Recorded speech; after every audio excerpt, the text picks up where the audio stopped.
Hello everybody. Today we are going to be going through all of the photos and videos that I took during my time at TwitchCon Las Vegas, as well as just Las Vegas in general for my vacation. It'll be like a family vacation style video. So we'll just be looking through all of the footage. I'll also be posting some vlogs about this on my other YouTube channels, so make sure you check them out. Anyway. This is just going to be for going through the entire shebang, all of the footage, just like all of the raw footage, uncut. Let's see what the heck I filmed.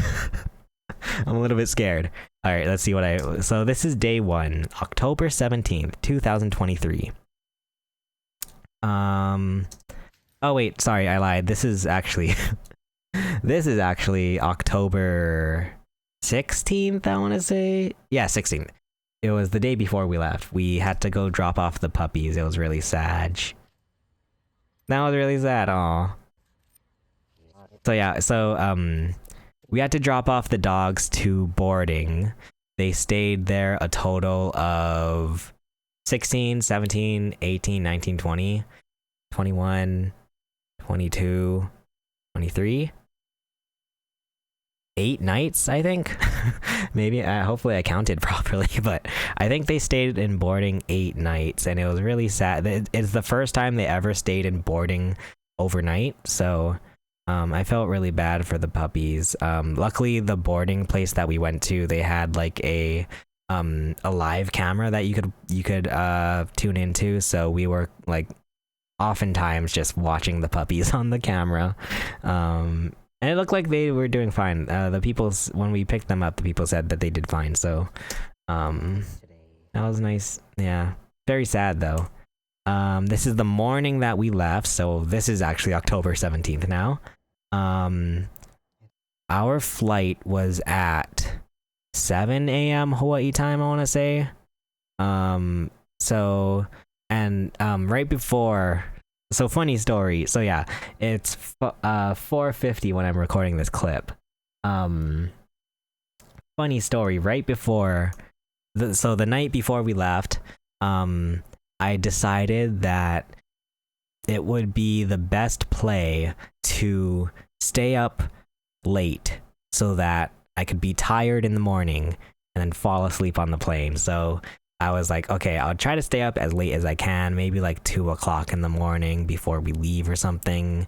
But what ended up happening was that I needed to edit a video, which I was posting onto the ChaseYama channel, and editing that video ended up taking until we had to leave. So I basically just pulled an all-nighter without really meaning to. So I just stayed up until we had to leave in the morning.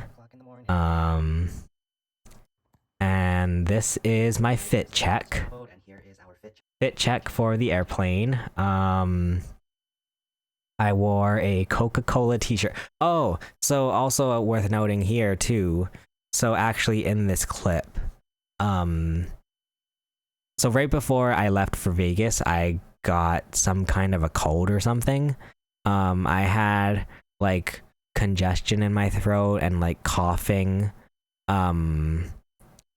For I want to say like a week before I left, which is why also right before we left here for this trip, if you guys go on the ChaseYama YouTube channel, I filmed my video application for Catliente's Creator Royale. If you watch that video, I filmed it right before I left for TwitchCon, and it's like pretty noticeable that I am quite like stuffed up in my nose, like it's very nasally. So I was like really trying to get over this cold before I left for TwitchCon. So anyway, sorry, where that story is going to is that I called my doctor and like, I'm like, hey doc, you know, I'm leaving for this trip like basically tomorrow. Like, is there anything I can do? And he prescribed me a Z-Pack base. I don't know if you guys have heard of a Z-Pack. It's supposed to help with like, viruses and whatnot, but apparently I have an allergy to on my like actual doctor records, like I have an allergy to something similar to Z-Pack but it's not exactly Z-Pak. So the doctor was like kind of worried about like, oh, should we prescribe this that is kind of similar to the one that you're allergic to? And he's like, okay, we'll just try the Z-Pak. I took the Z-Pak like basically 2 days before this clip right here, before we left for Vegas, and I ended up getting like a really like gnarly rash across my like chest and on my shoulders. So my fit for the airplane, I wore, because like basically anything touching my skin would bother it because of the rash, and which I'm guessing was an allergic reaction to the Z-Pak medicine. So like anything touching my skin would bother me. So I wore like an Under Armour type of shirt, I guess. It's like a long sleeve, like just plain black, and I guess it's supposed to be for like if you're cold, you know. But on the outside it has like that really like silky material, so I basically wore it inside out. So in this clip, for my fit for the airplane, I'm wearing an inside out like long sleeve, this Coca-Cola t-shirt and a jacket as well as a beanie. So that was my fit for the airport. Oh yeah, and then I wore my Twitch joggers. I bought these Twitch joggers just for this trip from the Twitch Amazon store. Here we're just leaving. Okay. Driving to the airport. More driving. Here I'm just trying to get footage for the vlog at this point, so I'm trying to like get some nice like cinematic looking shots for the vlog. So this is as we're going to the airport. This is when we're parking the car. This is when we have our little luggage. Oh, so yeah, I haven't been to the airport in 5 years. It's been 5 years since my last vacation, and so this was a shock. I did not know that the airport, at least from what I remember, it seems like the airport completely changed.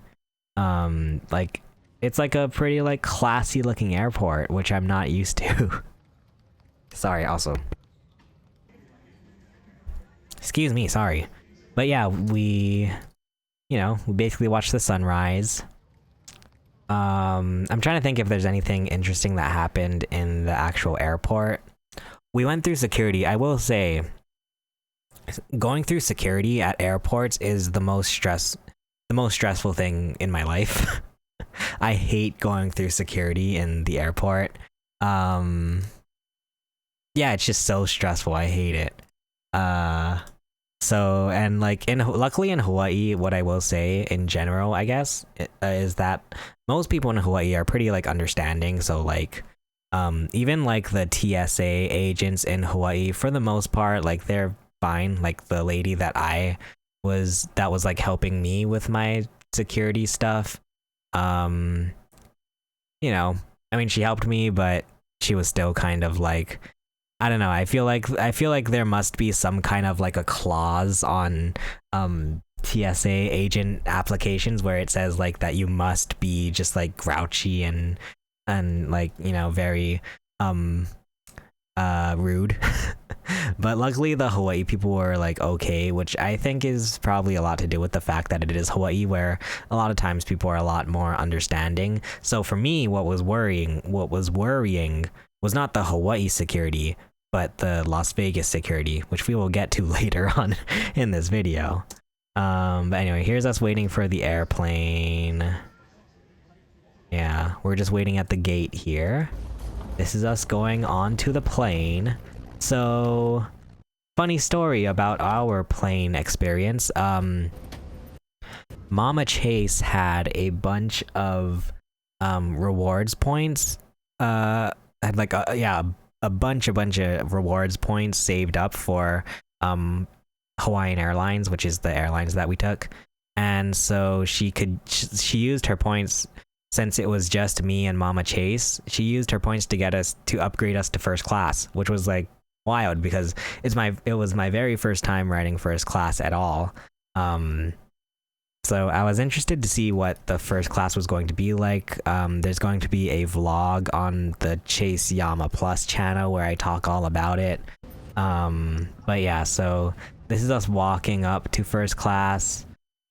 This is actually the extra comfort seats, which I believe is the one that we did. I believe we rode extra comfort before, on our last trip 5 years ago. And then right in front of it is the first class seats. So yeah, this is what sitting in first class was like.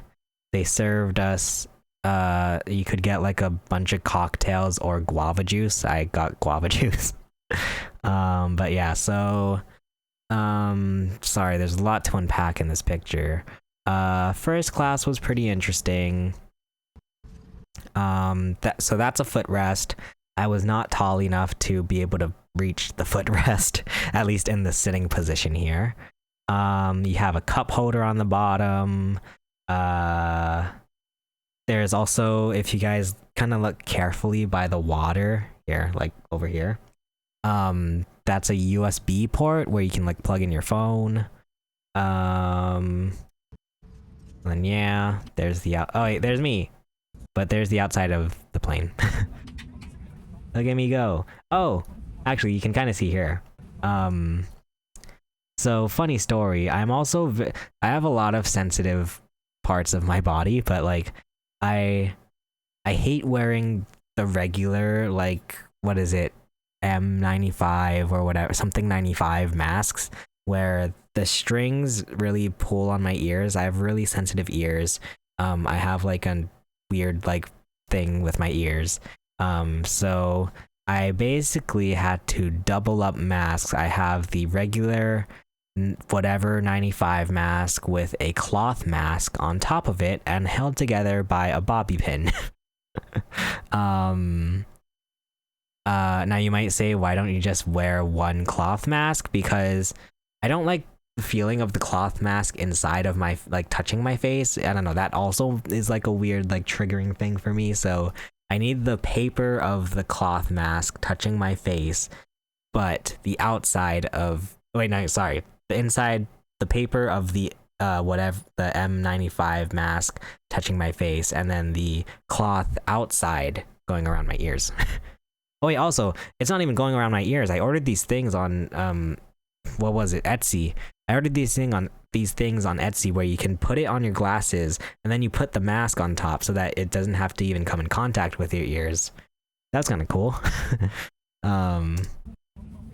Okay, but yeah, here's us in first class. Oh, here's the first class menu. So they serve you a dish for first class. Pre-departure, signature Mai Tai cocktail will be served. Beverage service. Beverage of choice with Mauna Loa macadamia nuts. The nuts were good. The nuts were actually like way better than I thought. Both times, going there and coming back, I was like all about these nuts. And then first course, I don't know why, I was kind of confused why they categorized it as first course and main course, because they just brought everything all out at once. So it was just like this, I mean, we'll see it in the video, but there's a plate of, so you have fresh fruits, croissant with butter and jam, cage-free egg omelet with green bean, spinach and tomato, spinach and tomato, goat cheese macadamia nut pesto, roasted potatoes, and cane sugar bacon. For dessert, we'll have a pineapple yuzu cake by executive chef Michelle Carr Ueoka at La Tour Cafe. Okay. And then yeah. Okay. And then here's me sitting in my first class seat. I was trying to get a thumbnail because I want to make my first vlog is going to be like flying first class for the first time ever, and then so I was trying to get a good thumbnail. Anyway, yeah. Oh, here's us taking off, or not taking off, but just like leaving. Oh boy, when are we gonna start? Yeah, this was like especially going there, I was like, so, cause yeah, I haven't flown in 5 years, so like and like, it's very like uncertain of when I fly, like, it's not like, at the very least, my family used to do like annual trips, and then it kind of like, we started taking gaps, longer gaps, so like, it's very like, it's a very special occasion when I get to fly. So I was very like, especially when we were leaving there, when we were going to Vegas, I was like so like giddy, and like I wanted to get the whole experience of us, you know, going up into the sky in the plane. So I'm just like, I'm filming everything. This is me sitting in the first class seat with my Twitch joggers. Okay, here we go. Oh boy. I'm just like holding my camera like, oh, when are we gonna go? When are we gonna go into the sky? Okay, we'll speed this up. Alright, so we're going. Oh, I had to end the clip there because we didn't leave yet. It's so funny watching all these clips back. Just seeing everything that I filmed. Oh my god. Is this when we actually leave, finally? That's what I'm thinking in my head, too. I'm like, when are we actually going to take off? I think it's here. It must be here, right? No, it's not. Okay, it must be this one. I hear it. Here we go. Wait, we'll watch it in real time. Here we go. We're taking off, guys. Wee. Wait, we're not going yet. When is it gonna go? Okay, what? Oh, here we go. Wee. Oh. Wee. This is when, like, if I were a kid, I would have, like, put my hands up. I would have been like, wee. Okay. But yeah, now here we go. We're leaving. And this was really, because this was the moment when it's like, okay, no turning back now. We are going to Vegas. Okay. And I don't know if I'm like very easily amused, but this is like my favorite part of the plane, is like going above the clouds. Like, that's so cool to me. I don't know why. Well, I mean, maybe I'm just easily amused, but it's so cool. Look at that, it's so cool. You get to see the top of the clouds, like that's so cool. That's so cool. I love this. This is like my favorite thing ever. It's so cool. Wow. And then I took a bunch of pictures. We're above the clouds. That is so sick. Oh, you can see all the other islands back there. I didn't even notice that. But yeah, just a lot of ocean. This is what it's like just living on an island in the middle of the ocean. Oh yeah, so first class you had these tray tables that like pop out of that little this little like center console. You just like pop it out and it goes like that. So that was pretty cool. Oh yeah, and then also in first class you get this like iPad where it has a bunch of stuff loaded onto it. I mean, there was definitely stuff to watch on it, but like a lot of it like wasn't really my vibe. Like and like before we went on this trip, I did download a bunch of stuff onto my phone so that I could watch it just on my phone. Anyway, so I don't know. I didn't need this iPad. I also wasn't too big of a fan of the headphones that they gave us. It was an on-ear headphone, which is like I don't like that. I like over-the-ear headphones. So, I mean, it's very nice. Heck, Mama Chase was using it, so people definitely were using it. Oh, this was a cool thing because I used to work at the Hawaii International Film Festival, so I wanted to get a picture of that. Send it to my old coworkers. I was on the plane. This is me. Oh, this is me using so they have these seats where you can like it's like motorized, so you can like move the seat wherever, and it goes all the way. You can like lie flat. This is me like using it for the first time. I was so excited. Oh, these are the nuts. These nuts were so good. The nuts were so good. I got a nice little Sprite. I wanted to ask for an apple juice. It's pretty much like a tradition for me, I guess, but or like I don't know why, but like apple juice on an airplane tastes so good. Does anybody know what I'm talking about? Anybody agree? But like apple juice on an airplane, it just hits different. Anyway, but I just got a Sprite. Oh, here's a better look at the little USB charger. These are the buttons that you can use to turn on the light or, you know, call the attendant. And then finally, here's our food. I was watching Spider-Man this one. I forget what it's called. Into the Spider-Verse, right? The second Spider-Man, the animated one. I'm not gonna lie, I was completely lost. Maybe I need to rewatch the first one, but in the second, I was completely lost. I was like, what the heck is going on? I don't remember any of this. Like, I don't remember any of what is going on. So I had to stop watching it because I was like, I feel like I'm not gonna truly appreciate it or enjoy it because I'm totally lost here. So I think I need to rewatch the first one and then watch the second one. Anyway, this is the food. I think I took some better pictures. So here's a look at our food. So we have, so this is like a little omelet, which was fine. Potatoes, this like pesto thing, the croissant, the fruits. Oh, and they gave the dessert at the same time. I didn't know that. They gave everything at the same time. I mean, it was fine. Like, it was good. Like, I don't know. Yeah, I mean, it was good. It was fine. Alright, that's all I can say about this. Like, it was fine. This bacon, like, I don't know if you can see it.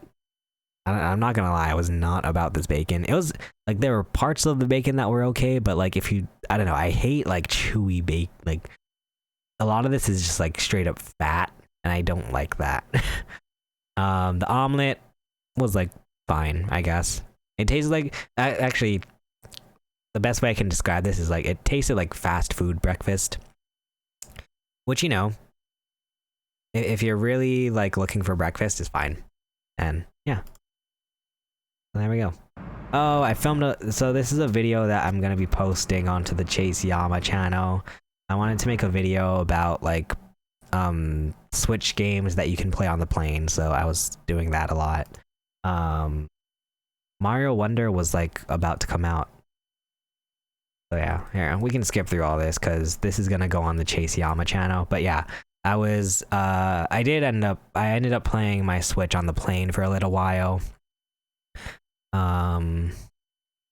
Yeah. Here's a look at the first class cabin. There's me sleeping, or at least trying to. Let me think.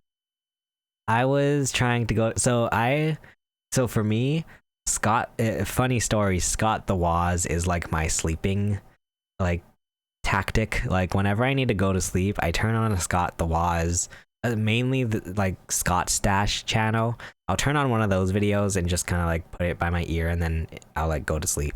It's nice, like, videos to have going to bed, so that's what I was doing here. I downloaded it onto my phone using the YouTube app, and then yeah, I was just kind of like listening to it as I fell asleep. And then soon enough, I started to see these mountains, and I was like, whoa. Mountains.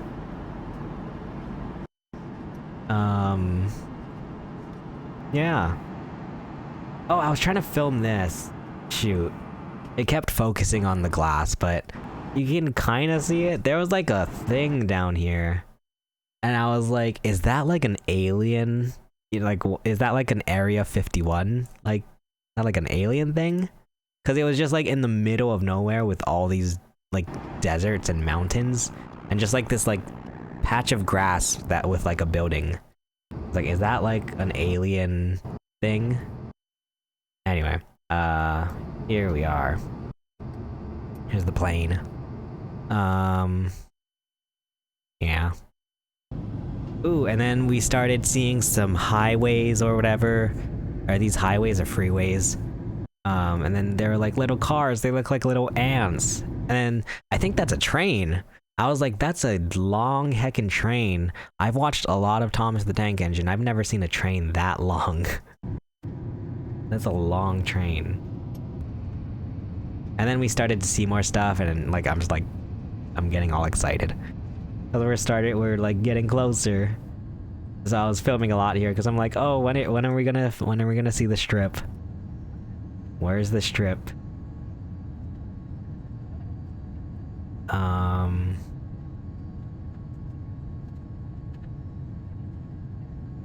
I was like, are we gonna be landing soon? I actually don't even remember. Where was the strip? I don't remember seeing the strip. Maybe it was on the other side. It was on the other window. Oh yeah, we're just landing here. I guess I missed the strip. Anyway, we landed. Yay! And then we landed, and then I clapped. Just joking. Nobody was clapping. Why didn't anybody clap when we landed? I thought that's like the most normal thing to do. Anyway, here we are walking through, we are walking through the airport. Got my traditional, picture by this, sign at the, airport. I feel like everybody and their mother takes this picture. Wow. Yeah. The sign. Oh, right. So I had to teach, basically, Mama Chase throughout this whole trip was like my, photographer and camera operator. So I had to teach Mama Chase how to do the thing on iPhones where you record a video and then you tap the little white button to take a picture. So like we did that, we were doing that a lot throughout this trip, where I would give Mama Chase the phone and then I would like run in front and like take my little picture or whatever. So, yeah. There we go. And then I run back and get the phone. Oh my god, so dumb. Here we are catching the little, the train or whatever, monorail. Tram. To go get our luggage. And then... Waiting for our luggage. And luckily, because we were first class, like, our luggage was like marked priority, so it came out first, so we could skedaddle, get the heck out of there. Then we caught a taxi. So here's us in the taxi, driving to our hotel, which was the MGM Grand. Wait. I don't think we ever... No, we did.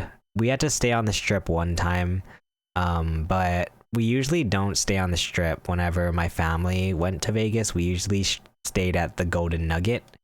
So this was like the first time we stayed in a hotel on the strip, and yeah, it was pretty. And like the MGM Grand is like one of the closer ones to the actual airport, so it was a pretty quick like trip.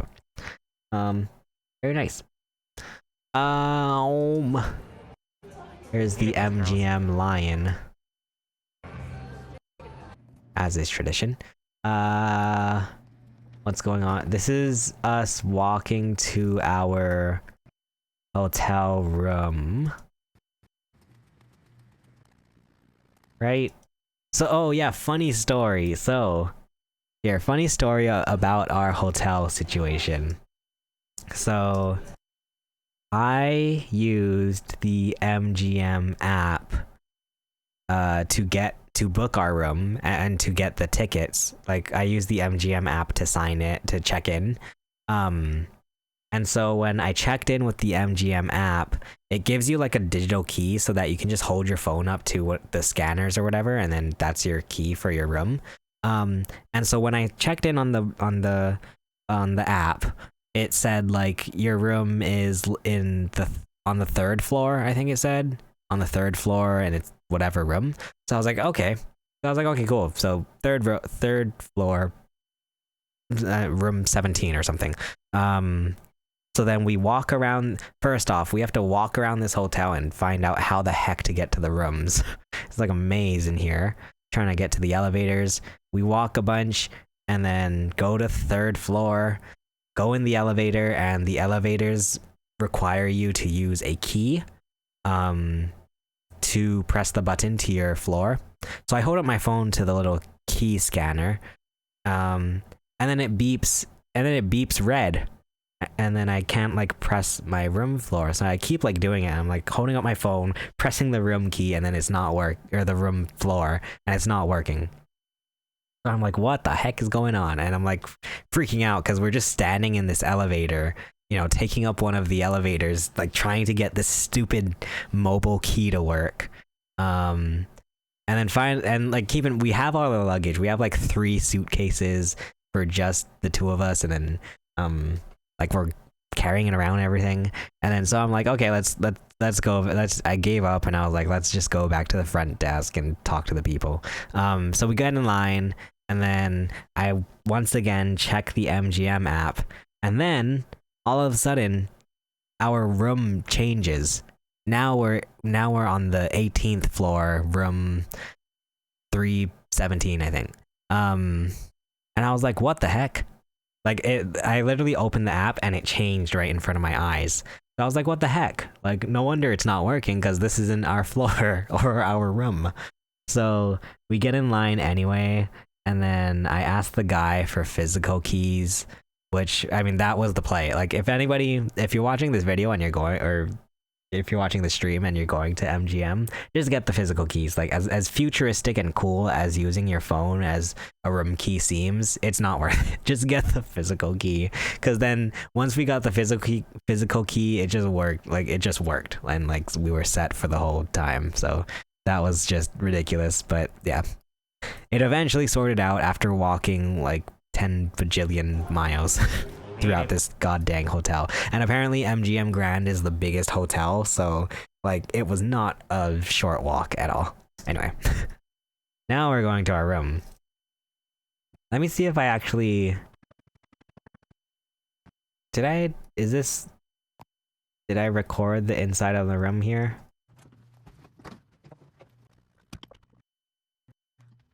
Okay, so this is our room. Very dark.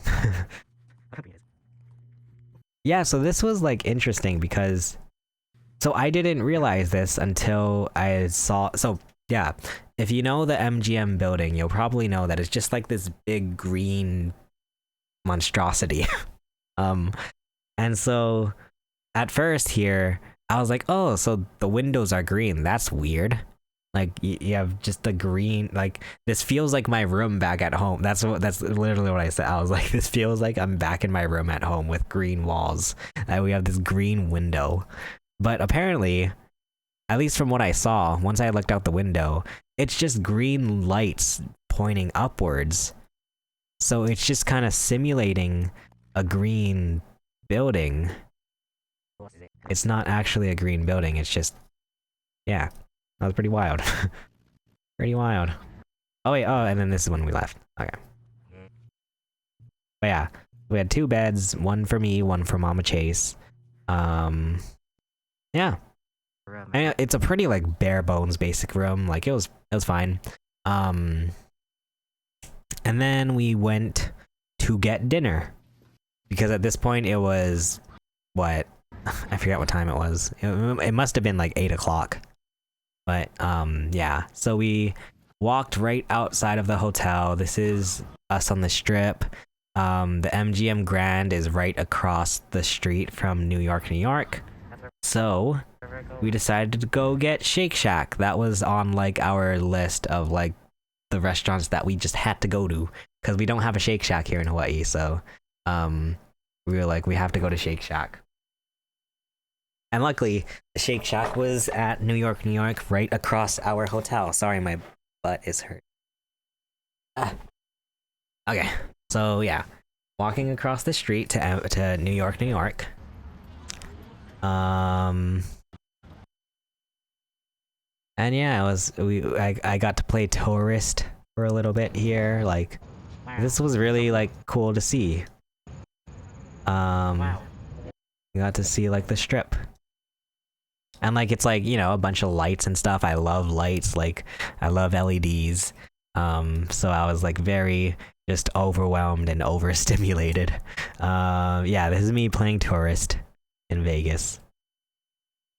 And then yeah, so we're walking up to the Shake Shack here. Here's the Shake Shack menu. So I'm usually a chicken guy, so I knew, so, and yeah, funny story about this too. I knew I like, before this trip, I made sure to plan what I was going to order at every single restaurant. So like I have like I have a notes document on my phone that is just full of all of the orders I wanted to make at the restaurants. So yeah, I knew I was gonna get a chicken shack, no mayo, and a fries, and that's what I got. Mama Chase got a burger shack. Is that what it's called? Just the regular burger. Shack burger. It was so. Oh wait, here, well, this is me eating. From the most disgusting angle I've ever seen in my life. The fries were good. I did like the fries. Fries were quite good. And then we're trying the chicken shack. So, interesting. So, we've had Shake Shack once. And it was 6 minutes ago. I'm sorry, I'm reading the thing about the ad on Twitch. 5 minutes. 6 years ago, we had Shake Shack for the first time ever, and then so that's what made us want to come back. I don't remember the chicken sandwich being like this. The chicken, hey,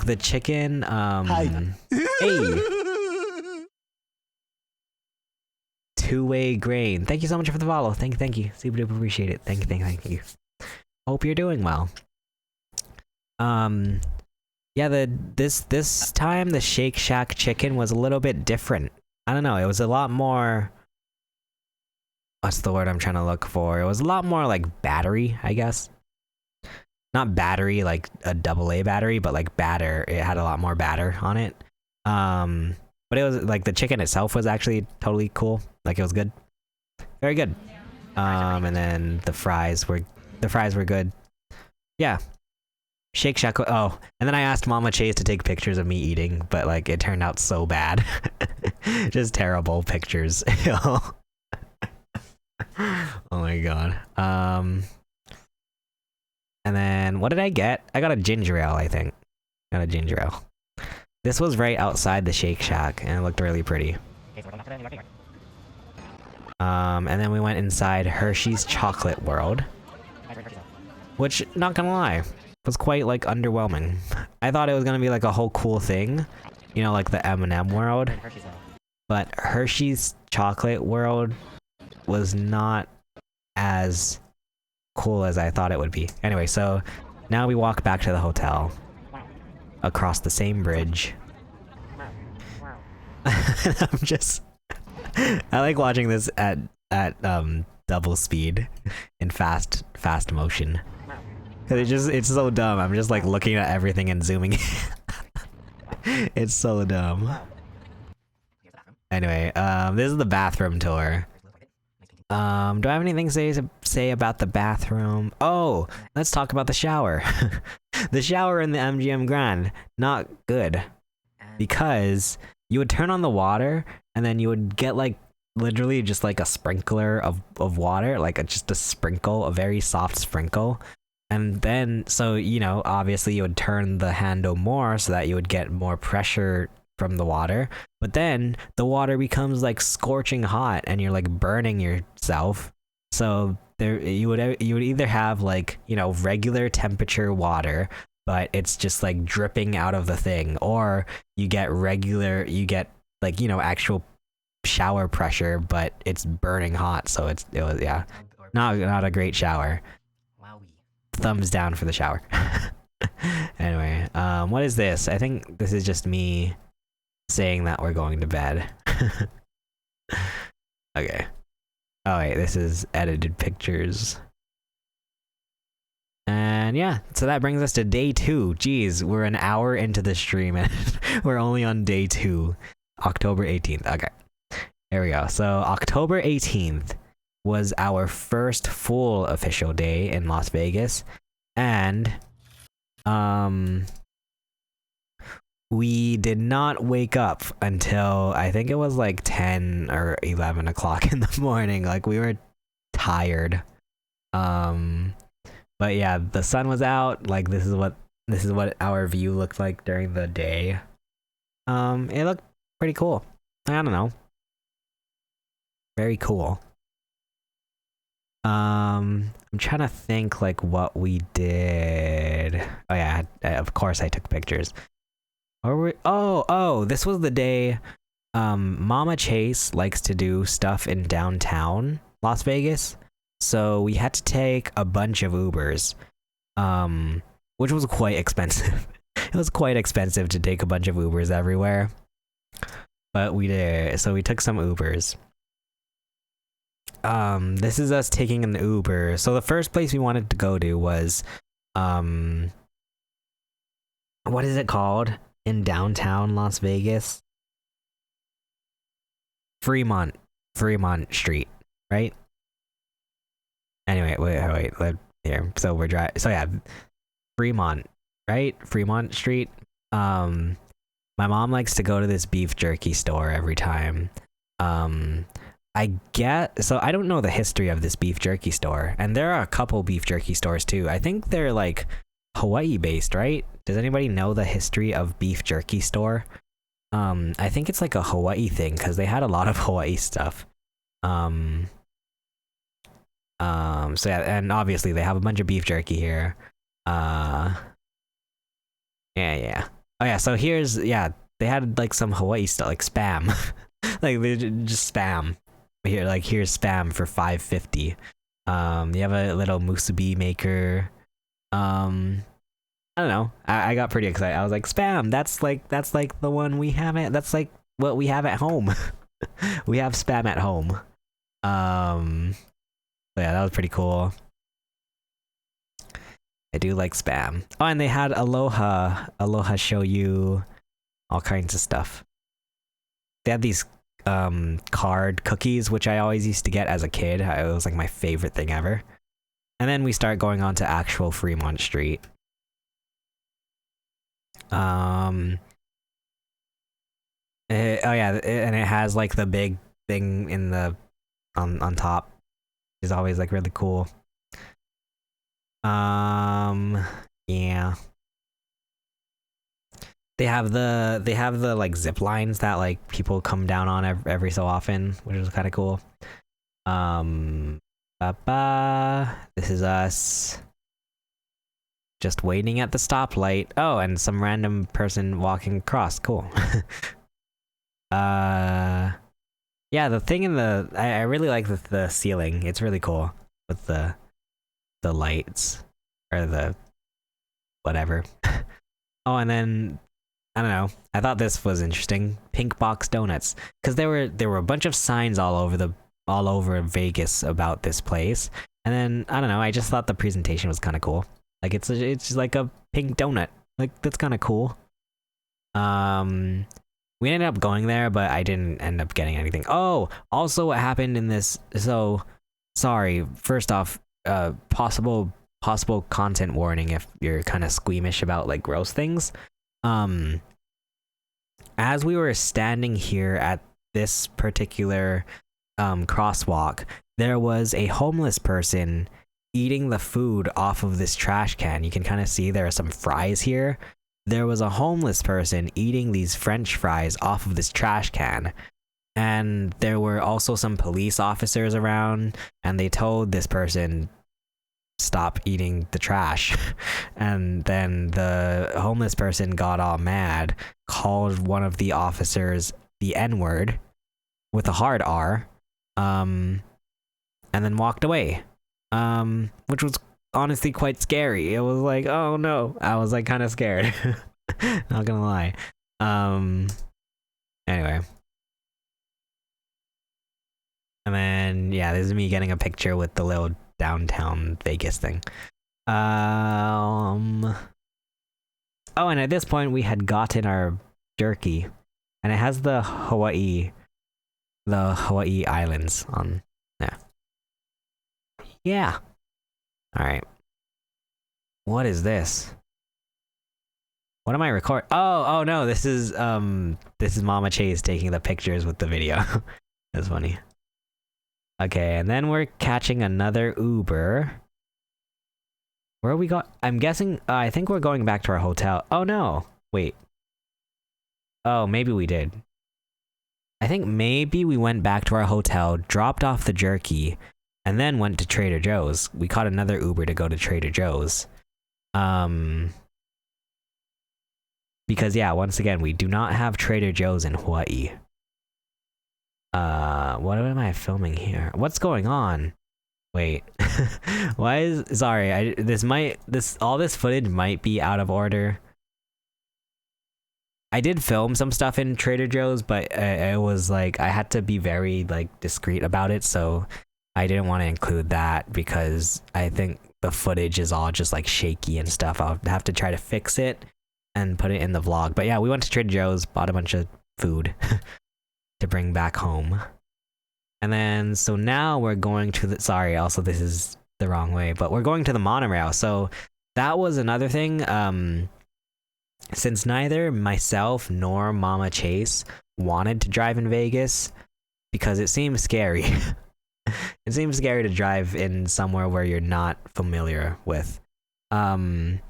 We ended up getting 2 7-day tickets for the Las Vegas monorail, so this is our first time going on the monorail, and we're like kind of freaking out about it because we don't know how to ride a monorail. But yeah, so we're going to the monorail station for the first time. I forget where we were going. Why were we taking the monorail anyway? Oh wait, here, I'm probably talking in this clip. What am I saying? So that's us, and then we're going here. Okay, we're going to the link for some reason. I forget what we were doing. Maybe was it dinner? We might... Oh, no, I know what we're doing here. We are going to the link to go to the Link Promenade for lunch. So this is our first time at the Link Promenade and at the link in general. So yeah, here we walk out. I'm trying to like also, so yeah, this is like, we have a crowd here, and yeah, there are 0 Asian people. Wait, I don't know. Yeah, it was very much culture shock coming here. Oh, there was the Razor store. That was pretty cool. Razor store. Wow. Oh yeah, so we went to the Link Promenade to go to In-N-Out, and apparently, this is like kind of like you're not supposed. I mean, not supposed to, but a lot of people say don't go to this In-N-Out because it's on the strip, so it is very crowded, and it was quite crowded. Like the line was out the door, so luckily it was moving very fast though, so that was good. But yeah, dude, hey, let's go. Let's go. Josh, thank you so much for the 20 months. Thank you. Super duper appreciate it. How's it going? We're just looking through all of my Vegas footage. Right now we're still on the first day of Vegas. We went to lunch at In-N-Out on the strip, which apparently you're not supposed to do because it is very crowded. Apparently if you catch an Uber or something and just go to one of the other In-N-Outs that is not on the strip, it's just like, you know, it's just a regular In-N-Out. So I was like, I don't know. I figured we might as well go to this one just because we had to still practice, quote unquote practice using the monorail. So yeah. Hope you're doing well. Thanks, Josh. I appreciate that.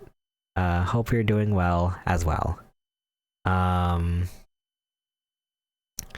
yeah, so this is the menu. Yeah. Wait, so here's what I ordered. So I ordered, wait, you can see it on the menu here. I ordered the number 2, a cheeseburger, french fries, and medium drink for $9. Is that a good deal? I mean, McDonald's is like 8, right? Maybe less, I don't know. But yeah, so I got the cheeseburger. Mama Chase also got the cheeseburger. Here's the fun fact. I am I have a phobia of condiments. So I ordered a cheeseburger, no spread, which I know is like the worst thing to do at In-N-Out, because basically the burger is you just get the burger for the spread, and also they have the animal style fries. But yeah, I have like a phobia of condiments, so I can't do pretty much. I mean, there are some condiments that I can tolerate, but like yeah, I just can't do condiments. So cheeseburger with no spread. And then when I said that, the woman, the cashier lady, just like looked at me, just gave me this look. And I was like, I know. But yeah, so I also ended up I forgot, I was too embarrassed at that point to say no tomato, because I don't like tomatoes either. But so yeah, I just took out the tomato. But yeah, this is the first look at the In-N-Out burger. Looks pretty good. Also, we should have some here. Wait, so here's the fries. We're doing Salt Bae on the fries. I got a lemonade as my drink. There we go. Is this me eating? I think this is me eating the In-N-Out for the first time with the worst angle possible, the most ugly, like double chin angle. They always put the tomato anyway, do they really? Oh god. I guess it wouldn't have mattered if I said no tomato. So yeah. It was good. Like, maybe I had to get a double just because, I don't know, I feel like the burger patty itself was quite thin with the regular cheeseburger. Maybe I should have maybe I could have tried the double. But it was like fine. I don't know. Like, I'm not super duper, like, fun fact about Chase, another just weird thing about ChaseYama. I'm not super duper big into burgers. Like, it wasn't until maybe 5 years ago when I started tolerating burgers, and so I feel like I'm not the best person to ask about burgers at all. And I don't know. I thought In-N-Out is a burger. Like, it's a burger. Like, that's it's good.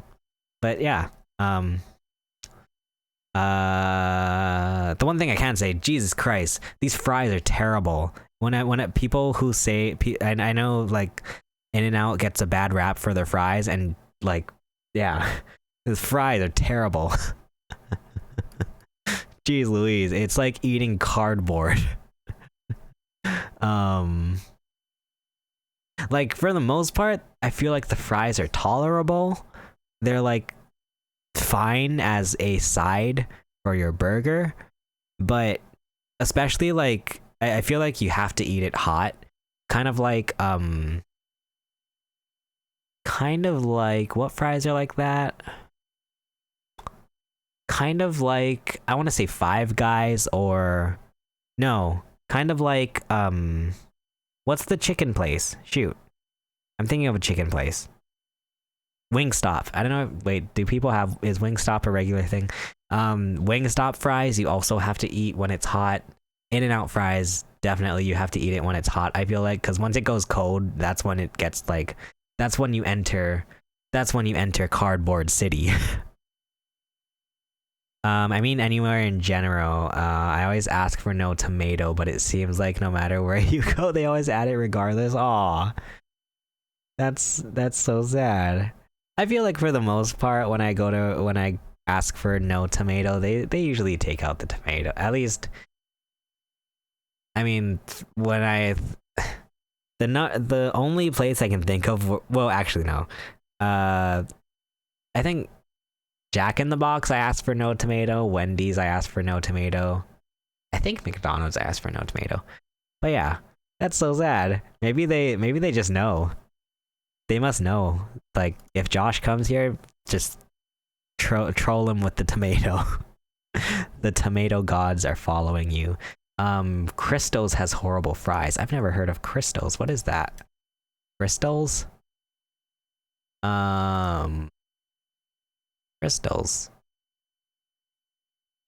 I've never heard of this place. Whoa, they have sliders. That's pretty lit. Now I gotta try a Crystals. I have to see if the fries are any good. And then here's an actual, this is like an actual, like a good picture of me, quote unquote, eating. Oh, there's the tomato. There's the lonely tomato. Oh god. There are a bunch of birds everywhere outside. It's kind of gross, not gonna lie, but whatever. This was the front of the In-N-Out with the fountains.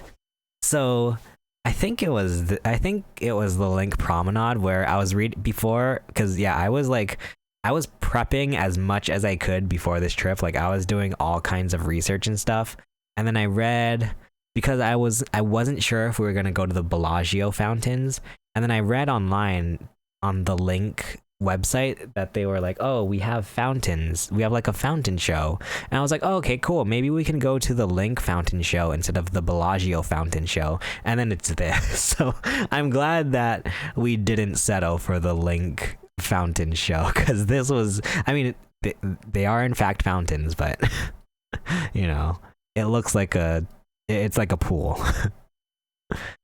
What is this? Oh wait, what the heck was I recording? Was I recording? This looks like the inside of our hotel room. Maybe I accidentally pressed the record button. But yeah, this is the In-N-Out. There's the fountains. Oh, here's our food. This was when I couldn't figure out how to make the brightness on my camera lower, so it's really just bright here. There's the In-N-Out. There's the fountains. Wow. Oh, okay, here we go. So the reason we went to the Link Promenade was because I bought tickets to go to something called the Museum of Selfies, which is on the Link Promenade. Because I was like looking up, like, you know, attractions for us to do or whatever, and then this popped up. So I was like, sure, you know, maybe we can get some fun pictures to post on the socials. It was like $30 each person, and yeah, so we'll decide if it was worth the $30. But yeah, so this is the inside of the Museum of Selfies. Well, first off, when we get to the Museum of Selfies, the girl behind the counter is like, oh, so before we enter here, can you guys sign these waivers? And then so I'm like, oh god, signing waivers? Like, are we gonna die in here or something? Am I gonna be the first person to die in the Museum of Selfies? That would be such a sad way to go, is in the quote unquote Museum of Selfies. Like, but anyway, so yeah, we signed the waivers. There's some stuff around here. They dressed it up for Halloween. Museum of Selfies. Yeah, waivers for the Museum of Selfies. Like, what is am I gonna like what am I gonna like drop my phone on my face or something in the museum of self. Like that's the only way I can see you getting hurt in the museum of selfies. So here I am. So yeah, this museum of selfies was basically just they had a bunch of little like sets, I guess, like photo shoot sets that you could take pictures in. So like this one here is like it's supposed to look like a bathroom, but like the mirror's not there. So I'm standing through the door on the other side, and then Mama Chase is taking this picture on this side. I feel like there are more clever things to do than this, but like this is and then they had, yeah, they're not responsible for any bad selfies you take, exactly. They had this like dark room with like neon. This was actually like, I'm all about neon. I do like me some neon light, so this was kind of cool. It's also annoying. Well, not annoying. I feel bad for saying annoying, but like it is annoying. I'm gonna say it. It's annoying because it's the quote unquote museum of selfies. You have like people hogging the freaking things. You have people hogging these little freaking, I don't even know what you could, like, sets or whatever. Like there's like, we had to skip a bunch of stuff because like there's like groups of people just like, okay, now we're gonna do this pose, now we're gonna do like this pose, now we're gonna do like, and they're just like doing all kinds of poses, and I'm just like, I just want to take a stupid picture. Like I'm just trying to make my viewers laugh. God, oh wait, also, I think this is where the waivers come into place, is like they had this pool of emoji, like they felt like stress balls, I guess, but just like emoji balls. And and there's a big sign on the side off camera here, like right on the side of the camera here, that says in like big bold letters, "Do not jump in the pool." And I think I've seen pictures of, I've seen videos of people on Instagram or something where they do jump into this pool. But there's like a big sign that says like, "Do not jump in the pool." Maybe that's where the waivers come into place.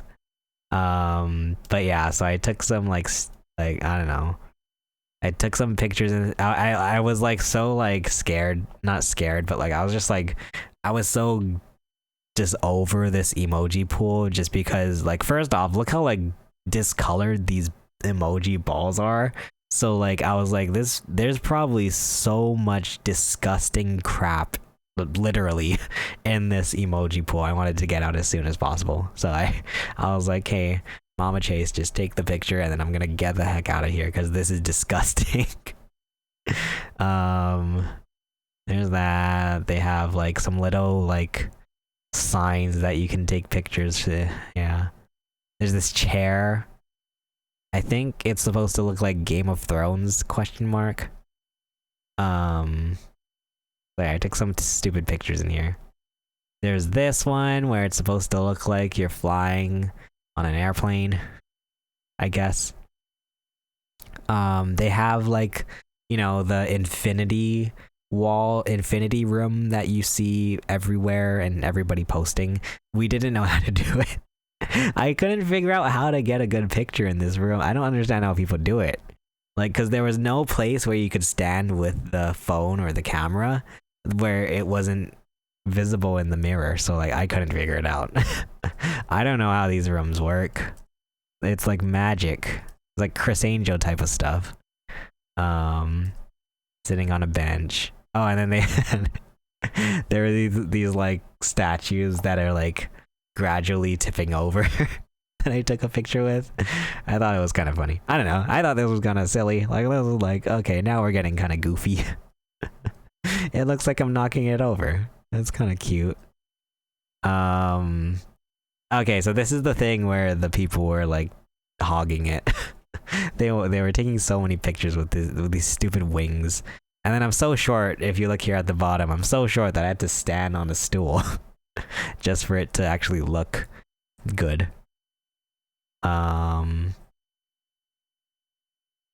I thought this was a funny picture. And there's like an alien sign, and so I made like I was like, yeah, you can see. There's giant food, giant sushi. It's like, yeah. Oh, this was pretty cool. This is like what they have on like all of their social medias. Like this, I guess this is supposed to be like the big one, the big sort of prop to take a picture with or whatever. It's like this room that is angled or like on the wall so that you're supposed to take a picture and then rotate it so that it looks like, you know, it looks like you're on the walls. So here, I can actually, here, we'll do it in real time. Here, so ideally it's supposed to come out like this. I don't know. It's kind of cute. It's cute. They had this thing. It's just like a tub with like a bunch of fake coins. Once again, I felt disgusted sitting in this. I wanted to get out so badly. They have this with like fake flowers and stuff. They had like there's like just like a random bin of like umbrellas and props that you could take pictures with. So I got the pink umbrella to take a picture with. And then there's this thing with like flower wall. I tried to think of as many like stupid things to do here, just for laughs. Yeah. Okay, I think you get the idea of this here. Oh yeah, and then Mama Chase actually directed this picture. Mama Chase was like, "Oh, put your foot out and pretend like you're kicking it." I was like, "Okay, that's a funny one. That's a funny one." They have this giant burger. Okay. There's lots of wings, and that was it. So, and like walking out of there, I like kind of knew. I like turned to Mama Chase and I was like, I don't think that was worth $30. I don't know. I mean, we got some like silly little social media posts out of that, but I don't know about $30 each. It was like I was expecting it to be like a bigger building too, but it was like a single room with like these little photo shoot sets to take pictures on. So I don't know, I would have said like maybe like 20 might even be like barely worth it, but like $30 each for this, I don't know. Granted, actually, wait, no, thinking about it, I forgot. They did actually say like the tickets were actually good for all day, so you could technically come back again. And I don't know if maybe the tickets were transferable to where like maybe you could get like a group of friends and like bring a different friend each time. Probably not. I feel like they would probably check, but I mean, you could come back anytime that you like all day. So $30 and like you could come back whenever you wanted. I guess that's maybe that is kind of worth it. Anyway, here's the link. The link has like the giant Ferris wheel. There was this cool video wall. What were you doing here? Wait, I forgot what happened. I think this was like the Vegas. What is it called? It's not the Strip, but it's like and it's not downtown. It's like Vegas Boulevard, Las Vegas Boulevard. This is us going back on the. We're going back on the monorail to go. Oh wait, where are we going? Oh, we're going to dinner. Okay, so. God, my footage is all over the place, but I'm guessing we went back to the hotel. I think that is what happened. We went to the Museum of Selfies. It took a lot. It was way shorter than I was anticipating it to take. So we went back to the hotel to rest for a little while, and then we went back to the monorail for dinner. I believe that's what's happening here. We went back to the link for dinner afterwards, after a few hours of resting. Because we were going to Guy Fieri's Kitchen and Bar. Yeah. Welcome to Flavortown, as they say. Guy Fieri's Vegas Kitchen and Bar. And like, it's so good. Like, it's so funny. Just like all of the things that are on this menu, nothing but a chicken wing. Like Koreatown tacos. I guess $30 isn't too bad. People pay way more for photo shoots that turn out worse. That is true. That is true. And the fact that you could go back anytime within like a 12 hours, like that's decent, I guess. There are the trash can nachos, I guess, is another like signature thing. So yeah. It's the most like freaking, it's the most like American thing I've ever, like American establishment I've ever been in. There's like a bunch of like things on the wall and whatnot. And like it's playing, they're playing like the most like country music type of stuff too. Anyway, I ordered the, I forget what it's called. Hey. I'm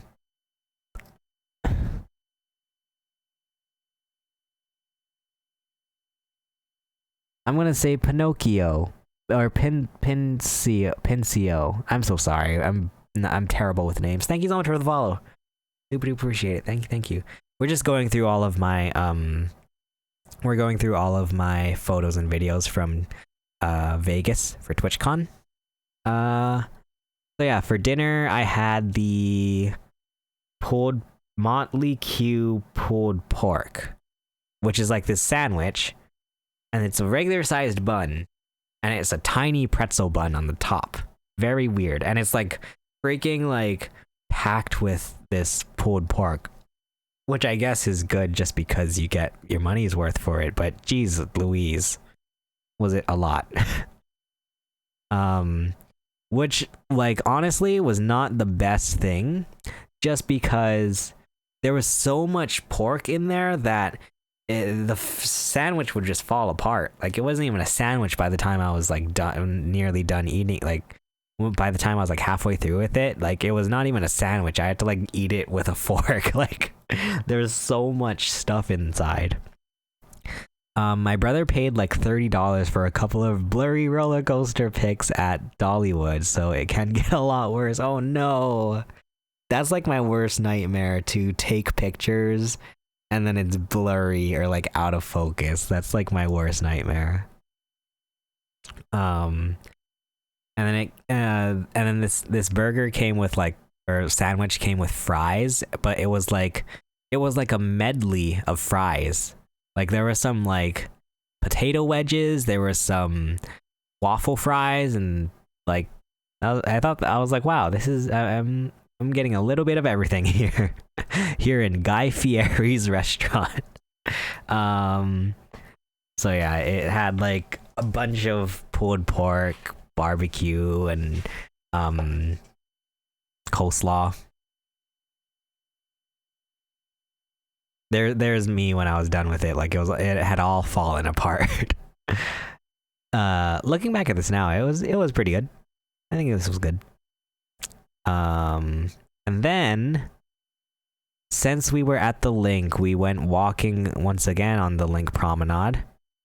I do like lights, so that was cool. I don't know.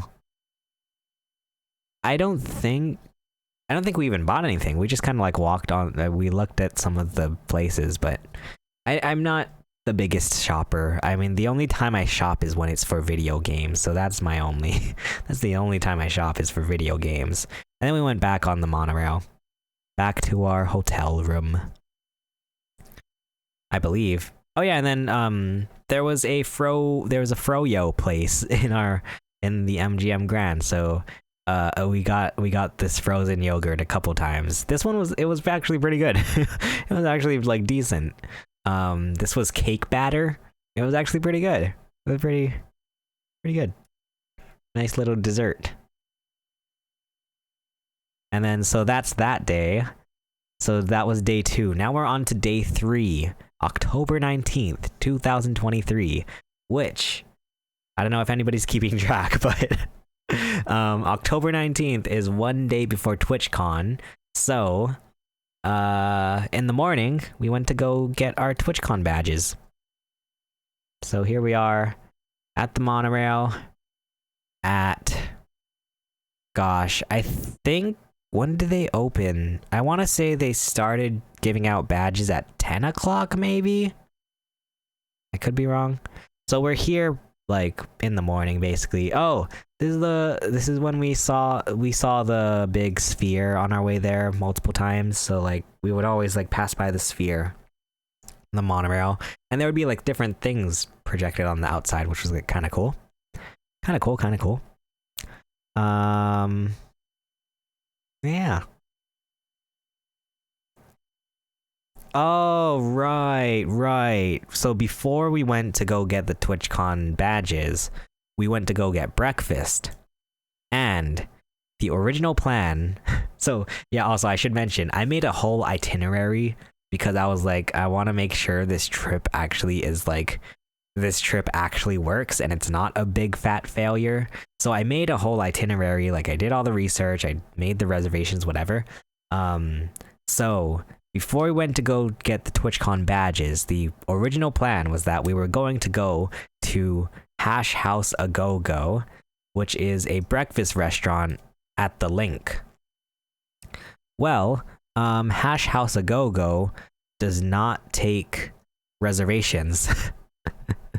So you can already kind of see here, like, as we're going up to the restaurant, there's a lot of people. A lot of people going up here. And then we get up to the top. We get up to the top of Hash House A Go Go into, like, the main entrance. And it's just, like, packed with people. And we're like, oh, God, because we have to eat breakfast and then head over to the convention center to get our badges. So that was like a no-go at that point. So we're like frantically trying to figure out, you know, what do we do for breakfast?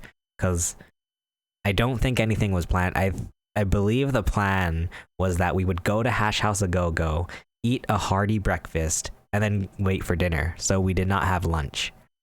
So I was like, oh God, where do we go to get breakfast so that we won't require lunch? Well, we went to Starbucks. We went to Starbucks, of course. I got a ham and cheese croissant with an apple juice. And this was my breakfast. This was the breakfast of champions. I should also mention, man, this Starbucks was packed. They did not allow mobile orders. There was the line over there. If you can see on the left side, there's this line here. My mom and I were standing there and some guy cut in front of us. Very annoying. I guess that's it. But yeah, so ham and cheese croissant, apple juice for breakfast. And there we go. Yeah. I had to take a picture of my very sad breakfast. And then we headed back to the monorail. Yeah, we're heading back to the monorail to head on over to the Las Vegas Convention Center for TwitchCon badge pickup. Which is this? No. Now we're heading to the Las Vegas Convention. Oh yeah, and then so this is where I like see it for the first time. You know, the little curved roof building. And you can kind of see too right here. You can kind of see the TwitchCon, the big TwitchCon screen with the logo. So I was like getting all hyped. I was like, "Oh my God, TwitchCon, go TwitchCon!" Oh, here's the sphere. Yeah, there's always something different projected on it, which is really cool. Or not projected on it, but playing on it. So here we are. Look at all these nerds going to TwitchCon. At least, wait, I forget if they. Wait, where are all these people? Because we got there too, and I think there was another convention going on at the same time because people were wearing like lanyards with their little badges. Look at all those nerds. Hi Yoshi. How the heck are you going? We are nerds. Hi Yoshi. Aw, long time no see. How are you doing? You were playing Suika? I don't know how to pronounce it. I want to play that game. I see everybody playing that game, and I'm like, I want to play it too. How is that game? What's your score on that? But how are you doing, Yoshi? Long time no see. Thank you so much for watching. I really appreciate it.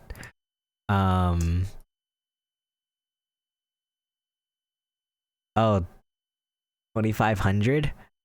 How about you? I haven't even played it yet. I was like so busy and I was in Vegas. I think, yeah, I was on this trip in Vegas when I saw a bunch of people streaming it and talking about it, and I was like, I want to play it too, but I'm like so exhausted. It's on sale for $4. Oh, I gotta go pick it up. It's on Nintendo Switch, right? God, I'm so behind on video games because of this trip.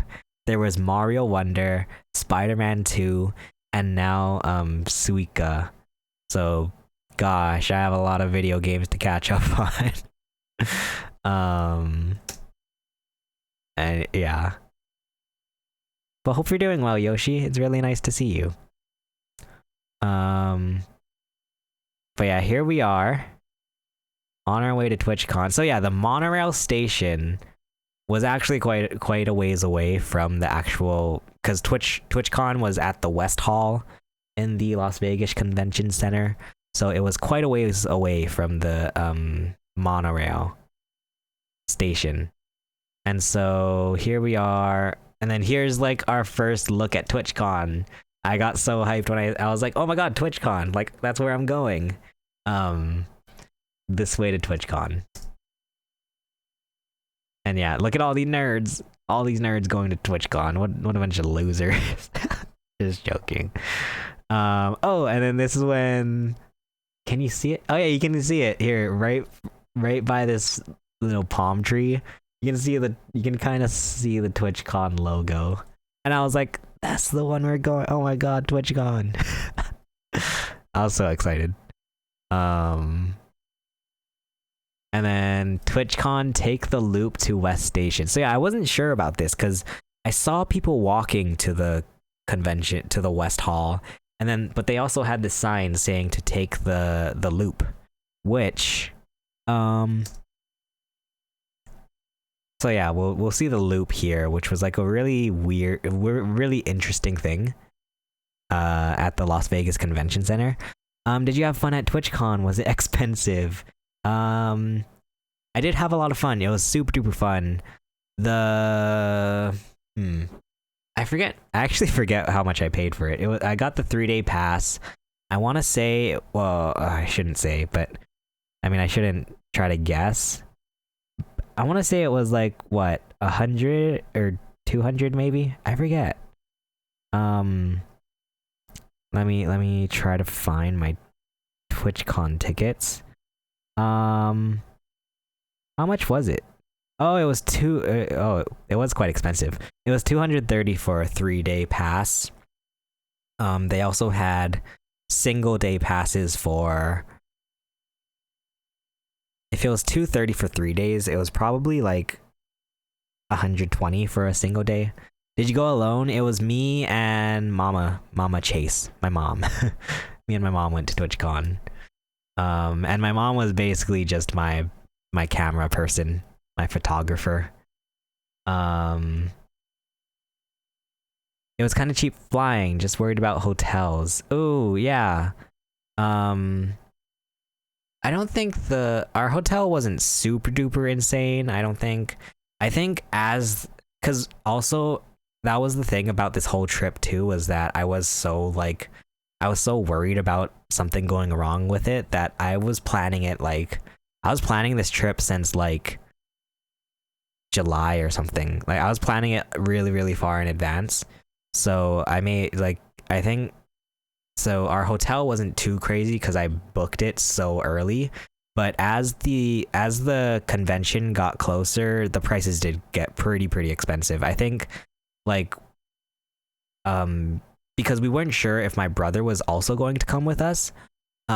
So we tried to book him a room like maybe in September or something, and by then the prices of the hotel of the MGM Grand that we were staying at, the prices for hotel rooms basically doubled by then. So as it got closer, the prices really started going high. And yeah, it didn't help because so in case like at the same time, so there's TwitchCon going on this weekend, and then there's also When We Were Young festival, which was Blink 182 and Green Day. So there was like a lot going on in one weekend, so I imagine that also was like made hotel rooms super duper expensive. You got your money back with the Stream Deck giveaway win though. I did. Thank goodness. But yeah, lots of stuff going on in a single weekend. So yeah, this is the Las Vegas. OMG, did you go see Blink 182? I did not. Because yeah, like better than TwitchCon. So one, the tickets for When We Were Young festival always sell out so quickly, and it's like it's impossible to get, not impossible, but it's like super duper difficult to get tickets for, I said tickled, not tickled for When We Were Young, but tickets for When We Were Young. And my friends went to When We Were Young. They did offer me a ticket, which was like very kind of them.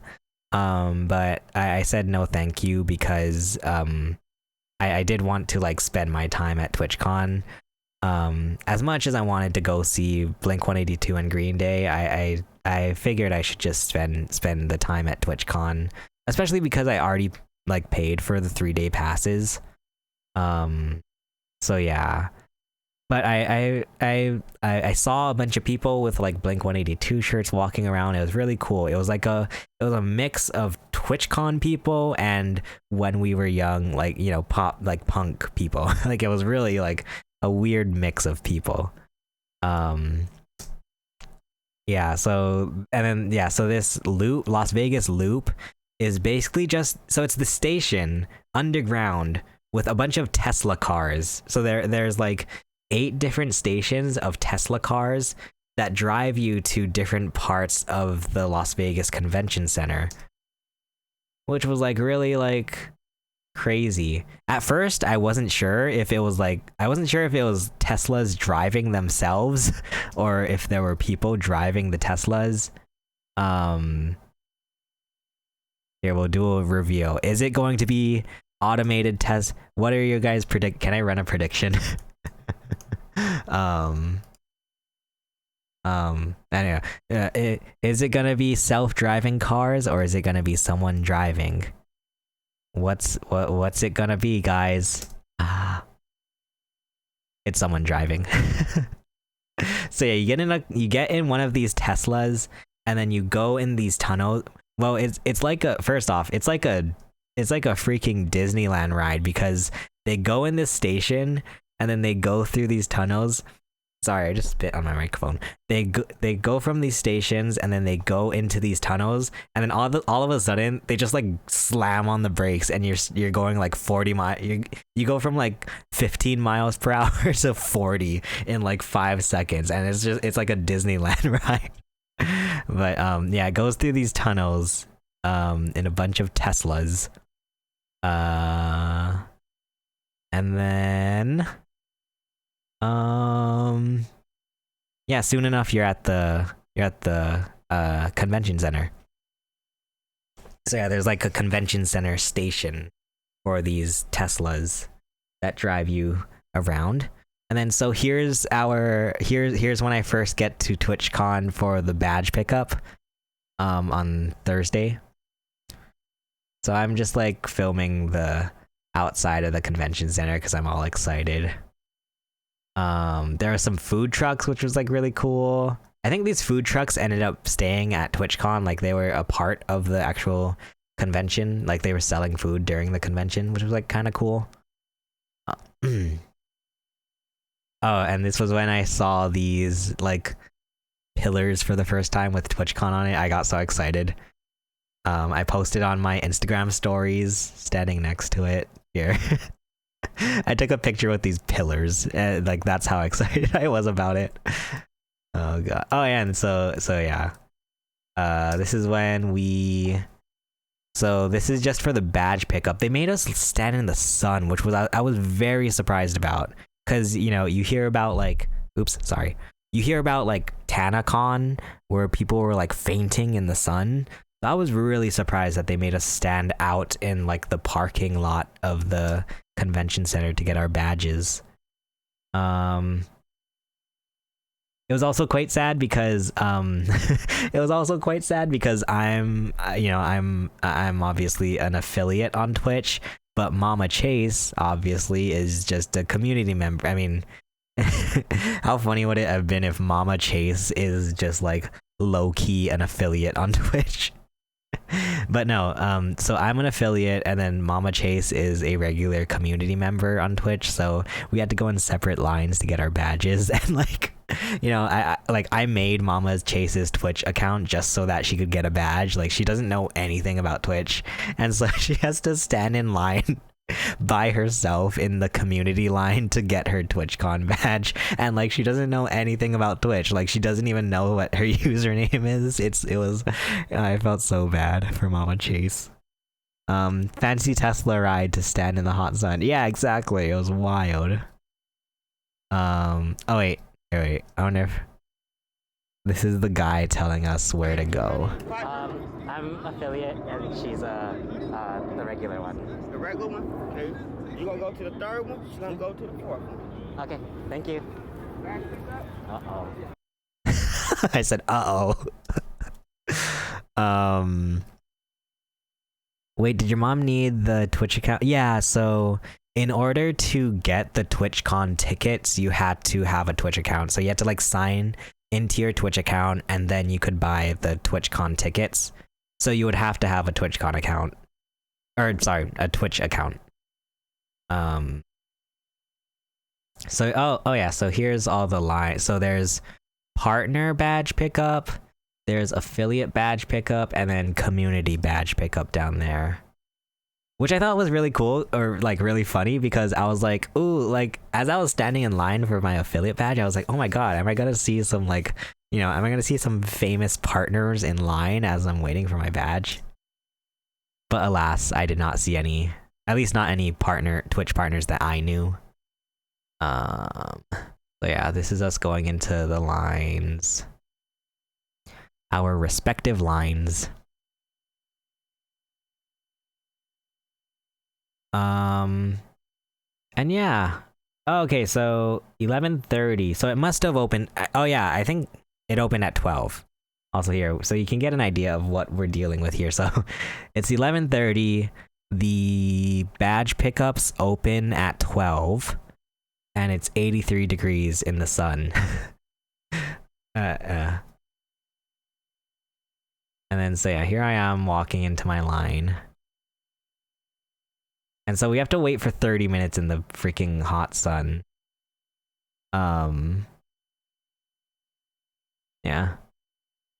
It was not the bestest. It was not the best conditions.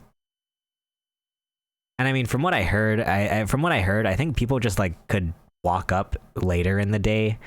Like maybe like, cause they were open from like 12 till 8 p.m. So I think people, if you went later in the day, like you could just walk up and get your ticket or your badge. But yeah, I don't know. I wanted to be the first one. So yeah, here's all the people. It was like a movie theater. Felt like I was at a movie theater.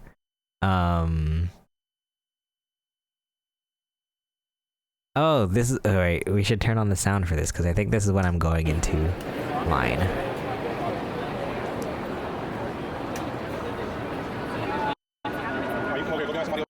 Alright, what are they saying?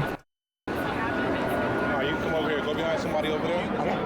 Yep, just have your QR code and the ID out. Okay. Go behind anybody. Thank you. Okay, so yeah, we're... Oh, I forgot. I had to have my ID out. I should probably skip this because I don't know... I don't know if I hid my ID. Okay, we're gonna skip this, but... long story short, I get my badge. I don't know if I showed my ID on camera, so I probably should just skip that. They gave us a little swag bag. Yeah, we got a little swag bag from TwitchCon.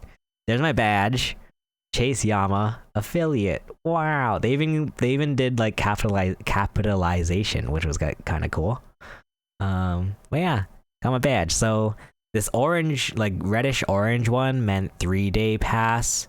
There was a yellow one, I believe. Was it yellow? It might have been green. I think it was yellow for if you had a Saturday badge, and then green if you had a Sunday badge. Yeah, so we had our badge. Then we take the Tesla back to the station. Then yeah, now we're back on the monorail. Once again, passing the sphere. I have to take every opportunity that I can to get a video of the sphere. What is this one? Battle of the Baddest. Oh, you can see me in the reflection. What is this? What are they promoting here? They had a lot of promotions on the sphere. There was an Xbox promotion. There was a PlayStation Spider-Man 2 promotion on the sphere. Like, this is gonna be... it is like a billboard. What is this even? I don't know what this is. I don't know what they're promoting here. Anybody know anything? It looks like UFC type stuff. Anybody know anything about UFC? And then, so after we get our badges, we basically had the whole day free. So like, it was like, okay, we have our badge now. So like, what can we do? What do we do now? So we basically just walk along the strip. Like that was the thing to do, is just walk along the strip. And then, come to find out, there's an official Stranger Things store. Excuse me. There's an official Stranger Things store on the strip. It's kind of by New York, New York. So I was like, let's do this, because I do like me some Stranger Things. So here we are heading into the Stranger Things store.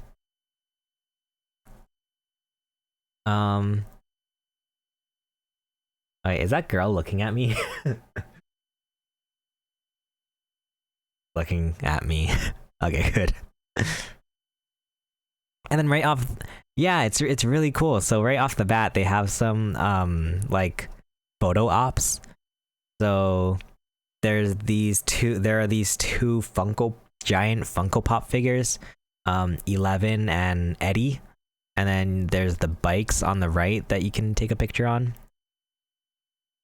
Oh, there were tattoos. I didn't know they had tattoos.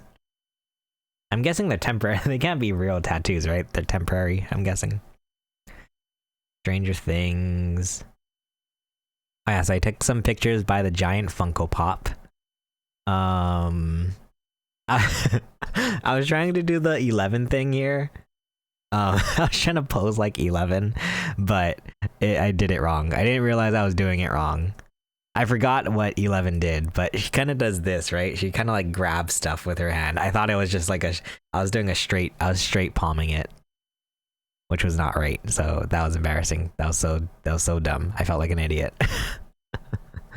But then they also had these bikes that you could take a picture with, which was pretty cool. Here's me. Here, look how cool I look on a bike.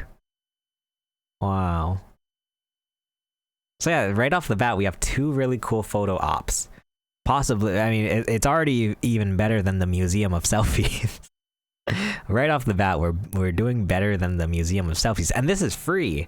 I forgot, this is free, so it's like 10 bajillion times better than the Museum of Selfies. They have these really cool red neon lights with Stranger Things. And then you walk into the store, and this is where it actually gets really cool. So you walk into the store, and it is a it's like a replica of shoot, what is not Natal, no, what is what's freaking, oh god, I gotta rewatch Stranger Things. How did I forget all of the characters? What's the mom's name? Joyce. It's like Joyce's house. Yeah, it's very sick. There's like so many cool little like it totally like feels like the house. Also, I'm gonna play this for a little bit because I drink some water. It's so cool. So many cool little props all over the place.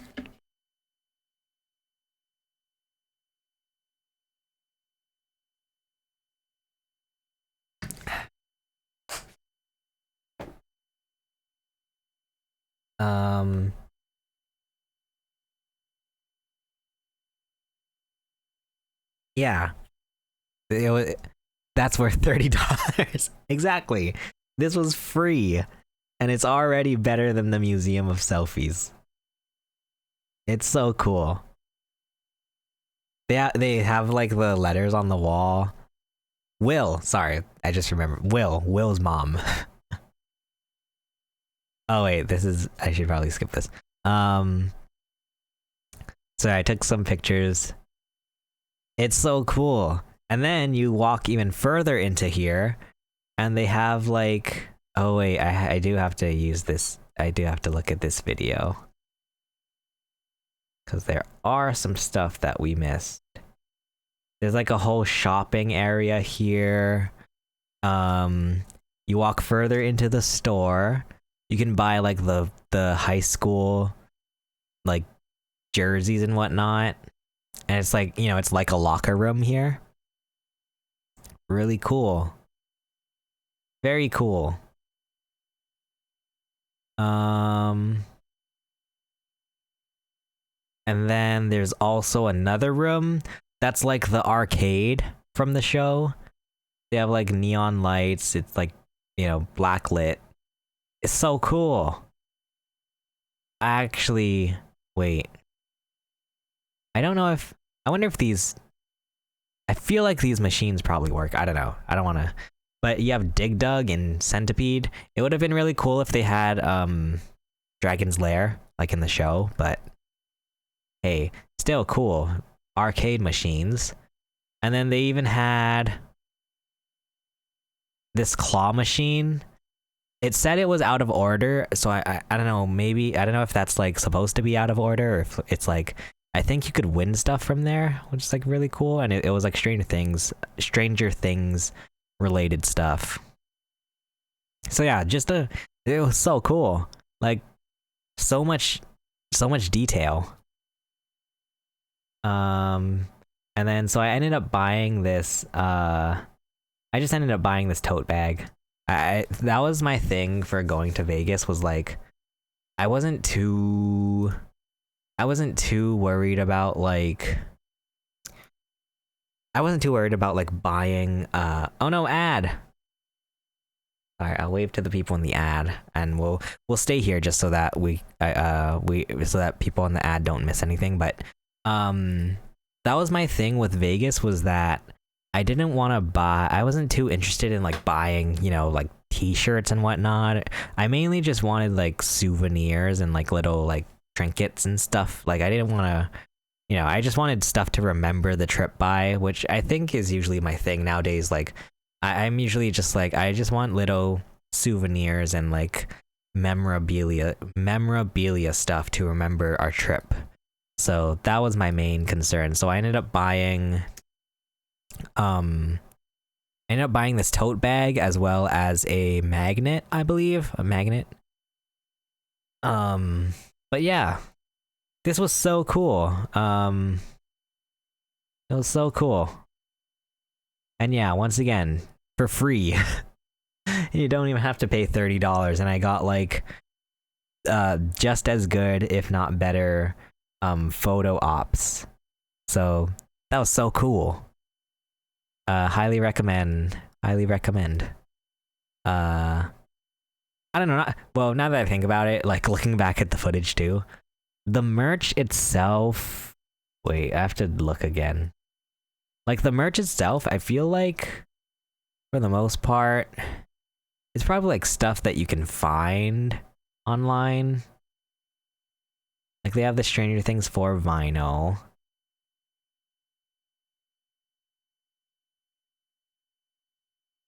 And maybe they have like exclusive shirts and whatnot, I don't know.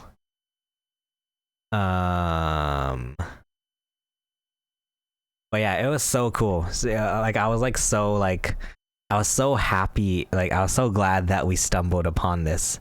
Like cuz yeah, this wasn't on our itinerary or anything. Like this was just like something that I randomly stumbled upon. So, really glad that we were able to find this just like, you know, in the middle of New York, New York. Excuse me. But yeah, I'm trying to think what else. Was there anything else cool in here? The giant Funko Pop were cool. Oh, we're right. Well, we can actually here. 3 more. There was a giant Demogorgon on the way out, which was really cool too. Ad break ended. Okay. Is everybody cool on ads? Are we good on ads? Ad break should be over. But yeah, so that was the Stranger Things store in New York, New York. We also went to M&M World in New York, New York, which is like kind of a going to M&M World at this point is kind of just a tradition. Like I feel like we've done it so many times. It's like why do it again? But at this point, it's like we pretty much go there every single time we go to Vegas. You love M&M World? I don't know, and I feel like oh shoot, wait. I feel like they don't really change it too much anyway. We'll just oh, this was such a bummer. Overpriced, but I just need it. The freaking elevator was or escalator was broken. Oh, a bummer. And we were already doing so much walking. Ridiculous. Oh, that was the thing too about Vegas was just like the amount of walking we did. I am still exhausted. My legs still hurt. My feet still hurt. I was literally walking like basically almost 10 miles a day. There was one day, I believe it was Saturday or Friday, where Saturday. It must have been Saturday. Yeah, so much walking. Saturday we walked 12 miles, which was like 26,000 steps or something. Like it was wild. But we did see the M&M red M&M. So yeah, had to take a picture with the legend himself, red M&M. Should have said buy foot pads before you go.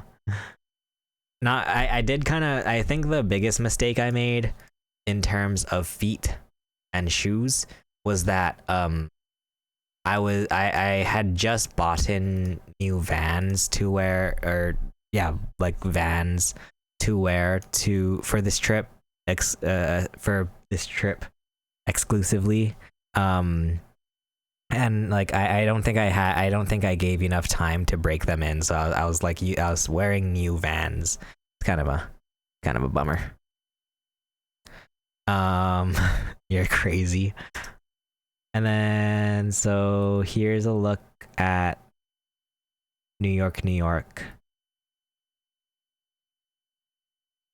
Yeah. I would went to Ross and got sneakers. Well, I had like Vans. They do have Vans that are sort of Vans that are more sporty and like kind of like made for walking. Not like the regular Vans. There's M&Ms. All kinds of M&Ms. And then we go to the never seen them. They're called Vans Exo something. Vans Exo Ultra Range. They're more like walking shoes and like sporty shoes than regular Vans. So I got one of those, but I didn't give me enough time to break them in. If I wore regular Vans, that would have been a problem. Right, this is the ABC store. So ABC store, apparently, I didn't realize until now, apparently ABC stores is a Hawaii thing that happens to be in Vegas. So it's a Hawaii thing that is in Vegas with Vegas souvenirs, I believe. I like, cause we have ABC stores here, and there's ABC store at one of the malls here. I always thought it was like a touristy thing. Like I thought it was just like a Hawaii, like, or not even like a touristy thing, but just like I thought ABC stores was like basically like a convenience store. Like you go there to buy drinks or whatever. But yeah, they had one in Vegas, and like they had like little Vegas things. We had a friend who went to TwitchCon who was a streamer on a broken foot and walked all around. Oh no. It was supposed to be healed, but so was not. Aw. Bummer. Always buy your water at ABC stores. I do like it is like it's a nice convenient way to get like drinks and whatnot. We're walking. Oh, yeah. So we're walking on our way to the MGM to go to the Hello Kitty Cafe at the Park MGM.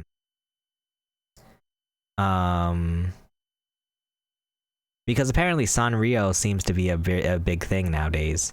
So I was like, okay, we can go to.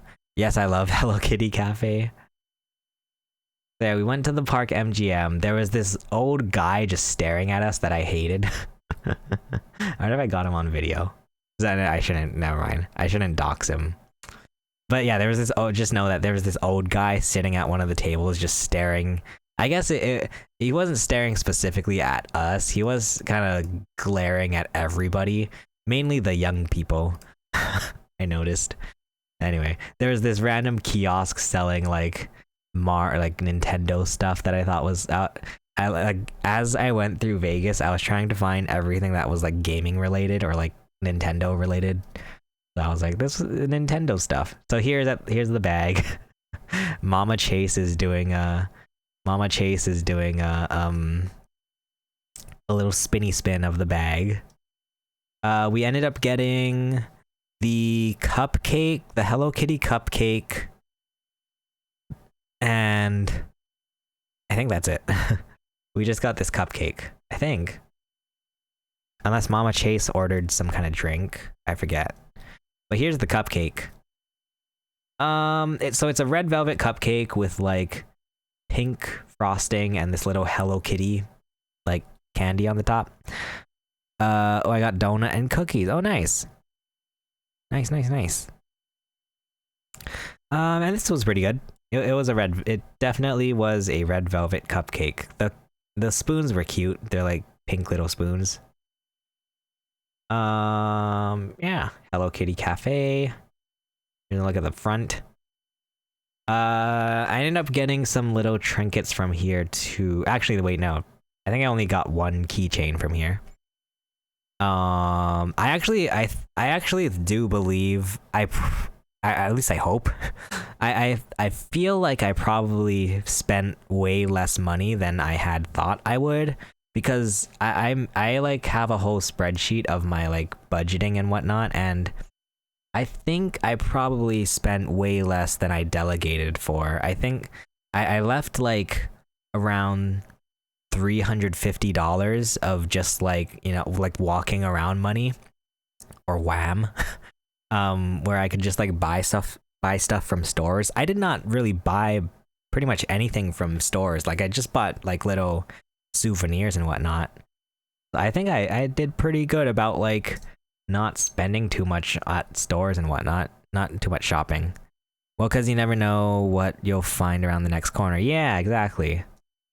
But for the most part, I was mainly just looking for like little little souvenirs, basically. So I just have a bunch of like Las Vegas, like I bought like a water globe Las Vegas thing. Like I just wanted like little things to remember the trip by. Like I'm not super duper I'm not gonna like buy a super duper expensive thing. The first time we went, we spent more. The second time we spent way less. Yeah, that makes sense. They have they have a Hershey's Kiss and a Hershey's chocolate bar. All right. Oh yeah, and then we ended up getting, what is this, lunch? I think this is lunch. Since our breakfast was a big fat failure, we ended up getting a small lunch. So they have this pizza place at the MGM Grand. I took a picture of the. Here's me trying it for the first time. It was okay. I don't know. It was fine. It's like New York style pizza. I don't even know what that means, but this is what it looked like. The pepperoni looked like little sausages. Right, I took a picture of the. It's the Bonano's New York Pizzeria. They have 2 of them in the MGM Grand. But yeah. So this was like our small lunch since we had a small breakfast.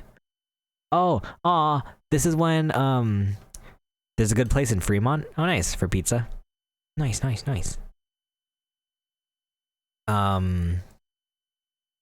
I would love to know what it's called. But I didn't care if you went up there. We only went up there once because Mama Chase. It's called Evil Pie. Okay, gotcha. We only went to downtown once just because Mama Chase wanted to go to the beef jerky store and she wanted to go to Trader Joe's. So, and we were staying on the strip and we didn't have a car, so Ubering was our only way to go. And like within like one day that we went to downtown, I think we had spent like $100 just on Uber in one day. So I was like, okay, we're gonna chill out on the Ubering. The slices are huge. Oh, nice. So the whole time while we're in Vegas, the dogs are at the boarding. So, and like I mentioned before, the dog boarding place has like a live camera that you could watch. Like we would be watching the little puppies. Aww, it was so sad. And like they stick together. It's so cute. Look at them, like they like even with all of the other dogs there, they're just like sticking together. It's so cute. Aw, I love them. No, you could have bus pass. We didn't want to take a bus just because I don't think I took any video of it, but like the monorail was getting pretty packed in there. I can't imagine taking a bus and it's packed. So like I don't know. I don't think Mama Chase would have been. Yeah, Crazy Weekend. Yeah, I don't think Mama Chase would have been comfortable in the bus, because yeah, we were already struggling with the monorail as that was. But we took the monorail again. So I want to say we're going to dinner here. Are we going to dinner?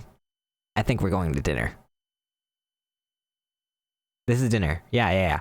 Okay, so we're going to dinner because we're going to Caesar's Palace to go to Gordon Ramsay's Pub and Grill. So there are a bunch of different Gordon Ramsay restaurants to eat at. There's this one, Gordon Ramsay Pub and Grill. There's like Gordon Ramsay Fish and Chips at the Link. There's Gordon Ramsay's Hell's Kitchen. I feel like this one, Pub and Grill, is like the perfect in between. I think the Fish and Chips place is very casual. Hell's Kitchen is way too fancy for me and Mama Chase.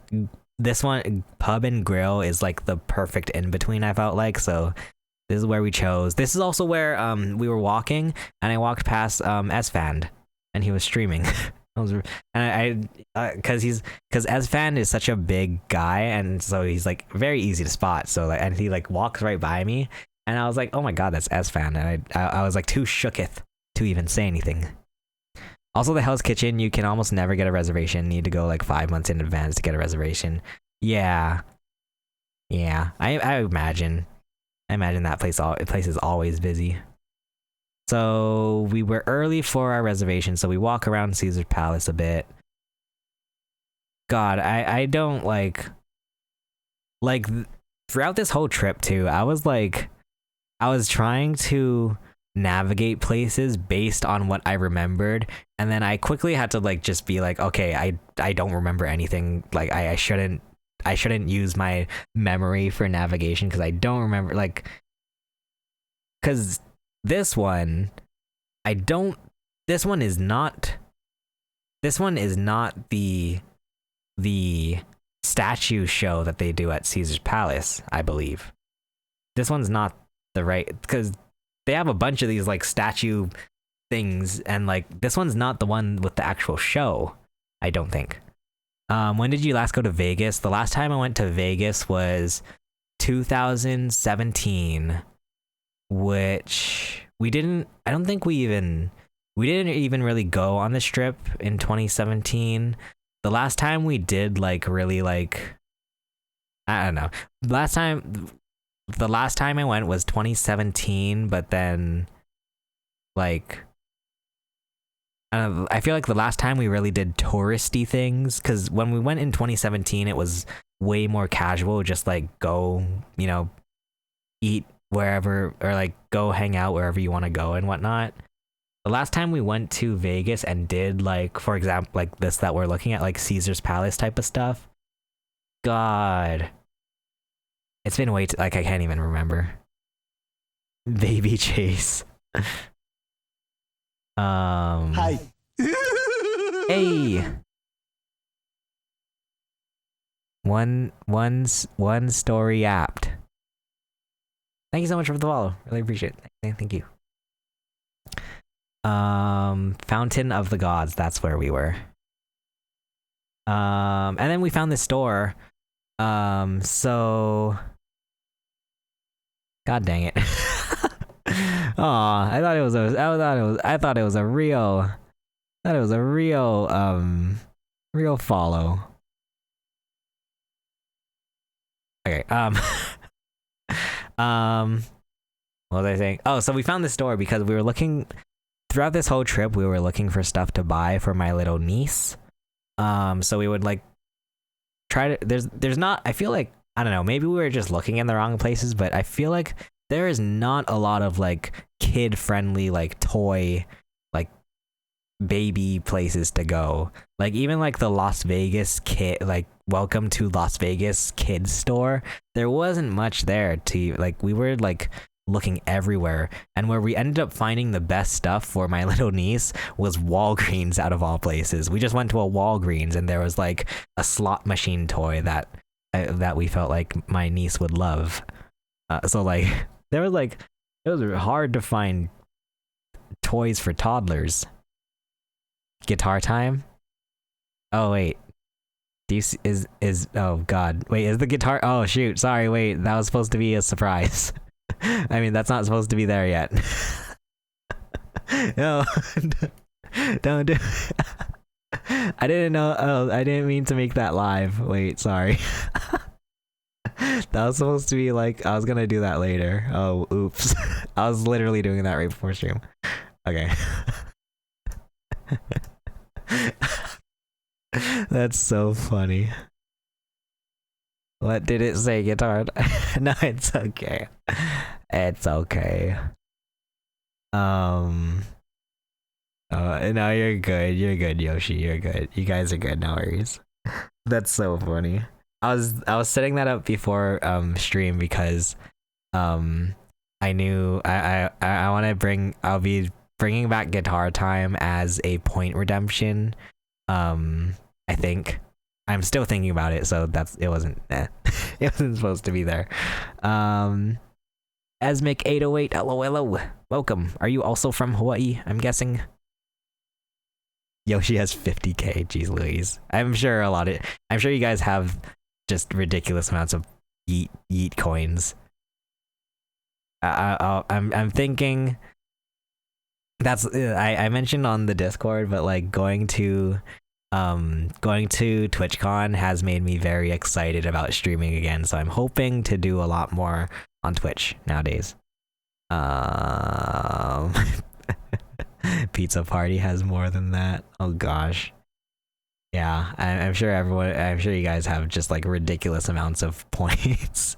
Josh has 104.6. Oh geez. Yeah, from Oahu. What's up? Esmic808 has 10. Very nice. Nice. Also from Oahu. Ooh, Magic Conch time. Magic Conch. Pizza Party would like to know, does Chase want to do... Wait, does Chase want to do guitar time? Absolutely not. Okay. There's our answer, guys. I guess we just go on with our family vacation videos. Oof. Big oof. Thank you for redeeming that. I appreciate it. Okay, so we're trying to look for stuff for my little niece. And so we go to this store, which is like Japanese toys, basically. And they have like, yeah, so they have like Mario stuff, they have Pokemon stuff, Kirby, Animal Crossing. Oh, here, I took a picture so that I remembered. It's called Kappa Toys. Or Kappa Toys. Oh, and here we go. So now we're going on to dinner. So this is inside Gordon Ramsay's Pub and Grill. They have a shirt. It's raw. Of course they do. Of course they do. It's raw. Oh wait. So here's us sitting at the table. Get our little menu.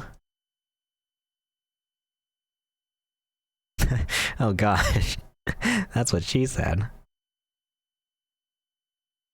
Oh gosh. It's getting late. Everybody's getting loopy. We're making that's what she said jokes. So this is where we're sitting. Yeah. And then this is what I ordered. I ordered the... What was this called? This was the braised some kind of it was something. Some kind of like hold on, I wrote it down. What's this called? Let me find it. My restaurant orders. What did I order? I ordered the braised short rib and cabbage from Gordon Ramsay Pub and Grill. So yeah, so it's short rib, mashed potatoes, and cabbage. His mind is still laughing. And I'm guessing this is some kind of gravy or something. And yeah, this was really good. This was like very, very good. Like very just solidly good. And that's what I can say about that. I don't know. I feel like I'm not like the best. I'm not like a food reviewer. Like I'm not a food connoisseur. But I ate the whole thing, or almost the whole thing. There was like some fatty bits that I don't like. I don't like that texture. It was very good. This was really, really good. Was it now was it $45 worth good? I guess so, actually. I don't know. If anything, the presentation was nice. Like, look at that presentation. And then Mama Chase got the onion soup and lobster rolls. That was pretty good too. You can see I tried some of the lobster roll here. It's on my plate. I mean, did Mama Chase cover? It was like a split deal. But yeah. Heck nah, it was pretty good. Like I think it was very, very good. I was debating between the short rib and the beef Wellington, which is like what Gordon Ramsay is known for, but the beef Wellington was like $80. So I was like, I guess we'll just do this. Oh yeah, so we walked past the Hell's Kitchen too. At this point, where are we going? Where are we? I did a lot of feet recording, as in my own feet. Where are we going at this point? I have hiccups for the 4th time today. Jeez Louise. Oh, I think it was at the, actually, wait. Funny story. So I posted in the Discord. I think, yeah, if you guys saw the Discord, I posted about how much I hate Vegas just because of how difficult it is to navigate in Vegas. And I think this is where I was like kind of freaking out because maybe that's why I'm recording.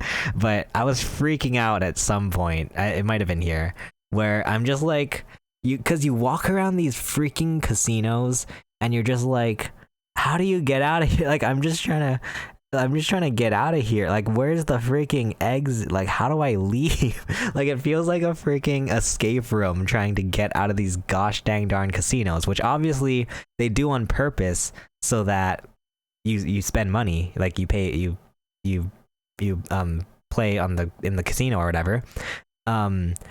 So it's like this freaking maze of just trying to leave these gosh dang darn casinos. And I'm just like walking all over the place. Like the signs are pointing, like the arrows on the signs just feel like so like useless because like the arrows will point like here and then you go that way and it points the other way and you just walk in a circle. It's so dumb. I hate it. So that's what I was telling Mama Chase, but that by the end of this trip, I was like, I never want to see another casino in my freaking life. I hate casinos. It's so annoying. So yeah, at this point, I'm just like kind of freaking out, trying to figure out how the heck do we get out of here.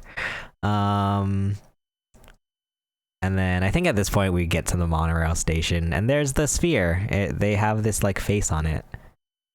Kind of cute. Kind of cute. Kind of cute. Oh, here's where the Xbox logo. Yeah, and they posted about this too on Twitter. They have like an Xbox advertisement on the sphere. Very, very cool. I cannot believe Xbox One. Ew. Oh my god. I will say, like, this just makes sense because the Xbox, you know, the Xbox logo is like a ball.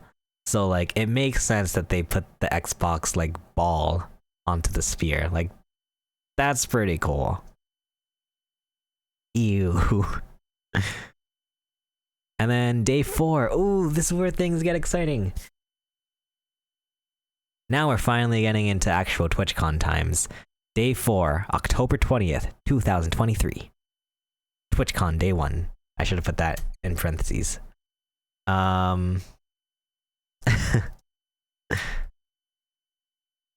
So here we are, heading over to TwitchCon day 1. So yeah, we every day of TwitchCon, we pretty much made sure that we left as early as possible.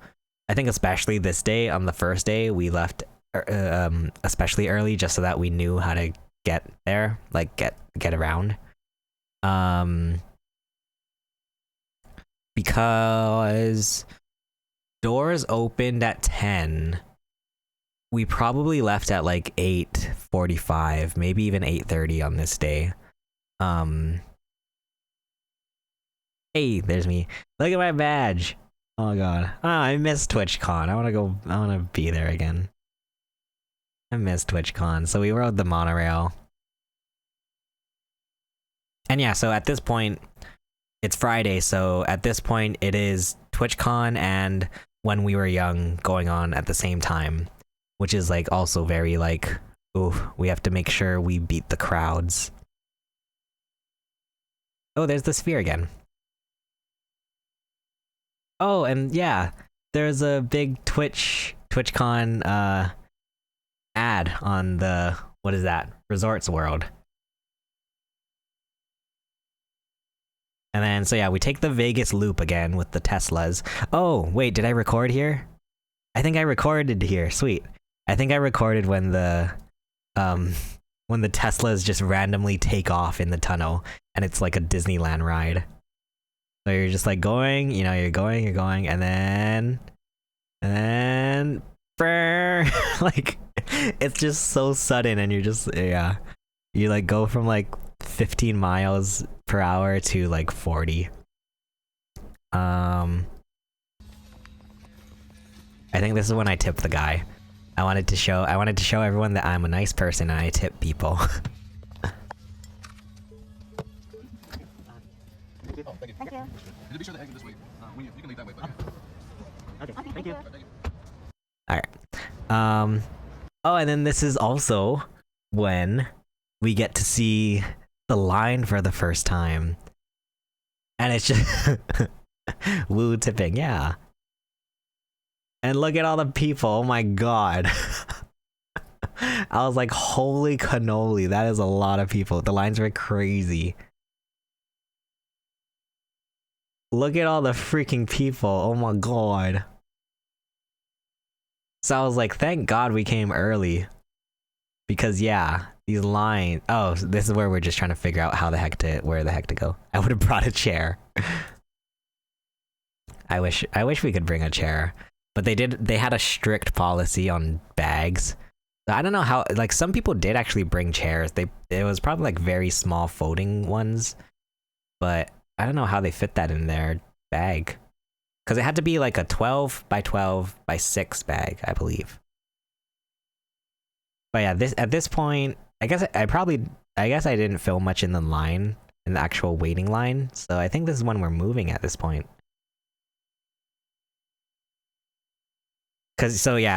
So in this line, so this is like the queue, like this is like the waiting line, and then you walk further. So you walk down like this a little walkway here on the side of the convention center. And then further down there's the actual like security and entrance here. So this is where you actually get into the convention. So this is technically where like the line would be. And yeah, there's the giant TwitchCon sign. Oh my god. Oh, I miss this. I wish I was here again. Oh, here, I filmed it on my vlog camera. So here's the giant ocean of people. Would you go next year? I was talking about this earlier. I feel like TwitchCon is probably gonna be a once in a lifetime thing for me, because I don't like, I had fun and I wish I was there, but it was like I think the first time was probably like the most fun time for me. Like if I were to go again, I don't know if it would be as fun. Especially because like, yeah, I tried to get like everything done at this convention so that I wouldn't have to come again. What if you had friends go? Maybe. We'll see. Oh yeah, so at this point we actually go into the convention center.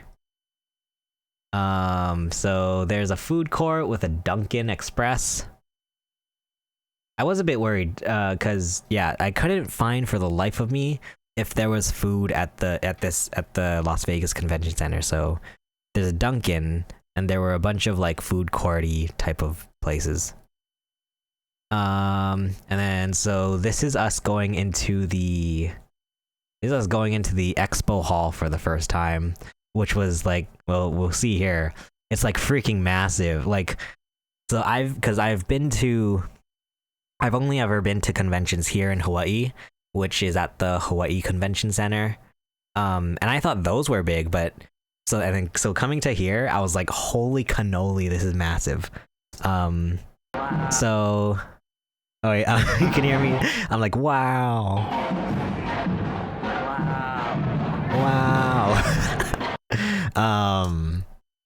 So I don't know. Do you guys want to see like a full tour of like? Do you want me to talk about, or do you just want to see like the? We'll just do like the bigger booths because it is getting late. We'll just do like the booth that I think were actually worth it. So yeah, you come in and then there's the Amazon Prime Super College Fair. This was like lit the whole time. I don't think there were many people actually here, but like it was like there was so much like energy here. Like the people were there, because I guess the idea is that it's like a college, like you can win, you could win a college. What am I thinking of? A college. You could win a college. What am I trying to think of? A college like thing. You could go to college basically. So they had like cheerleaders and like they had this band here. Like it was like wild. It was wild the whole time, and I was like, it was honestly too much for me. Where I was like, scholarship. That's what I'm thinking of. Thank you. It was a bit too wild for me. I was like, I'm purposefully going to avoid this booth because it seems a bit too exotic for me. A bit too much. But yeah, so here we are walking the expo hall. Hold up, let me pull up my TwitchCon. Pull up my TwitchCon schedule so that I actually know what we're looking at. There we go. I have my TwitchCon schedule so that I can see what the heck we're doing. So my first thing on Friday, day one of TwitchCon, was to go to a meet and greet. So the way meet and greets worked at TwitchCon was, well, first off, the way TwitchCon meet and greets worked was that, they sent out the schedule for meet and greets, and then it was like a week later they had reservations for meet and greets. So you would have to go onto the TwitchCon app at like 7 o'clock in the morning or whatever when they opened, and then you would have to reserve your spot for a I'm reading scholarship now. You had to reserve your spot for a meet and greet. So there was like a reservation system for meet and greet, which I actually kind of liked. I know it kind of screwed some people over, which is really sad. Like I couldn't imagine like not being able to meet your favorite streamers. Like that was like pretty much, that's what I wanted to do at TwitchCon, was meet my favorite streamers. So like it's sad that like, and like a lot of the meet and greet sessions, they filled up very quickly. So it was really, it's really sad to imagine that like people, you know, maybe they were at work or something and they couldn't reserve their spot. Like that's really sad. But I think on the other hand, I think it works better because now it makes it a lot more like, I guess, organized for like who goes to these meet and greets. So anyway, this is the map of what TwitchCon looked like. There was 3 levels. The 3rd level was pretty much exclusively for the partner lounge. Level 2 had all of the panel rooms. You could go to like different panels, and then level 1 was mainly just the expo hall and the Kappa Cabana, which is where they had music. So yeah, you had the whole expo hall here, which is like, there was the big glitch theater, there's the loot cave where you could buy Twitch merch, the meet and greet stations, and like all of the exhibitors and stuff. And then there was Artist Alley. So yeah, there's the map, and then you walk around some more. Let me see, what else did we see here? Watch at like as we're watching this, and I see a big streamer that I missed. All right, the AT&T booth. First off, the AT&T booth was very blue, but also the AT&T booth, they had meet and greets going the whole weekend. So like there was like a line a lot of times just outside of the AT&T booth. It was pretty wild. So at this point, we are going to our first meet and greet at 10:30. And oh yeah, so meet and greets, they happen at a certain time, and then you can start lining up for said meet and greets 30 minutes prior. So I had a meet and greet at 10:30, so I started lining up at 10 o'clock. Oh wait, what is this? This might have been on my iPhone as we were entering. This was so cool. It was like a giant screen with TwitchCon. Oh, here's me taking pictures next to the cosplay policy sign. And then yeah. There's the Genshin Impact booth. The Genshin Impact booth was like popping off the whole weekend. There was like always a line for the Genshin Impact booth, or like there were people like standing and watching outside of it. Like the Genshin Impact booth was popping off. What's this? This is just more walking around.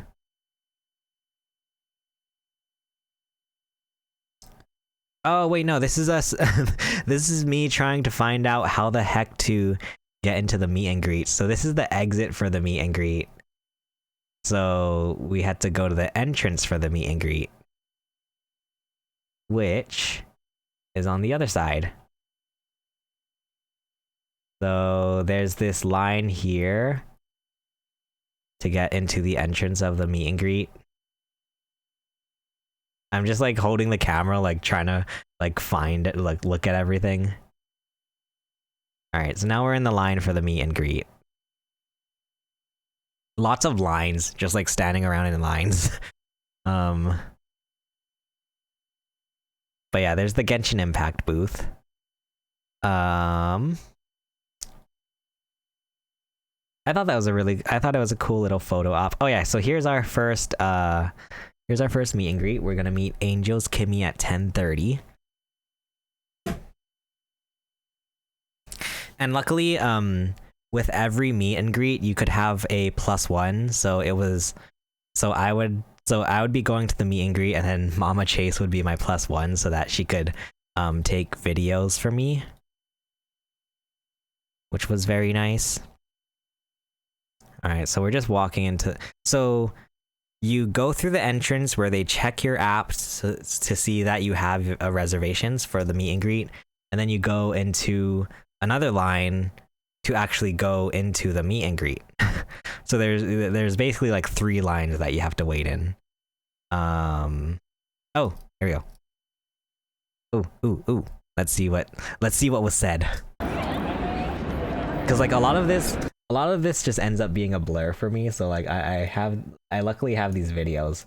The unlucky part though is that it was very loud in there, so it might be hard to hear what's being said here. But yeah, so there's Angels Kimmy.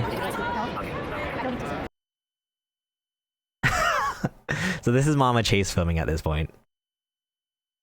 This girl had like Blue's Clues backpack and the notebook. What is that called? The Blue's Clues notebook? There's a name for it, right? The clue. I forget. I used to love Blue's Clues. How do I not know this? Okay, so we're just standing in line. I guess this is nice. It's nice. It's nice that Mama Chase filmed me from a very bad angle. But no, it's nice that now we get to see just how nervous I am here, especially because this is the very first meet and greet of the whole TwitchCon. So I'm like very nervous. Okay. It was also very nerve-wracking because like you have to like be careful with these meet and greets, because a lot of times, like especially if there's a line, you have to like, at least for me, like I want to make sure that everyone gets a chance in line, so I like try to like make it as quick as possible, and I like feel bad if it takes too long. Oh, here we go. Chase's time. ChaseYama's turn. Okay, what did I do? Let's see. Let's inspect everything that I did wrong.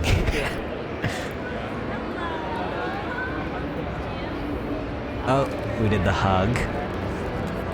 Ooh, that was another thing too, I should mention. I was very careful about not hugging people because I didn't want to be the guy that hugs people without consent, so I usually waited for people to hug me. Which is usually how I go about things. Anyway, so so it was actually Mama Chase's idea.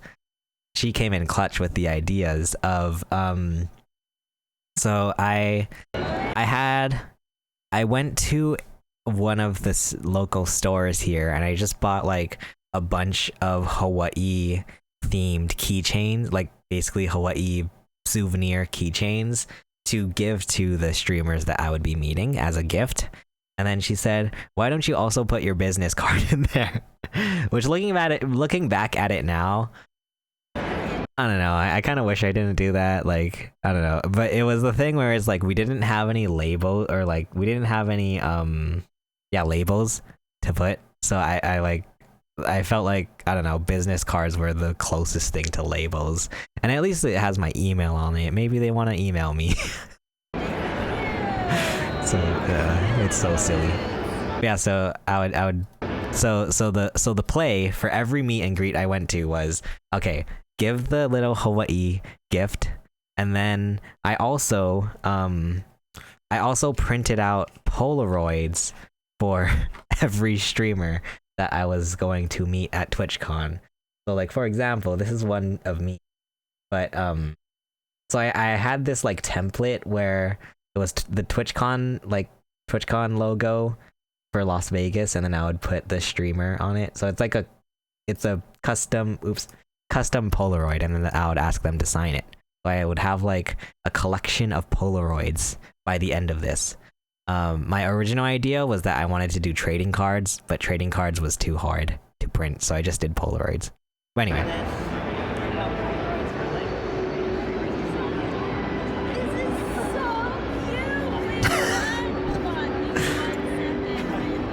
And it was so nice because a lot of the times, like, the reaction was like, wow, this is so cool. Like, you know, like the Polaroids were so cool. Which I appreciate. Like, that was so nice. I appreciate that. Like that. And like, so yeah, like here, I ended up in I ended up in a few different vlogs now. Hopefully we'll see if like the videos come out from the creators, but like I may have ended up in a few vlogs just because of these Polaroids. Yeah, I was gonna bring my Polaroid camera, sadly we didn't get to go. Yeah, that was there were quite a few people like who brought Polaroid cameras and like would take pictures with it. Like that was cute.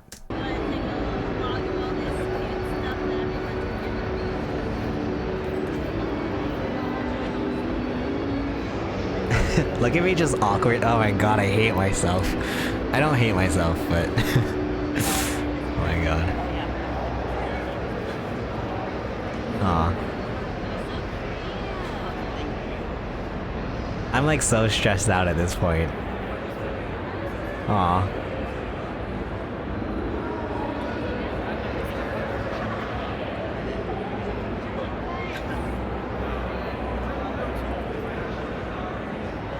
Oh wait, oh. Did I do hover hand? Am I doing hover hand? Oh god. What's the play here? Hover hand or no hover hand? I'm also doing this, I remember this too. I was doing this weird thing because I had which continued to be a trend throughout the whole TwitchCon, was that I would have the Polaroid in my hand and I'm like, I don't know what to do with this because I don't want to touch it because of the Sharpie. I don't want the Sharpie to smudge. So I just have this Polaroid in my hand that I'm like holding like with the edges of my fingers so that I don't mess it up. And then I'm like, oh god, I got a picture. But yeah, she was super nice.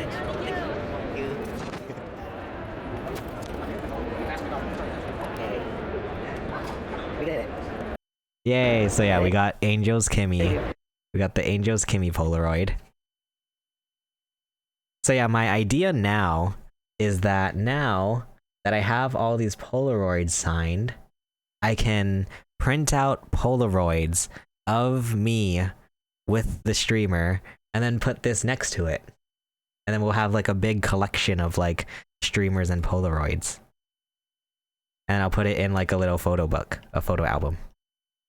But yeah, super nice. And I will say too, I have to say too, like a lot of like so many of these streamers, both boys and girls, they're so like pretty in real life. Like I like walk up to these I walk up to the streamers and I'm like, I can't believe I see them in real life and they're so beautiful. both the boys and the girls. Super cool idea, thanks. I was so glad that people actually liked it. Like that was like, I was like so happy.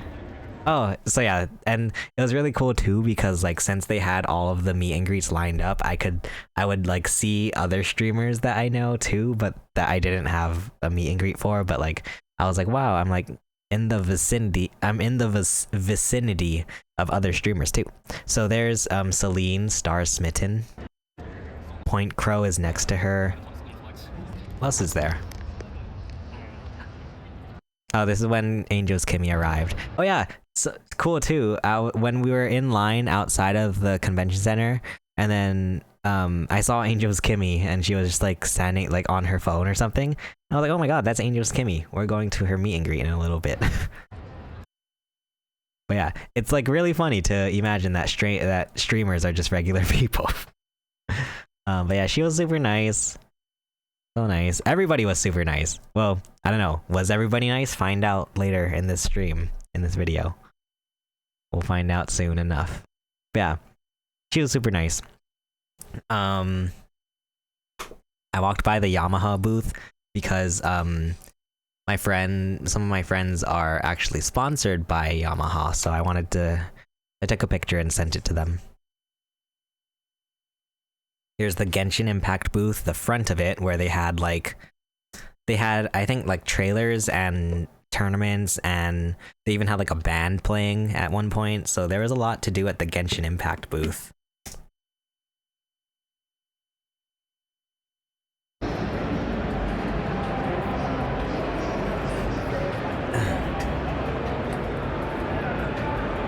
Alright, so right after Angel's Kimmy meet and greet, we had another meet and greet.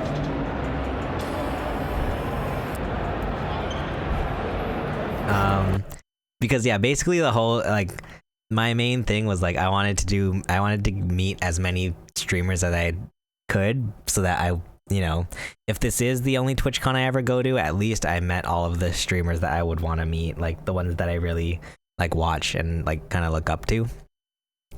So yeah, next up, well, first off, here's XQC. So we're like right next to XQC.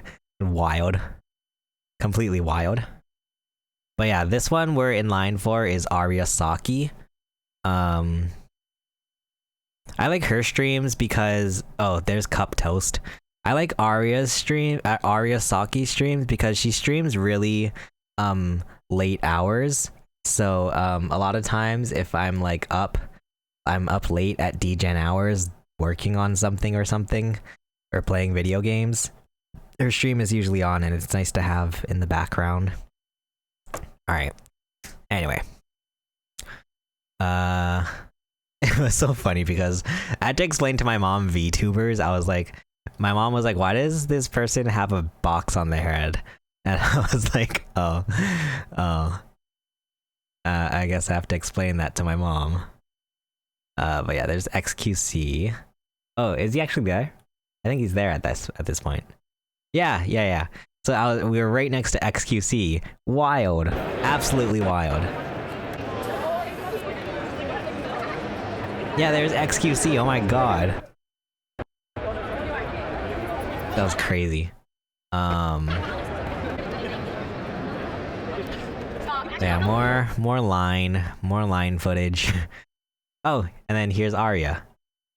Oh wait, I happened to record it. I think it's so crazy too because then you hear streamers talking right in front of you, and it's like, oh my, like, you know, it's one thing to like hear a streamer talk on stream, and then when you actually hear it in person, like for example, I vividly remember like hearing Arya Saki laugh, and I was like, oh my, like that's the laugh that I hear on stream. Like, I don't know, it was like weird to hear it in person. But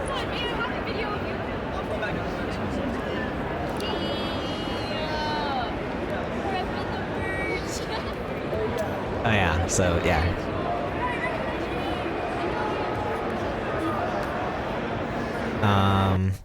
She's also very pretty. Everybody was super pretty. Oh, there's me being nervous again.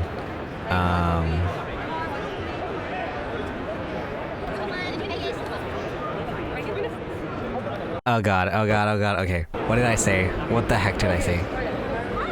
Nice to meet you.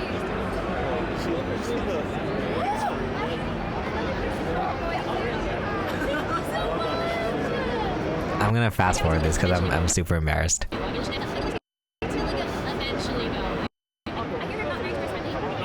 Oh, she's talking about going to Hawaii and how it's not tourist friendly, and I'm like I'm so bad at conversations.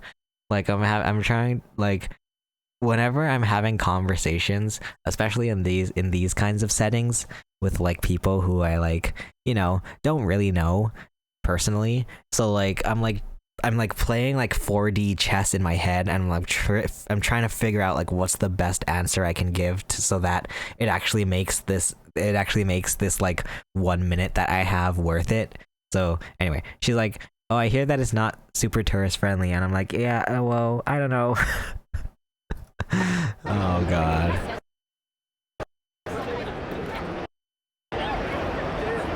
And so this is where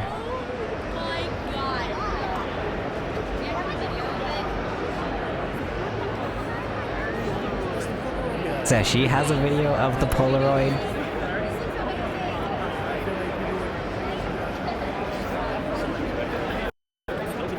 So that's possibly 2 vlogs that I may or may not be in at this point.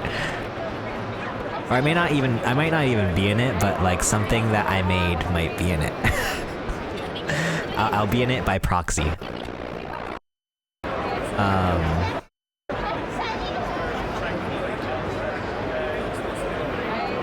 And then picture.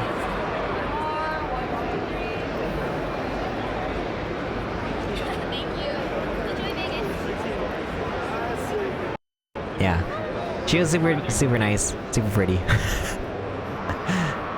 look how excited and like happy I am. And then we got the signature right here. So here's that signature too. Oh my god, it's getting so late. Ta-da. What an awkward thing to say though. Oh, I'm gonna go, but it's not tourist friendly. Like, oh, then you probably shouldn't go. Like, IDK. Aw. I mean, I don't know. Listen, I'm not gonna. I have absolutely no business to call people awkward. But yeah, she was super nice. So there's our pictures. I'm trying to think what else. Cause I know there's the ads right now. Oh, wait. Oh wait, I can snooze it again. Let me snooze this ad break real quick. Cause I do want to talk about something here. We'll talk about this and then maybe I'll run the ads. But okay. So after we met Ariasaki, should have offered to be your personal tour guide. No. No. No. So after we met Ariasaki, so right outside of the meet and greets, there was this Pink Gorilla game, which I know of. It's run by DS Koopa on Twitch, as well as Kelsey Lewin, who is like a very, very big and like she's a very like big person in gaming, especially with like Nintendo gaming. So I definitely wanted to check out the Pink Gorilla booth. I feel it depends what parts you go to that are more friendly for non-natives. Just be nice and don't litter. Yeah, what I will say about tourists in Hawaii is that tourists do definitely have a very negative connotation in Hawaii, which yeah, I feel like in general there's a very negative, like, just the word like tourist has a very like it's almost like a derogatory term. Like I've definitely known people who, like, you call someone a tourist as an insult.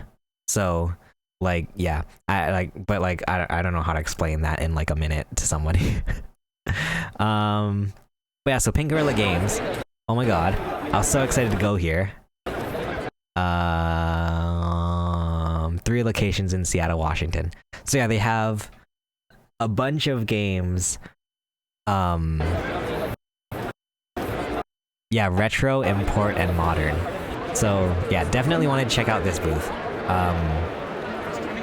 And oh, it's better. Okay, cool. Just looking. And they oftentimes with their booth, they will have this, like they have all these plushies around their booth, which is so cool. It's such like, of course people are gonna look at it, like it's so good. So yeah, we go inside and they have a bunch of their games. So here are all of the DS and 3DS games. I was looking at that Mario Party 100 for the longest time. I ended up not getting it, but I wonder if I should have got it. Mario Party Top 100 for 3DS. Also that the Thomas the Tank Engine game on DS. That would have been perfect for me. They had a bunch of consoles too, which was really crazy.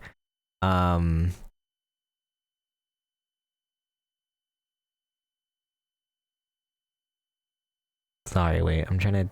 What are the ads doing? Okay, they had PS Vita, so Game Boy games, PS Vita... Always surprising to find stores with, PlayStation Vita games, just because of, like, how... Yeah, like, it's always really hard to find PS Vita games. Not after deciding to sell your Thomas stuff. I'm only... Listen, I'm only selling the wooden Thomas stuff. I still have a bunch of my other and I am keeping some of it because I do want to keep some of it for my niece. But yeah, I still listen. Just because I don't have the toys doesn't mean that I'm not a Thomas the Tank Engine kid at heart. They also had a bunch of a bunch of systems and games, loose games. How long can I snooze ads for? Okay, because I do want to keep showing this. Gotta keep the addiction alive. Exactly. And then here's the wall of like, there's GameCube. I think I missed the GameCube games initially, so it doesn't look to see anything. I was like hoping to find some good GameCube games. It doesn't look like there's anything that I would be interested in. Yeah, it was mainly that Mario Top 100 that I was like, ooh, should I get that? Should I get that? But yeah, it was really cool. Like I love I love games. I love video games, don't you? What else? Oh yeah, they had Sega Genesis games, like loose ones. Sorry. Some plushies all over the place, controllers. Yeah, the plushies were pretty awesome. Well, we keep buying them. That is true.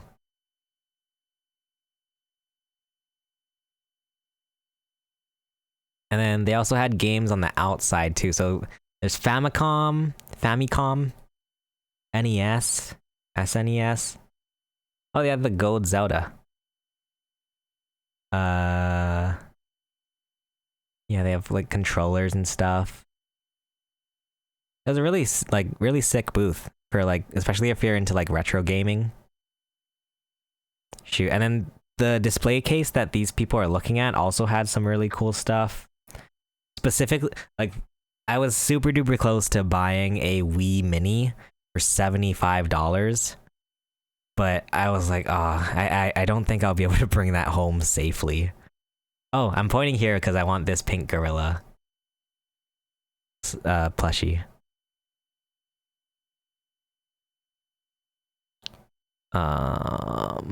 Do I show off the case here? I guess not. But yeah, there's a Wii Mini in the case that I really, really wanted. Okay, so we're standing in line because yeah, so there's like the store area inside the booth, and then you walk around and there's like the cash register section, which is where DS Koopa on Twitch is. And so I wanted to grab a picture with him because I like watching his streams. He does streams where he like he's basically just like taking care of the store and like, you know, testing all of the retro games and stuff. It's like really interesting to watch. So I wanted to grab a picture. We got a picture with DS Koopa, aka Cody, from Pink Gorilla Games. Very cool, very cool. He was very cool, very nice.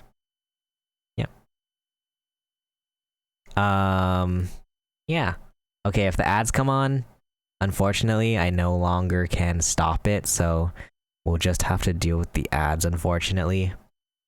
Here's the Milk Mocha Bear booth. I think they often come to Hawaii for conventions, so I often see their booth. Okay, we're just walking around at this point. Listen, it's getting late enough to where maybe we'll skip the walking around bits. Unless I happen to see... The State Farm booth was cool, because Jake from State Farm. If we see anything cool... Here, we'll just kind of skim through this really quickly.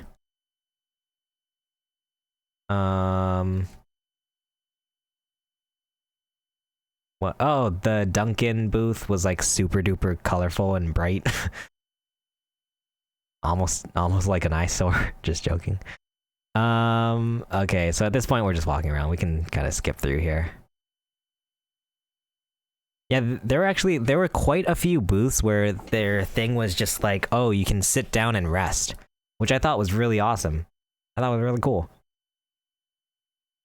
So sometimes I would be walking around and then Mama Chase would just be sitting at the Chevron booth. At the Chevron charging station or whatever. There's the Elgato booth, where I eventually went on to win a prize. Very cool. Oh, they had this arcade for, is this Crown Prime? I think it is. So there was like an arcade with a bunch of arcade machines, which was really cool. Okay. Oh, and now we are... What was I lining up here for? I'm lining up for something.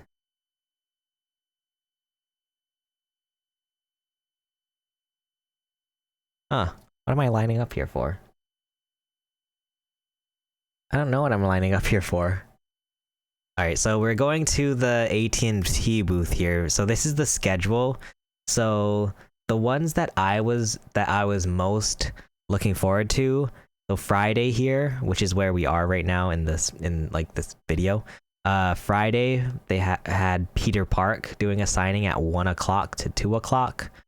That was another thing too about the AT&T meet and greets, was that they were quite quick. They were only an hour. A lot of times for larger streamers, the official like TwitchCon meet and greets would be like 2 hours or 1 hour. 1 hour depending on what the size of the streamer was. So, like, the fact that all of these were basically just an hour was kind of like, that's a short time. There's my Pink Gorilla from Pink Gorilla. So here we are waiting. Oh, and this was really cool too, because if you were an AT&T customer and you had proof to show them, you got like a fast pass for the meet and greets, which was like, I was like, thank God. Thank God I actually use AT&T, because now we have a fast pass for these meet and greets. Really cool. So that was nice. So we went in line, meeting Peter Park. He's super tall. I mean, it doesn't help that I'm ridiculously short, but very tall. Let's see what I said. Oh God.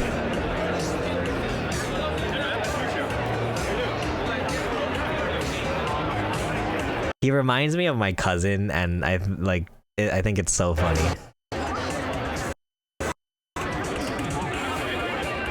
Oh, this one here, I gave him a keychain. He's like, I actually didn't hear what he said, but I just kind of laughed. But he's like, why? Oh, where's my? What did he say? I think he was like, where's my massage or something. I was like, ah. I was like, oh, sorry. Verizon people in line, exactly. That's exactly what I was thinking, because I had and yeah, the way it worked is like if you could prove you're an AT&T customer, they give you a little pin that you put on your lanyard to prove that you're an AT&T customer. And so you would see all these people like walk up to the fast pass line, and then the people would be like, oh, are you an AT&T? Oh, this line is for AT&T customers only. And they would be like, oh, and then they have to like, you know, make the shameful walk to the normal pleb line. And luckily, if there was anything at the Verizon booth that we needed, luckily Mama Chase is a Verizon user and I'm an AT&T user. All right, so here's the Polaroid exchange.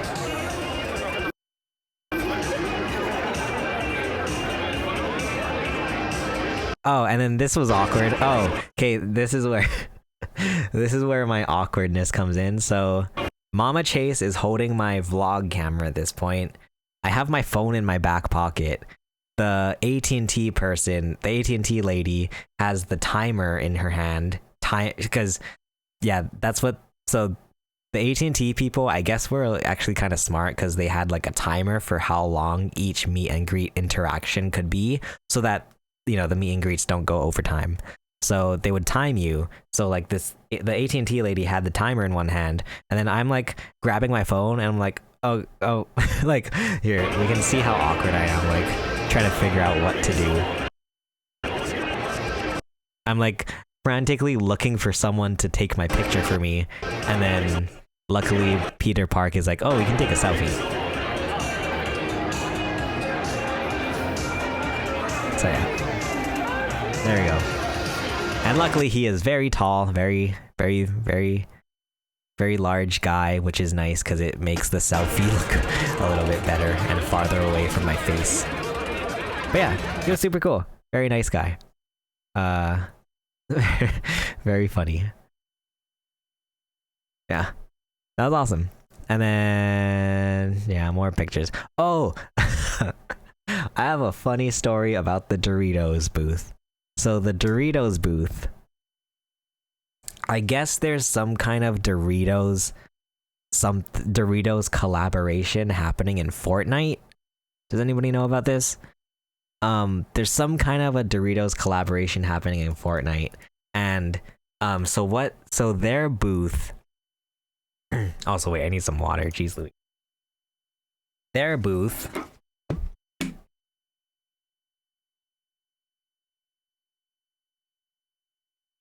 was supposed to be like a game, basically. So they had this whole like Doritos store, basically. It looks like a, you know, like a gas station store with Doritos. And it's apparently supposed to be a replica of the Fortnite Doritos collaboration, Doritos Mart. So they have like a bunch of these Doritos just like lined up everywhere, and then you can kind of see in Mama Chase's hand, she's holding some of the Doritos, and then so we're like, okay, here, look, this Dorito flavor is new. Like, I've never seen this Doritos flavor before. It was like some kind of like barbecue something. And then so we bring these two Doritos up to the cashier, and then they go, oh, this is a prop. And we're like, oh, you're telling me that these are not Doritos. So we have to, so they're like, oh, we can put it back. And then like, oh, because I guess the idea is that this is supposed to be like a scavenger hunt. It's supposed to be a replica of the Fortnite Doritos Mart whatever collaboration. And then so you're supposed to look through these Doritos like in like on the shelves or whatever. You're not actually supposed to buy the Doritos. And we had to learn that the hard way.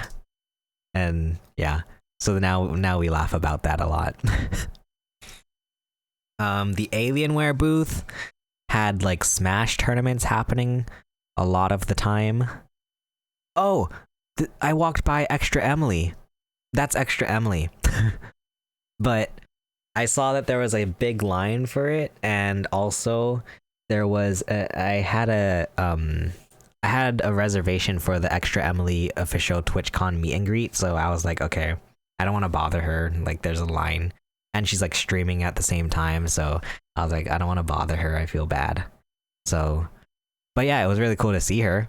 She's like, it's really cool to like see a streamer in the wild, actually, like, you know, in the zone streaming, like basically, you know, working. It's cool to see a streamer streaming. But that was really cool. So that was Extra Emily that we walked by.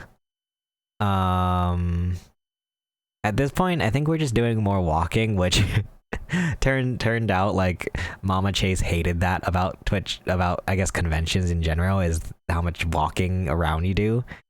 And like for me, that's like I get overwhelmed and overstimulated very easily. So when I go to conventions, I have to like make the rounds around the convention many times in order to actually like observe and like take in everything that there is at the convention, and Mama Chase did not like that. She just wanted to sit down. So here we're going into the artist alley. The artist alley, oh, this was cool. They had like Pokemon terrariums. Are these that's what these are called? Really cool. Here's the Crocs booth, where I believe you could customize your own croc bit thing. But yeah, at this point we're just walking through Artist Alley. I think we can kind of skip a lot of this. I mean, yeah. Okay. Oh, and then so here's the Samsung booth. So I am in a bunch. I basically joined a bunch of Discords for the people that I wanted to meet at TwitchCon, and you know, obviously a lot of them, I was already in their Discords, and a lot. So the ones that had specific Discord channels for TwitchCon 2023, I was like constantly checking it on my phone. So I go into the Foozly Discord, the TwitchCon TwitchCon 2023 channel, and someone says, you know, like alert, Foozly is doing a signing at the at the Samsung booth. So I'm like frantically running to the Samsung booth, because like, yeah, Foozly is one of the like top streamers. She's like one of my favorite streamers to watch. I think she's so funny, and so she was like one of the top people that I wanted to meet at TwitchCon. She doesn't even stream on Twitch, she streams on YouTube, but like she goes to every TwitchCon, so I was like so excited to meet her. So yeah, and like, yeah, once again, it's like one of these things where it's like, oh my god, I'm seeing the person who I like look up to so much and watch so much right in front of me. So that was really crazy. And once again, like, yeah, she's so pretty in real life. Wild.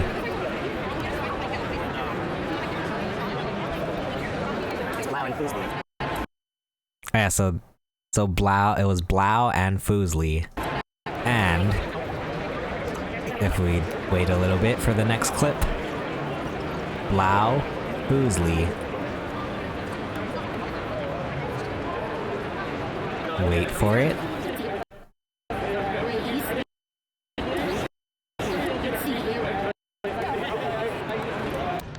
Wait for it. There. It was Blau, Foozly, Young, and Ludwig, and Ellum was there somewhere. But so it was like this like giant like meet and greet with like some of the biggest names in streaming. Like, whoa. So yeah, that was really wild. Unfortunately, I was not able to meet Ludwig. But I did. Well, we'll see here in a minute. Well, we did manage to meet Foosley. There's Ludwig. Like I was like, oh my god, there's Ludwig. What? And he was like wearing a hat and everything, so I was like, it's like he was like undercover. Oh my god. Oh, so yeah, here's our pictures with Foosley. She's so cool. Foosley's like one of my favorite streamers. Oh my god. And then this is, so yeah, this is when Mama Chase was taking videos and then took the pictures while taking the video.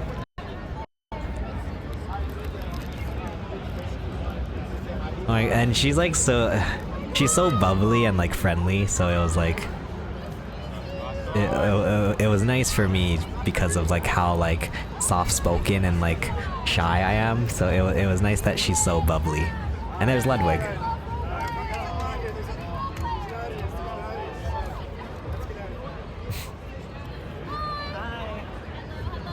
Oh, shut up, me. Chase.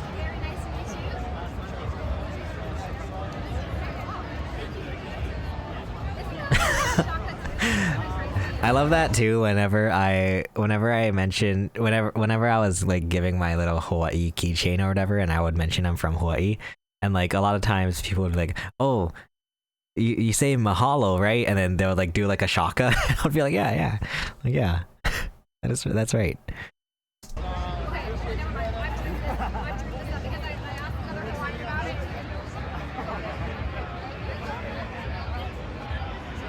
Aw, she's so nice and like friendly.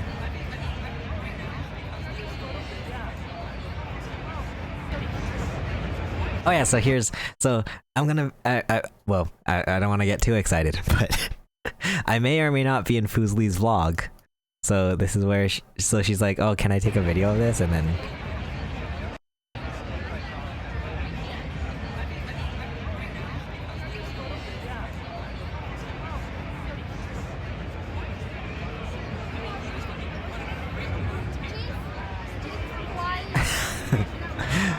Oh my god.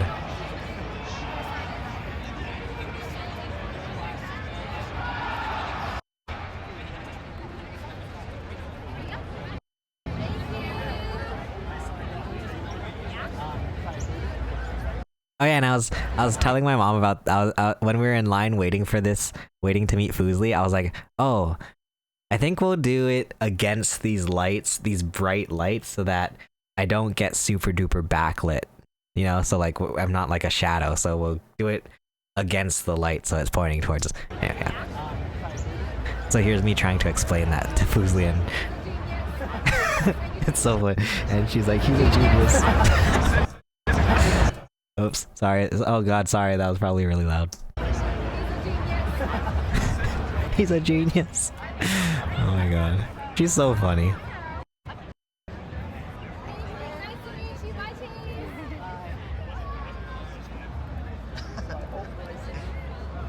She's so funny. Okay, so that's Foosley. Oh, I don't have any. Oh wait, oh here, I think this is, yeah.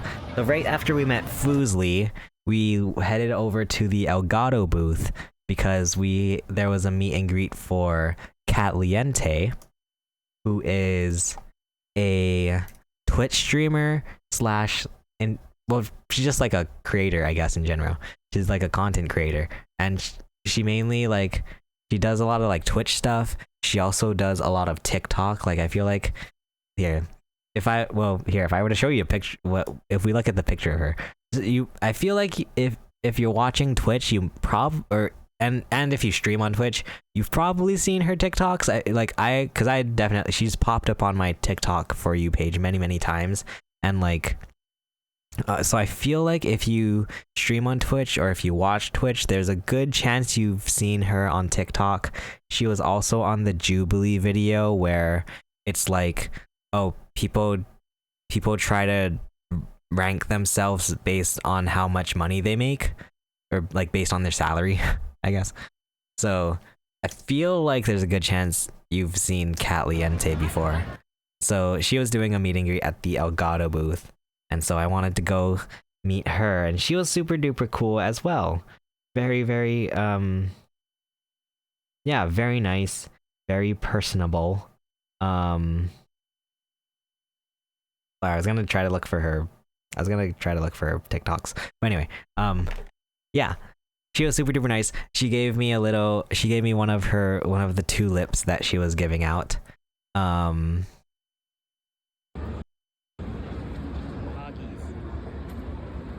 Poggies, I say. So yeah, that was really cool. Oh, and then at 2:30, I Gumdrop, aka Jamie, was doing a meet and greet at the Ebico booth, which is her like clothing brand. So I went to go meet Jamie. Oh, and this is where things get embarrassing. Oh god, if I had to rate like the most embarrassing interactions I've had at TwitchCon, it was this one. Oh Jesus. Oh god, this was the most embarrassing and awkward thing I've ever done in my life.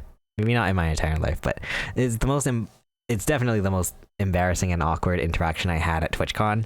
So as we've mentioned a few times now, I printed out these Polaroids for streamers to sign, and so I walk up to Jamie here at the Ebico booth. I have my little Hawaii keychain, and I'm like, oh, here's my I'm from Hawaii. I brought these Hawaii keychains. Here you go. And she's like, oh, thank you. And then, very nice, very nice, very nice. Incredibly nice. And then I show her the Polaroid.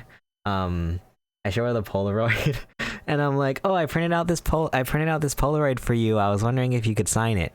And then she's like, oh, like, wow, so cool. This and that. And then she's like, oh, thank you. Like, thank you. I have something to remember TwitchCon by. And then I was like, ooh, like there's a part of me I was like totally split. Also, Esmic 808, thank you so much for the follow. Thank you. Super appreciate it. Thank you. There's a part of me that was like, should I just not say anything and let her keep the Polaroid, or do I say, oh, that was actually for you to sign?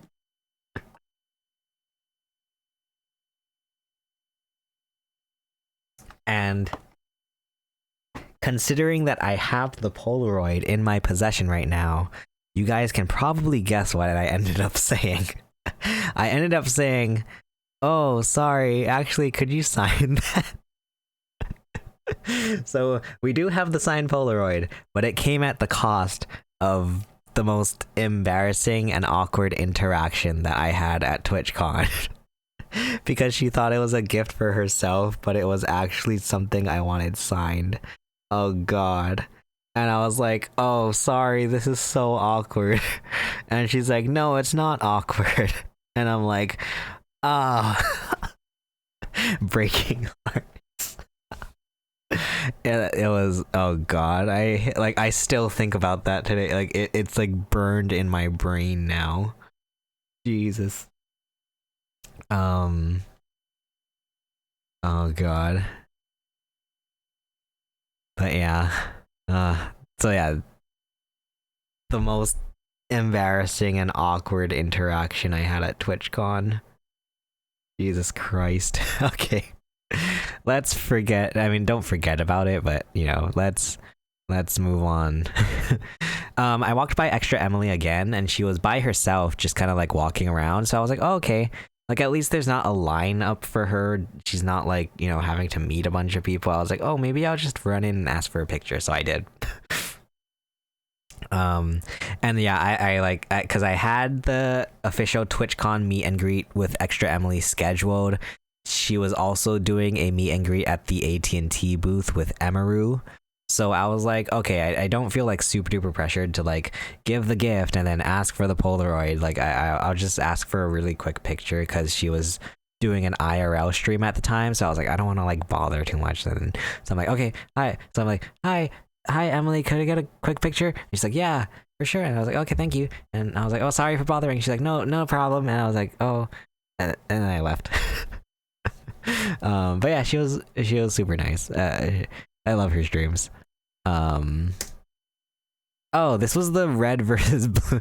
So they had a whole list of all of the exhibitors that would be at TwitchCon, and they had listed red versus blue, which, if you guys know, red versus blue is a Rooster Teeth property. I thought that meant that there was going to be like a big Rooster Teeth like presence. Like I thought like all of the Rooster Teeth people would be there, you know, like Gus Sorolla, Jeff Ramsey, Barbara Dunkelman, Gavin Free. Like I thought having the red versus blue booth there meant that was going to be like, it was going to be like a big Rooster Teeth thing. I walk up there and it's just like, it's these two TVs, two people sitting down and playing Halo.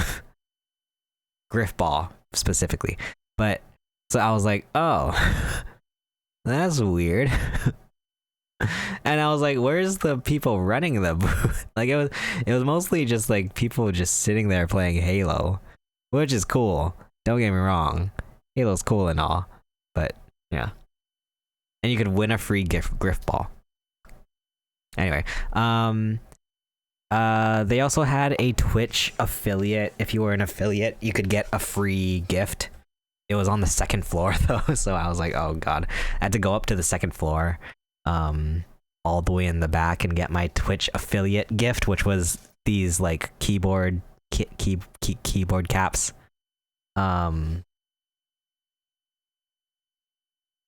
Like kind of cool. I don't know. I don't have a keyboard, so it doesn't really matter to me, but kind of cool. When I hear red versus blue, the first thing I think of is Halo. Yeah, exactly. Here's more of the Prime College Fair booth. What are we doing at this point? At this point, are we leaving? It looks like we might be leaving. Oh no, we're going inside. What was after this? Oh, now we're meeting X Choco Bars. We have the X Choco Bars meet and greet. Who was here at this time? Oh! Wait, is that this one? Yeah! This one was... Is it right next to? It might be right next to. I think it's right next to.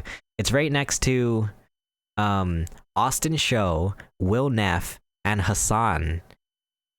All in one meet and greet. Wild. Wild. I don't know who else was there. Look at all the phones. But yeah. Oh yeah, and then Cutie Cinderella showed up here too. So there's like 4 people in one meet and greet, which was like wild. All tall people too. All very tall people. And then I'm here at the X Choco Bars meet and greet. Let's see. Once again, like everybody I met, like very pretty in person. Look how uncomfortable I look.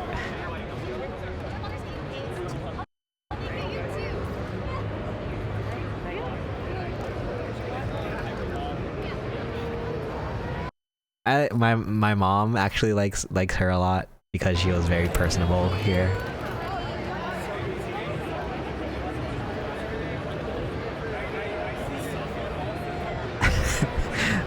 I love how expressive she is. It's so funny.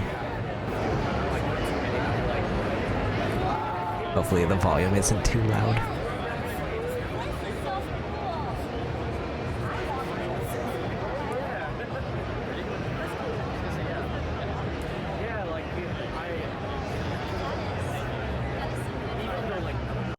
She said that's some good Photoshop.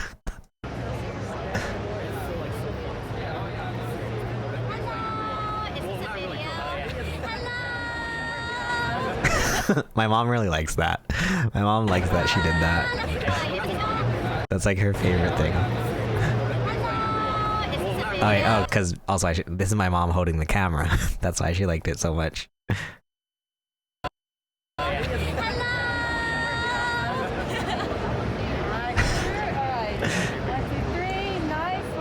She was so nice. She's so nice. So personable. choco bars. I'm so jealous. That's so funny because one of my friends too really likes choco bars. So yeah, I sent my friend. I made a GIF of her waving here at the camera and doing the little heart, and I sent that to my friend. When I'm happy, she's happy. I love yeah. Yeah.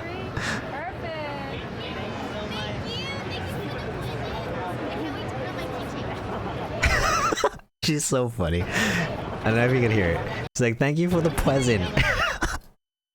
I can't wait to put it on my keychain.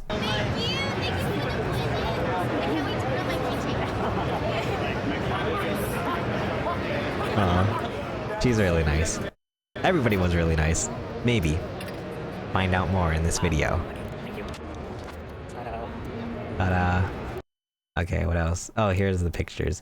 The person taking the pictures just so happened to get 2 of the worst pictures possible, so I don't know if you can see it on the stream, but in this picture, my eyes are closed. In the next picture, Janet's eyes are closed. Which meant, I guess, that I had to go in. I photoshopped my face from this picture where my eyes are open. Exactly, just gotta Photoshop them together. Yeah, so I took the picture where my eyes are open, put it on the picture where my eyes are closed, and Janet's eyes are open. Yeah, it was a whole ordeal. Look at this booth. Tasty peach. Lots of cute things, which was very cute. I also ran into just running through an AI photo editor. I ran into Trisha. Trisha is a birdie many times throughout the convention, but I was like too scared to ever ask for a picture. This was also when I learned that I should never use the front-facing camera for a selfie picture because I just look dumb, I feel like. Which I learned. After this picture, I learned. It's a lesson. Lesson in my mind now. But Trisha is a birdie. I didn't really talk to her or interact with her much. I just said, hi, can I get a quick picture? And then like, have a nice con, this and that. So I don't really have like too much to say about her, but I think she's like very, I think she's very inspirational. I don't know if you guys have seen that clip. So I don't know if you guys have seen that clip where she goes on Gordon Ramsay's show, because she's a chef. So she was on one of Gordon Ramsay's show. I forget which one. I think it's the one with the elevator. You guys know which one that is? The Gordon Ramsay show with the elevator where they go up floors. And then like I think someone gets eliminated and then they go up the next floor or something. I believe she was on that one. And then there's this famous famous clip where she walks up to Gordon Ramsay and then she says, I'm a streamer on Twitch, and then Gordon Ramsay says, what the F is Twitch? So yeah, that's like where I know her from. I think she's cool. Oh yeah, this is where we met Potastic P, MXR mods, and Kai. So right, so this is all the pictures and then this is the video.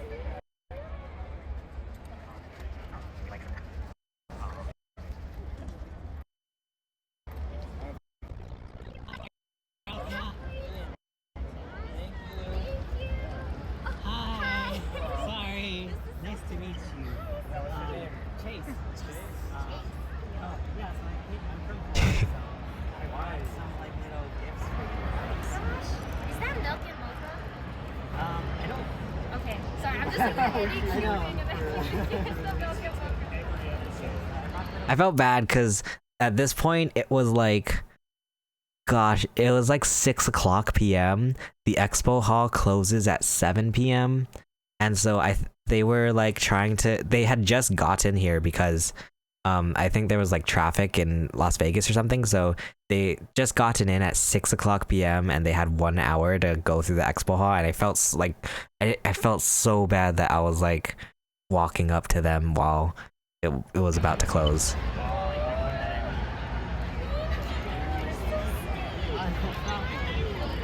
Yeah, MXR and Fantastic. I was so hyped that I was able to see them. They do the Mahalo, right? Yeah. And then I also printed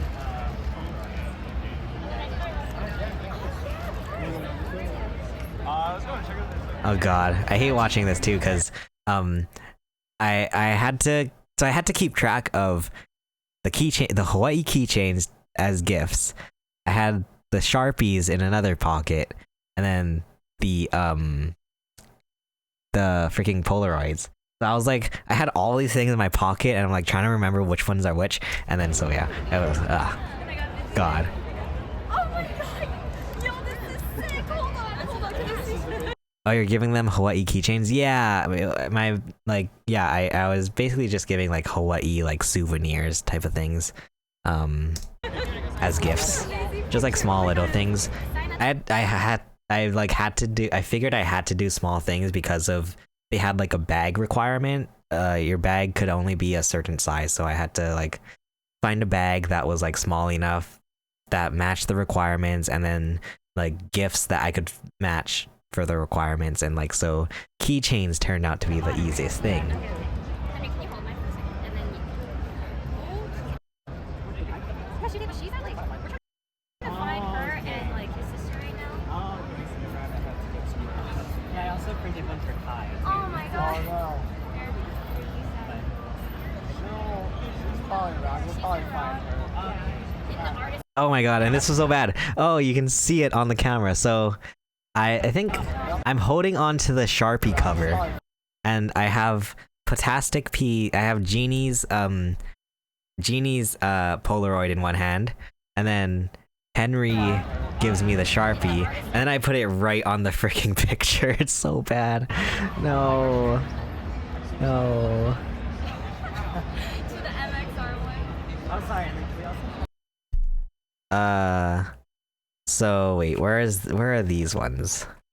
So it ended up turning quite jank. I'm really sad about. Well, it's not like terrible, but it there is Sharpie on it. I'm very sad about it.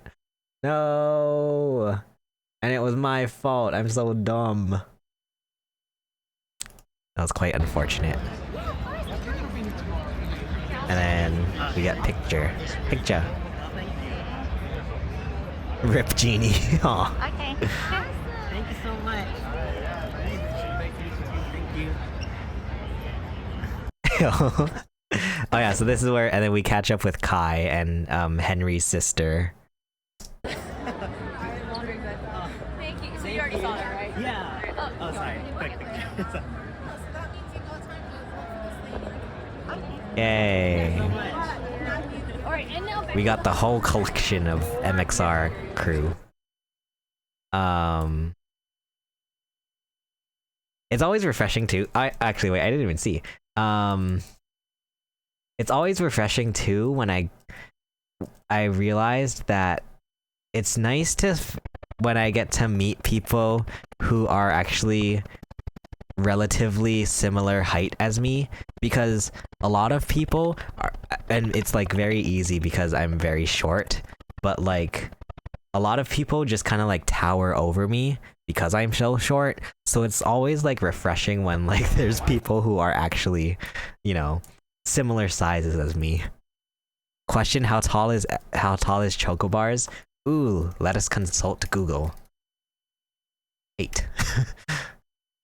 According to the internet, X Chocobars is... Where's height? Right. Height. Gosh darn it, just give me the height. Alright, let's just... Here. Where does it say height? 5'6", according to Google. Which, if we look at the comparison to 5'2" ChaseYama, I think it checks out. Little old 5'2" ChaseYama. Alright. Yeah. And like Henry's, I didn't realize until I looked at the picture, Henry is like What a giga chad that guy is. And then yeah. And then that was it for that's only day 1 of TwitchCon. Oh my god. That is only day 1. Henry the Giga Chad, exactly. We took the Teslas back to the place. Oh god. What was that, Friday? Oh, Friday we ordered room service.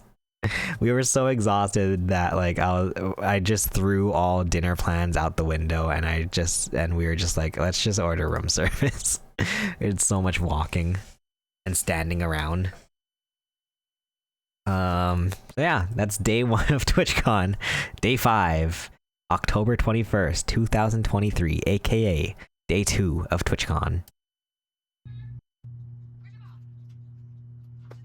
How many steps did your iPhone say? So here we can look at the exact numbers. It was, I think, average probably 8 to 10,000, or sorry, 8 to 10 miles per day, but some days were lower than others. Gotta go. All right, see you, Josh. Thanks so much for hanging out. Glad you had an awesome trip. Thank you. Hope to see you again soon. So yeah, it was around like 18,000 steps on a regular day, but during TwitchCon it like shoots up to around like I'm gonna average it like 25,000. See ya, Josh. Thanks for hanging out. I appreciate it. Hope you get some rest.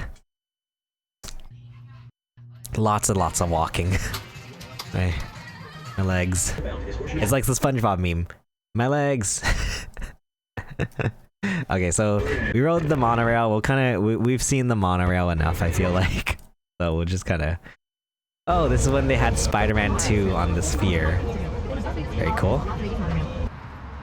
Alright, so we're going to the freaking convention center at this point. We know the deal. Go in the Tesla. And then here's day 2 line. Oh god. I don't know. It looks about... as bad as yesterday. I said it's not as bad as yesterday. Yeah, it looks similar to day 1, but not as bad. Which actually doesn't make sense. Yeah, it doesn't look as bad as day 1. Because day 2, I think, was actually the most crowded day because it was Saturday, obviously, so most people would be here on Saturday. And a lot of people did have a single day badge for Saturday, I noticed. But yeah, here's everyone waiting outside of the convention center, and it's just like so freaking just like sweaty people all over the place. Oh, that guy's wearing a mask. Me and my mom were like kind of playing a game of finding people who were wearing masks, and my mom was one of them. Okay, so I think we get the idea. Oh wait, actually wait. I realized this wasn't here on the first day, I don't think. This giant live blow-up inflatable thing. I don't think that was there for the first day. I thought that was really, like, cool. Giant live thing. Here's the giant video wall again.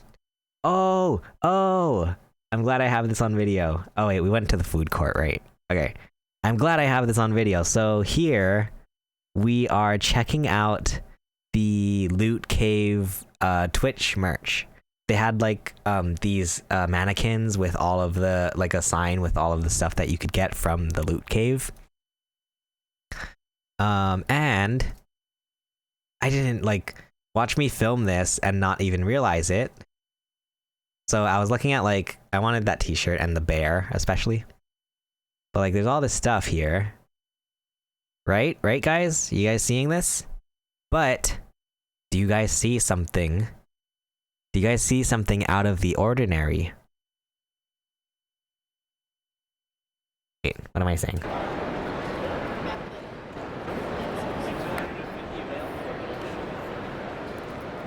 Did you guys catch it? Wait. If we enhance the picture, if we enhance here, Do you guys see anything interesting about this picture? Do you guys see anything anything that sticks out in this picture? So right here, there's an envelope with a number 13 on it. 13, yeah. So I was looking at the merch. So I was just looking at the merch. The Elgato plates, exactly. I was looking at the merch. I didn't even realize it. It was right in front of my face. But I go to check Twitter and Elgato tweets out, "Oh, look out for these hidden..." Everyone else was too. Elgato tweets out, "Look out for these hidden TwitchCon exclusive plates." And then they tweet out the picture with this mannequin and the yellow background. And it was right after we were looking at it. And I was like, oh, I know exactly where that is. So I go like, run, skedaddle. And then it's there. And then I was like, oh my God, I missed this. Actually, I think I lied. This might be the clip where I'm grabbing it. But anyway, you get the idea. We looked at it, and then we missed it. And then we found there. Okay, we did find it in this clip. But yeah, it was wild. Wild. So now, according to the tweet. Well, actually, wait, never mind. It wasn't according to the tweet. But what am I talking about here? I kind of don't want to hear.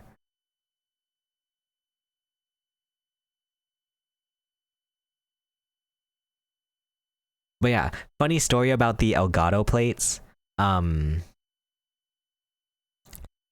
Apparently, well, yeah, when you open up the envelope with the Elgato plate in it, there's a little piece of paper. It's basically like a fortune cookie, the fortune in it, but it's this tiny little paper where it says like, "Oh, congratulations, you found one of the hidden envelopes. Take this to the Elgato booth." But when I opened it, I didn't see it. I completely missed it. Like, I did not even see a piece of paper in there. I thought the plate was the prize. Like, and I would have been happy with that. I was totally happy if I just got like this TwitchCon exclusive plate for an Elgato Stream Deck that I don't own. But then so I tweeted it. I don't know if you guys saw on my Twitter. I tweeted it out, and then like one of the Elgato employees replied to me and was like, "Oh, you can take this to the Twitch booth, actually." And then I was like, "Oh, sick." And then, but at the time, I didn't know that. I thought I got a free Stream Deck plate for a Stream Deck that I don't own. So that, I mean, just the fact that I found it and I was there when they tweeted about it, like, it was wild. I was so happy about that. At this point, there is a meet and greet at the AT&T booth again. Wait, what else did you get? Oh. Do we spoil it now or later?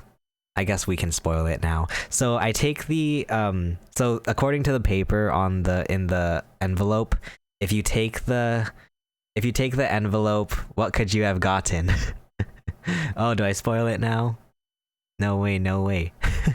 If you take the envelope to the Elgato booth, you get a free Stream Deck. So I take the if the piece of paper says take this envelope to the Elgato booth and get a free Elgato Stream Deck. So jelly. Did you get the Elgato teleprompter? No, I didn't get the teleprompter, but I did. They had it on display there, which I thought was wild because I feel like they just announced that during TwitchCon or something, right? It was like they just announced the teleprompter. So I was like looking at it, I was like, wow, that's pretty cool. They had like a camera set up, and then I think they had like some kind of challenge to see if you could read the teleprompter with the camera. So yeah. Yeah, wild. Wild. So yeah, here we are at the AT&T booth. Oh, and there's Emaru and Extra Emily. And we get to be in the AT&T Fast Pass line.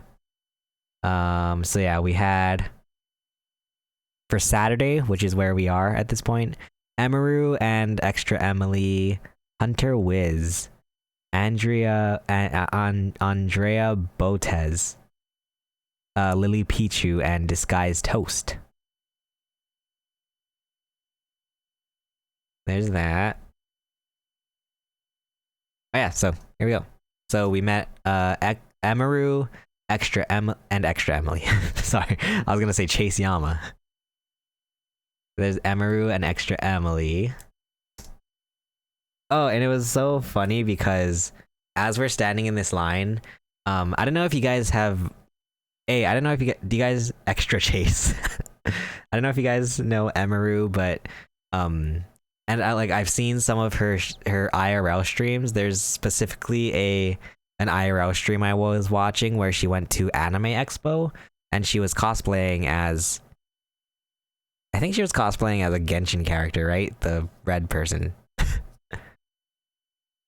I forget. Oh my god, I'm terrible with Genshin. But and like so they were walking around and they had a bodyguard, which I'm guessing is like Emaru's official bodyguard, I guess, because he was also here. He was standing at the front of this line and he like talked to me and my mom and he's like, "Oh, okay guys, so make it quick. No touching.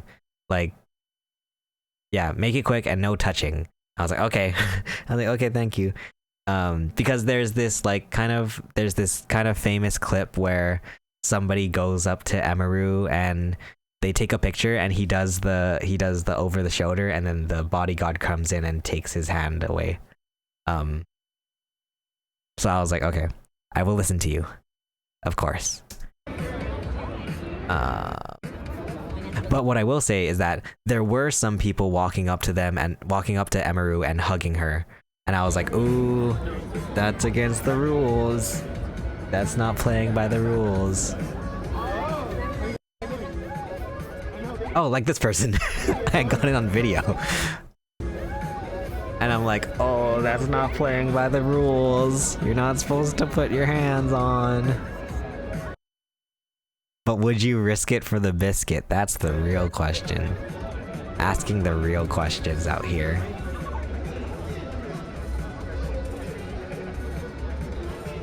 But yeah, I think, once again, everybody I met, so pretty. So pretty.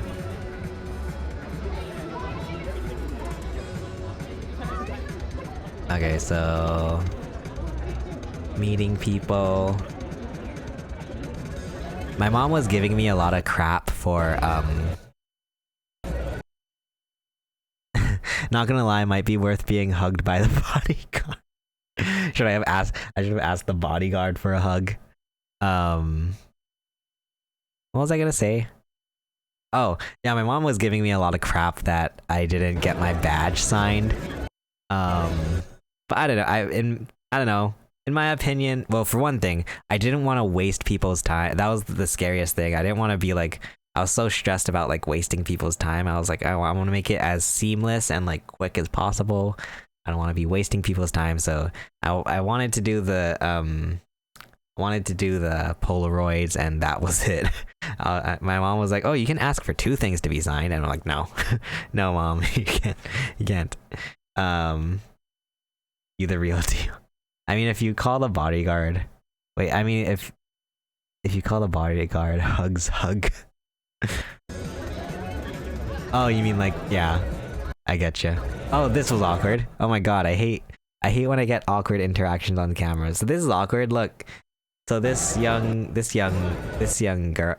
lady goes to walk up, and then Emaru starts waving, and then the bodyguard's like, "No, no, get in line." And I'm like, "Oh, do I go? Do I go? You can go." Oh, F. Oh no, oh, sorry, I'm sorry. Oh my god, it's okay, you can go before me if you want, it's okay. I feel so bad. And like, even like Extra Emily and Emaru are like, oh. Gulp. Sorry. I'm sorry. Oh, I feel so bad. It hurts to watch that. Hi.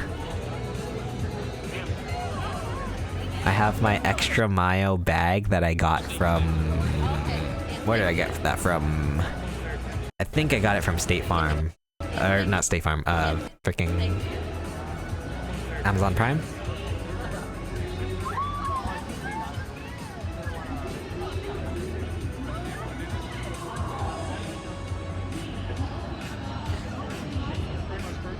The AT&T guy taking the keychain.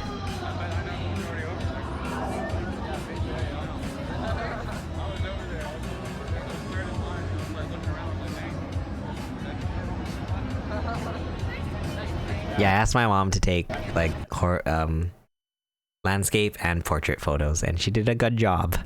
Great job, Mama Chase.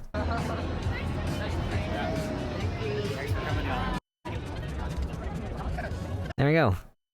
We met Emaru and Extra Emily next on the list. So here's the Genshin Impact booth, continuing to pop off the whole weekend.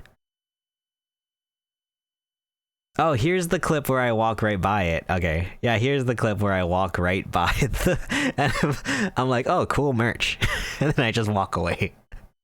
And look at... I'm going closer and I still don't see the envelope. I'm like, wow, look at all the merch options. Look at the mannequins. And I still don't see it. Wow, look at the mannequins. Wow. Wow. And I'm like, wow. Oh, I want that one. And I still don't see the envelope. Oh my god, that's so funny. It's so funny watching it back now that we know.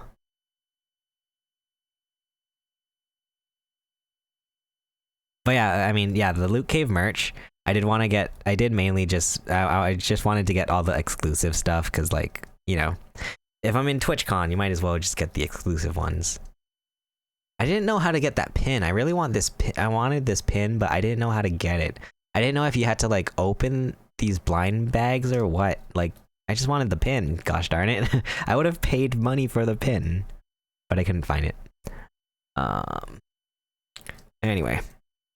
Oh, this is when I went to the bathroom. Sorry, is this TMI? I went to go poop. I went to go take a poop in the bathroom, and then so I go in the stall, and then there's this. Somebody's doing self-promo in the TwitchCon stalls.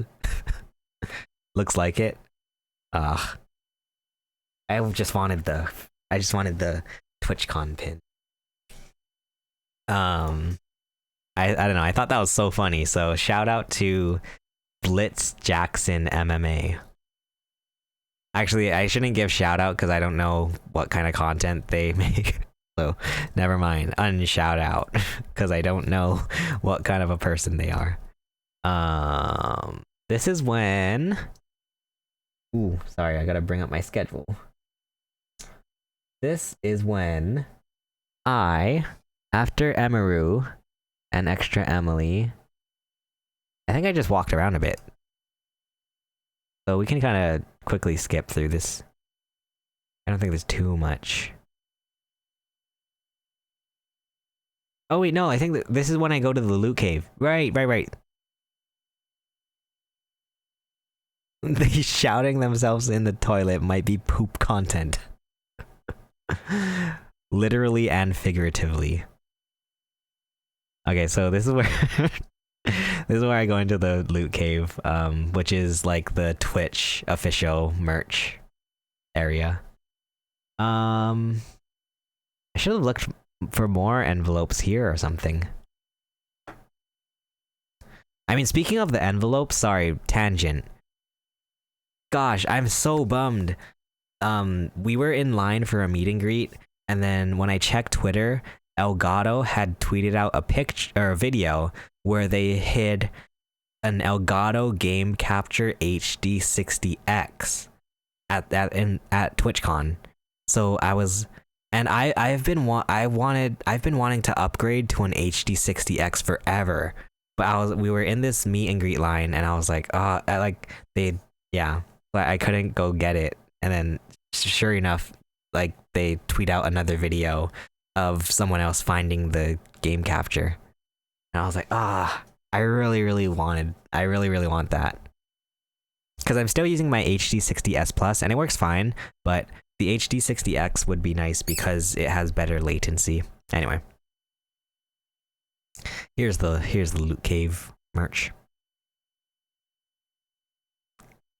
And I grabbed a bag. So, oh yeah, they had these cowboy hats. for $50. Only 250 made.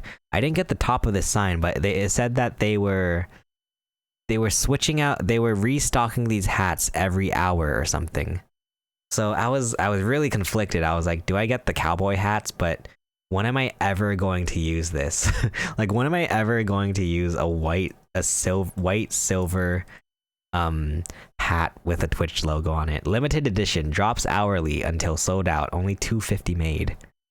It's for resale. That's what I figured. I figured it was gonna be like, oh, people buy it and then resell it. In fact, let us check right now in real time. eBay. TwitchCon 2023. Are people selling it?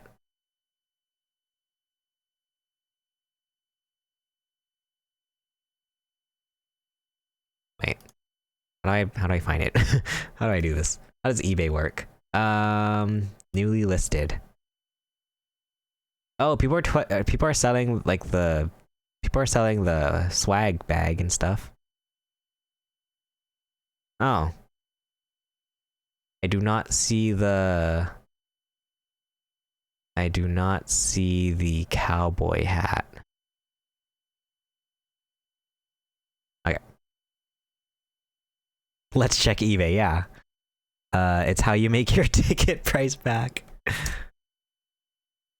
I think we can turn on. Oh wait, oh, you know what? They were playing copyrighted music here. It was actually really cool. They were playing My Chemical Romance in here, I remember, and people were like singing. It was kind of cool.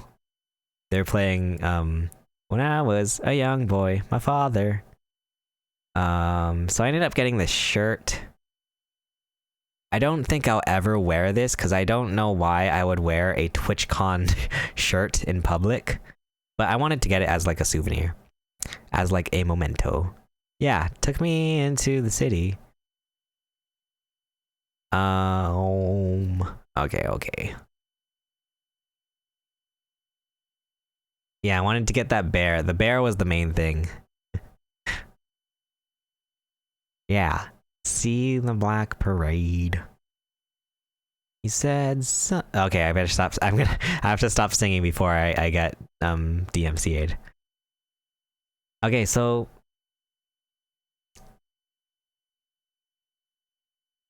I don't see the TwitchCon one. I, for the life of me, could not find this TwitchCon pin. I want to buy it. Like, I'm literally going to give you my money. And I just... Geez Louis. Okay, so we got the bear. Yeah, I'm like trying to find the... Oh, also, there were people like... You can see these people here like feeling up the bags, you know?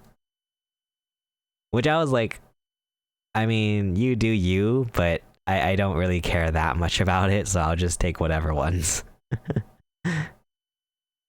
But thinking about it now, I should have at least checked if I had doubles. It's fine. It's fine.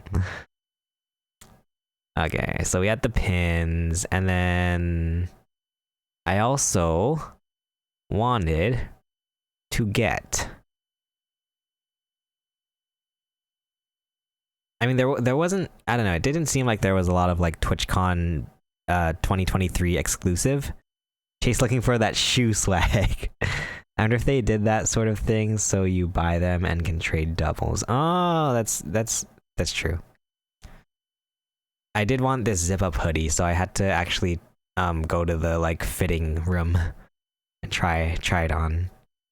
Anyway, so yeah, we went to the loot cave, got some TwitchCon stuff. There we are. Now we should be going to this is the black magic booth. Oh, you know what, this, besides the Genshin booth, this booth was popping off the whole weekend. Actually, this one was probably popping off more than the Genshin booth. Escape from Tarkov. Do you guys play this game? Before TwitchCon, I don't think I've probably heard of this game, but I've never like actually seen gameplay of it. Do not. Yeah, the booth was just like popping off the whole weekend. Like it was like full almost. Okay, at this point I think I'm just walking around. You watched Shroud played it. Ah, okay, gotcha. More into Apex. Ah. So that's why you're so that's no wonder you're a Oishi Yoshi viewer. Love to see it. So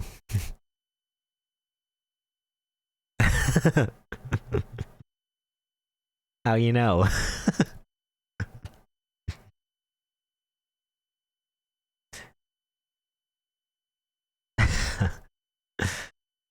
Here's the Elgato booth.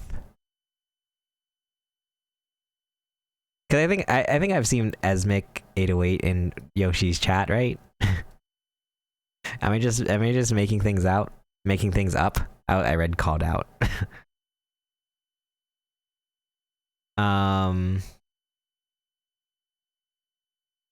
Oh, here, I filmed it.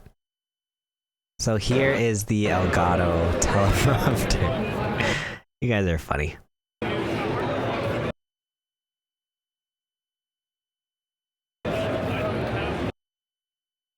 That looks pretty sick. Looks pretty sick. It's a prompter. Hi. Hi. I hate my voice. Guys, should I? Dude. Aw. Let's go. Thank you so much, Esmic, for the gifted sub to Yoshi. I really appreciate that. Thank you. You did not have to do that. What the heck? Thank you so much. I really appreciate that. Your voice is fine. Thanks. It's just like, God, it's annoying sometimes. Thank you so much for the gifted sub. I super duper appreciate that. Oh no, sorry. I can't snooze ads. It's gonna start in about 5 minutes. Oh gosh. Must support fellow Chinese, Japanese, Hawaii brother. Oh, there's the meta quest. People were playing VR all weekend.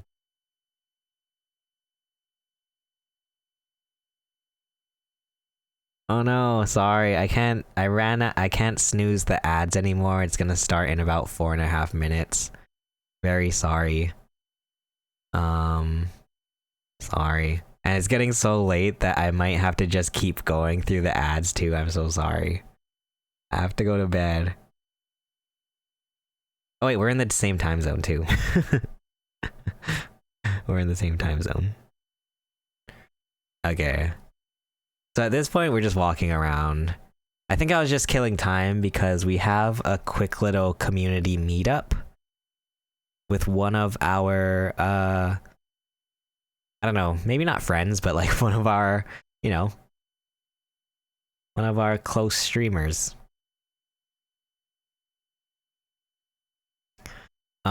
Here's the Genshin booth. They're setting up for the music, the band to come play, which is really cool.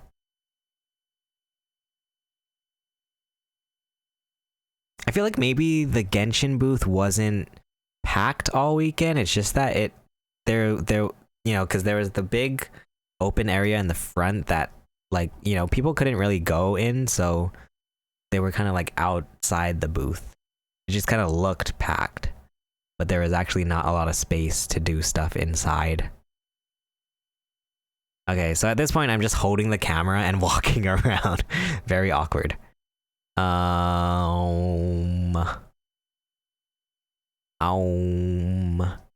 Yamaha booth had people playing there on stream pretty much all weekend.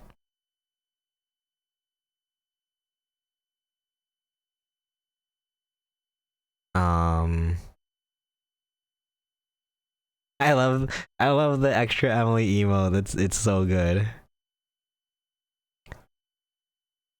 Where's your Twitch 2023 icon? Let me see. Do I have it in my own chat? Am I able to do that in my own chat? Alright, hi. And then wait, I'll wait for the delay to catch up. And there it is. Right? Did it show up? Flex.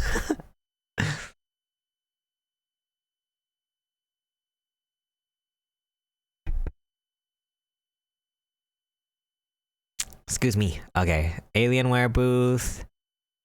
I think you can skip all this. I don't think anything happens. Oh! This was pretty fun. There's a giant keyboard and mouse. It's a Las Vegas icon. Yeah. But I'm like wondering how long should I keep that there? Because I feel like at some point it's gonna get kind of like, it's gonna just be kind of sad. You know, like I feel, what if it's like, it's already next year's TwitchCon and I still have the 2023 TwitchCon. Okay, so I think that we're just, okay, we'll kind of, oh, I went back to, wait, what am I doing here? What the heck am I doing? I'm walking all over the place. I went back to Pink Gorilla just to get more footage of their booth because it's really cool. It's really nice booth. They have a bunch of DSs and 3DSs.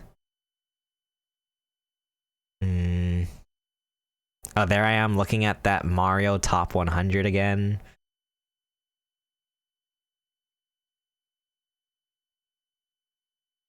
Yeah, DS Koopa, really cool guy. Really cool. Oh, okay. Now I was able to get a shot of the more rare stuff here. So they have a bunch of like boxed NES games, they have a boxed Chrono Trigger, a boxed Zelda.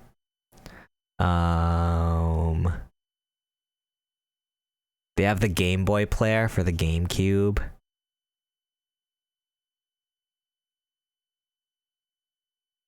But I was specifically looking at, I wonder if I got a shot of it. I don't know if I recorded it. I hope I recorded it. I was looking at oh, you can kind of see it in the back. Okay, let's see if I got a better shot of it. I was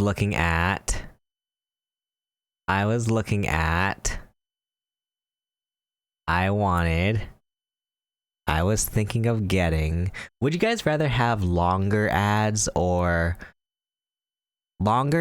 and less ads, or short ads but more ads? I don't know what people would like. I don't even know what I would like. Okay, I didn't show it. I was looking at this Wii Mini back here, this red and black Wii Mini. I don't know, I'm still kind of like, I don't think I regret not buying it. Excuse me. Okay, and then I started looking at the outside. Oh yeah, I wanted these Animal Crossing plushes, like little plushes.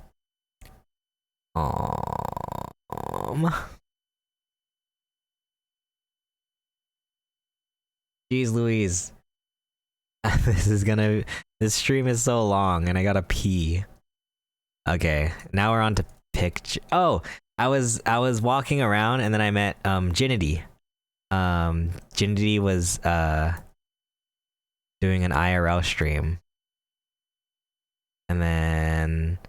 And oh my god, it's like the most like, I get so anxious because I don't know, sometimes if like someone's IRL streaming like this, and then I meet them, I like to go back and watch their stream and look at the chat, see what the chat has to say about me.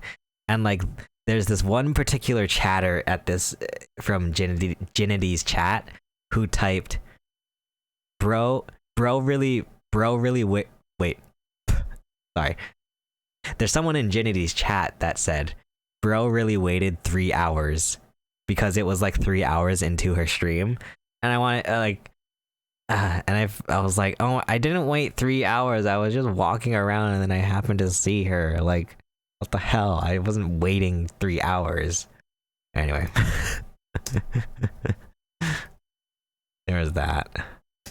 Now, okay, so now at this point, we were just kind of killing time before we meet up with, it's Tanuki, who is a music streamer, and I really like her music and streams.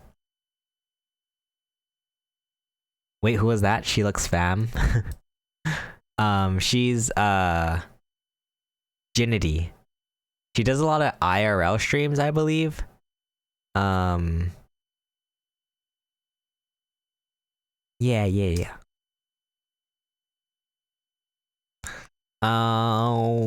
So yeah, we're going upstairs because, yeah, Ginity, yeah.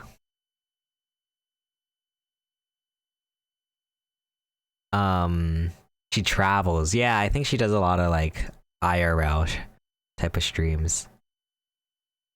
But yeah, so now we're going upstairs because we're going to one of the community meetups. We're gonna go meet it's Tanuki. She was on the front page. I think that's how I found her. Was through the front page of Twitch. Okay, I think we should be back. Welcome back after the ad.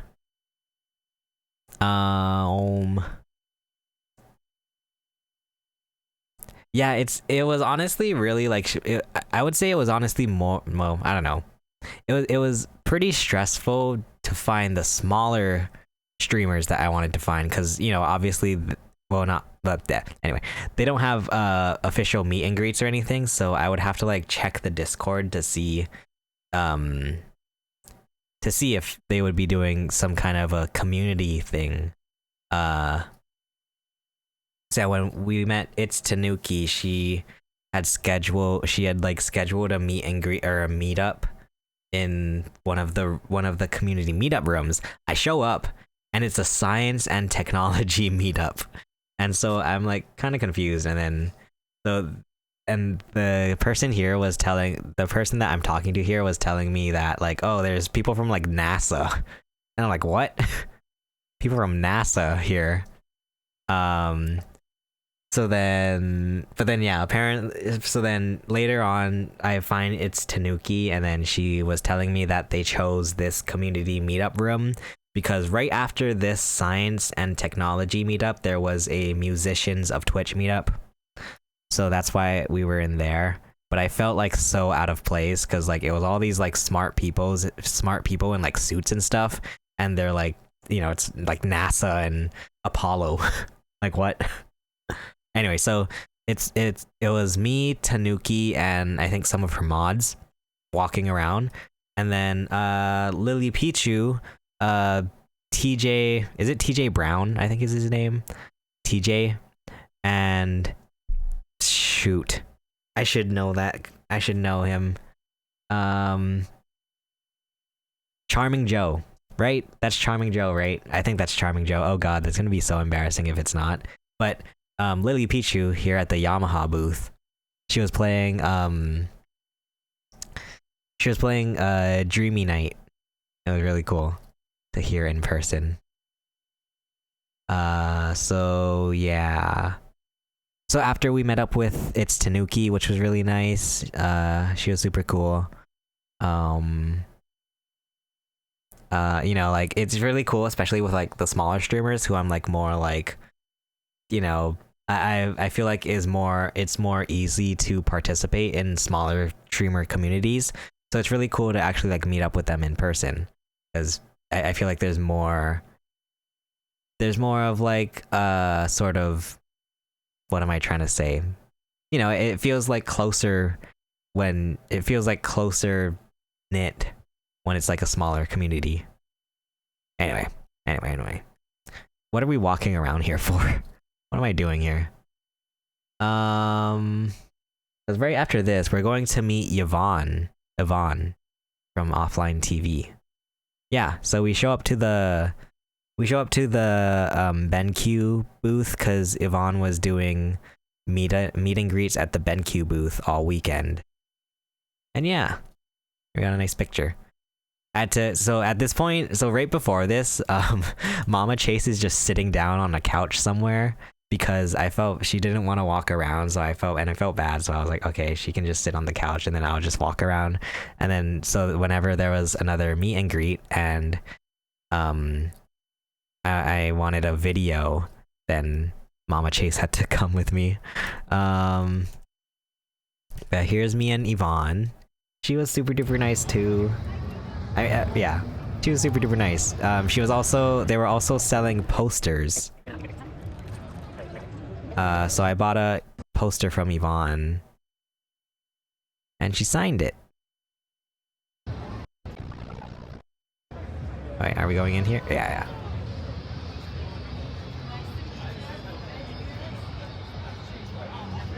Yeah, she was giving stickers too. That was so nice. It's so nice when like big streamers like give free stuff. Like what? I don't deserve anything. So I bought the poster. And I don't know if you guys know Yvonne or heard of Yvonne, but like one of her things is like people often like kind of make fun of her because she's short. And it's like, I don't know.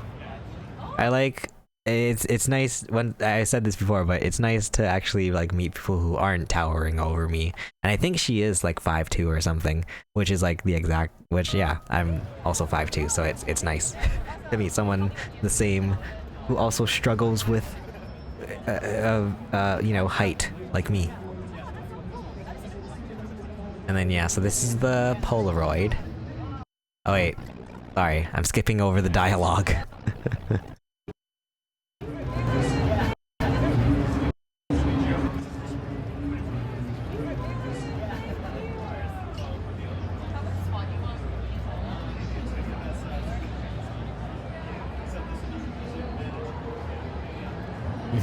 She's really nice.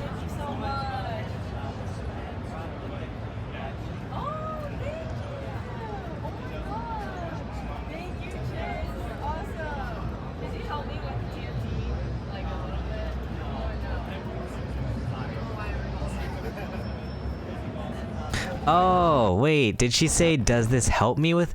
I thought she was asking me, did I help her with TFT?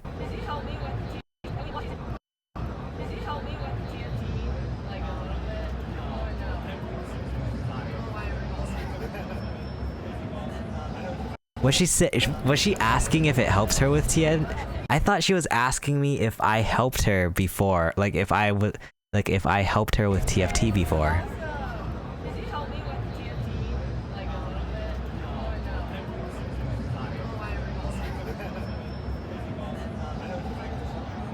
Oh my god, I'm so awkward. Also, wait, I think this video is out of sync.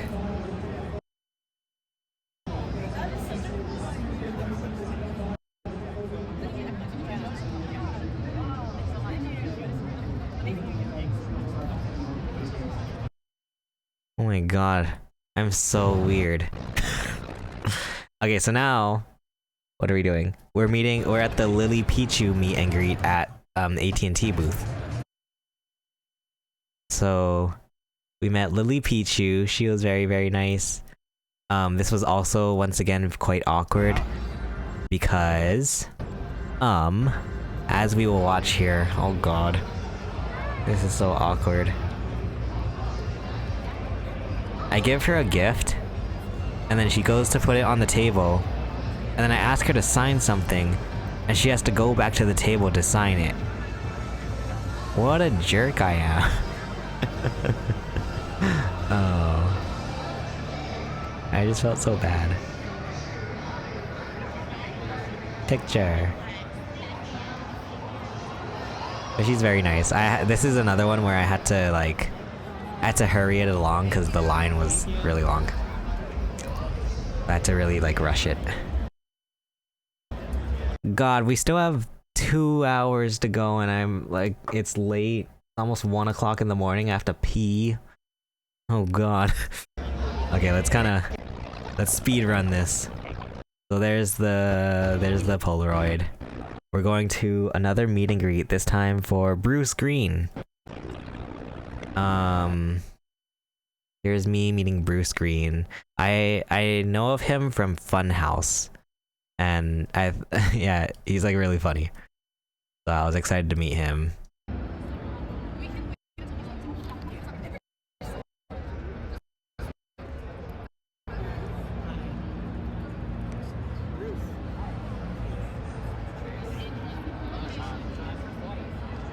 Very cool guy, very friendly.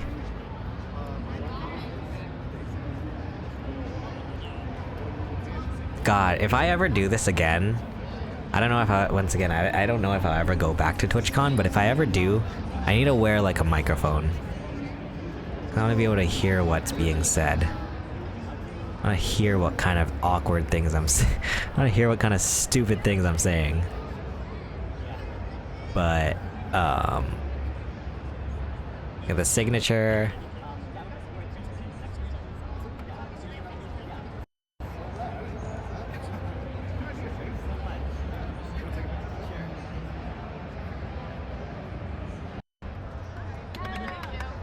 Mama Chase coming in with the pictures. Okay. Yeah, cool. Very cool guy. Oh, and then as we're leaving Bruce Green's meet and greet, I ran into Blau. So quickly asked for a picture. Not gonna lie, like I wasn't sure if Blau was going to be like a very I mean, not that he gives off like rude energy or anything like, or like mean energy. But I just, you know, I wasn't sure if Blau was gonna be like the type of guy to be like, oh, I'm busy, like I can't do pictures right now. But he was very friendly, very like the very little that I got to talk to him, he was very nice. So very glad about that. What's this? Saturday was like kind of a big day just because well, Saturday was a big day because there was a lot to do, a lot of people to meet. But also I had to go. Oh yeah, so here I am. I'm going to the Kappa Cabana, which is like the music place where they have like musicians playing, because I wanted to go see a music streamer who I really like named Yejuniverse. So I walked out to see her. She's very cool and talented.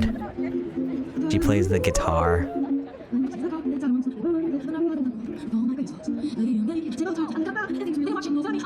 Oh look, someone's wearing the hat. So yeah, she's very cool. Very cool to see her performing at the Kappa Cabana. Got some pictures here. I made a joke on my private Instagram. I said like, oh, this is when we were young festival at TwitchCon. But not in like a, I hope it didn't come off as like, not in a disrespectful way. Just like, oh, we have music at TwitchCon too. And then someone, I don't know if it was one of her mods or something, but they were giving out like merch. So after the Yeju, Yeju's concert performance happens, and the Twitch people do like a Q&A afterwards. So, and like, I'm supposed to like right after meeting Yeju, I'm supposed to like book it back into TwitchCon, the expo hall, and meet a friend of the stream, someone who I've watched for like 3 years now. I've always looked up to, named Jesspack. I've rated her a few times, and she was at TwitchCon. So I was supposed to like run back and meet her at the artist alley. So I'm like waiting for this Yeju Q&A session, and I felt bad for leaving. You know, I didn't want to like leave while she's like talking. And then, but I had to, cause yeah, Jesspack was in the artist alley, and so I just wanted to quickly run and say hi, get the autograph and picture. Arne, can you see it in this video? Can you see her in this video? You have to kind of look at the top here. I think that's her. Oh, no, it's not. Where's Jesspack? Oh, there she is. There's Jesspack. So like, I'm like walking up and I'm like, oh. So yeah. And she's like, so I was like really, so like, I'm always really surprised when like streamers actually recognize me or like my name. And sometimes I do, maybe it's like just my own self-doubt, but sometimes I do wonder if it's like, are they just saying that they recognize me to make, you know, to like be kind, like be kind. But yeah, when I met up with Jesspack, and then she got super excited. She was like screaming right in my ear, which was like so cute. And then yeah, so I was like, oh, like, you know, that meant a lot to me. It means a lot to me when like people, when these like big streamers and like people who like, you know, they don't owe me anything, or like, you know, like it means a lot to me that they say that they recognize me or like they remember my name or something. Like, that's so nice. But anyway, yeah, so we took some pictures with Jesspack, and she was super duper nice. Really appreciate that. I didn't get to take a video or picture of the Polaroid, so let me just show it on the stream now. Unless it's somewhere. Oh, here it is. So we got a signature from Jesspack, and this one is nice because she personalized it. That's so nice. Yeah, that was super duper awesome. And then we quickly ran back to the Kappa Cabana to see if Yeju had finished up her session. And then while I was there, I wanted to go run and take a quick picture with Tanuki before she left. So grabbed a picture with Tanuki, and then we got to get some pictures with Yeju. Yeju's sister actually took these pictures, and I was saying that like it looks so good. Like, don't these pictures look really good? I guess maybe because it's outdoors, but like they look so like professional.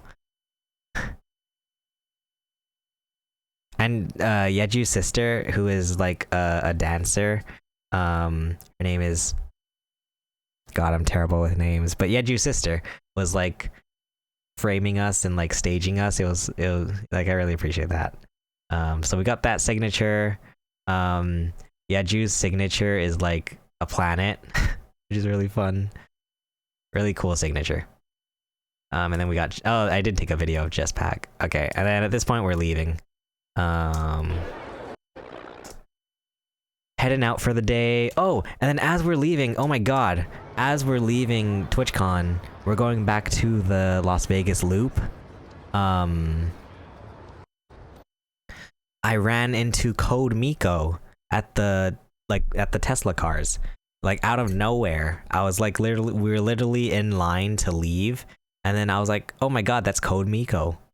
So we got some pictures. No, it's not you. I've been wanting to come to the con. Yeah, I know. I saw on your Discord.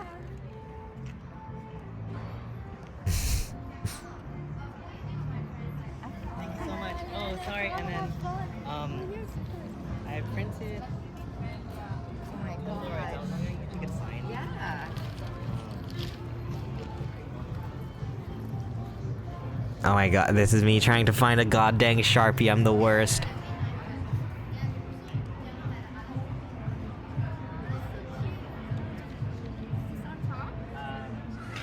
Hey! Look at all those chickens. Abby, thank you so much for the raid. Thank you. Doing a raid and lurk. Hello. Thank you so much for the raid. Appreciate it. Shout out to Abby. What were you playing? Oh, Oracle. Oh yeah, you're playing Oracle. Hope that's going well. Haven't played any of those games, but nice. Hey, what's up, Dandy? Hello. Wait, Code Miko. Yeah, as I'm leaving TwitchCon, like this is in the Las Vegas loop with all the Teslas that take you back to the monorail. We're like leaving, and then she's just there, and I was like, whoa. So yeah. Oh god, I hate watching this now. Like trying to find my Sharpie.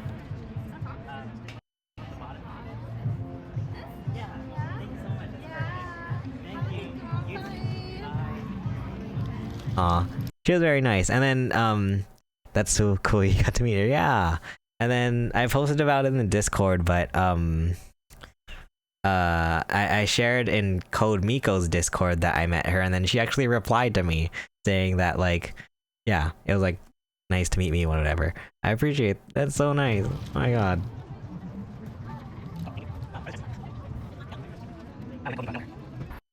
Yeah, it's like, I feel like streamers, like, or like, I mean, I guess anybody in general, nobody owes me anything, so it's like, it's so nice that like people like give me their, like, people like allow me to have their time. And there are a bunch of birds on the monorail tracks. Oh wait, I missed the big one though. There are these birds, and then the monorail comes by, and they're like, "Get out of here!" Skedaddle. Okay. Alright, and then I'm like, oh, here comes the monorail. This is gonna be so epic. I said this is gonna be so epic. Here it comes. Oh, what are the birds gonna do? Whoa! I wonder if there are any like rebellious birds that just sit there? That was cool. Alright. That's another thing I did at TwitchCon.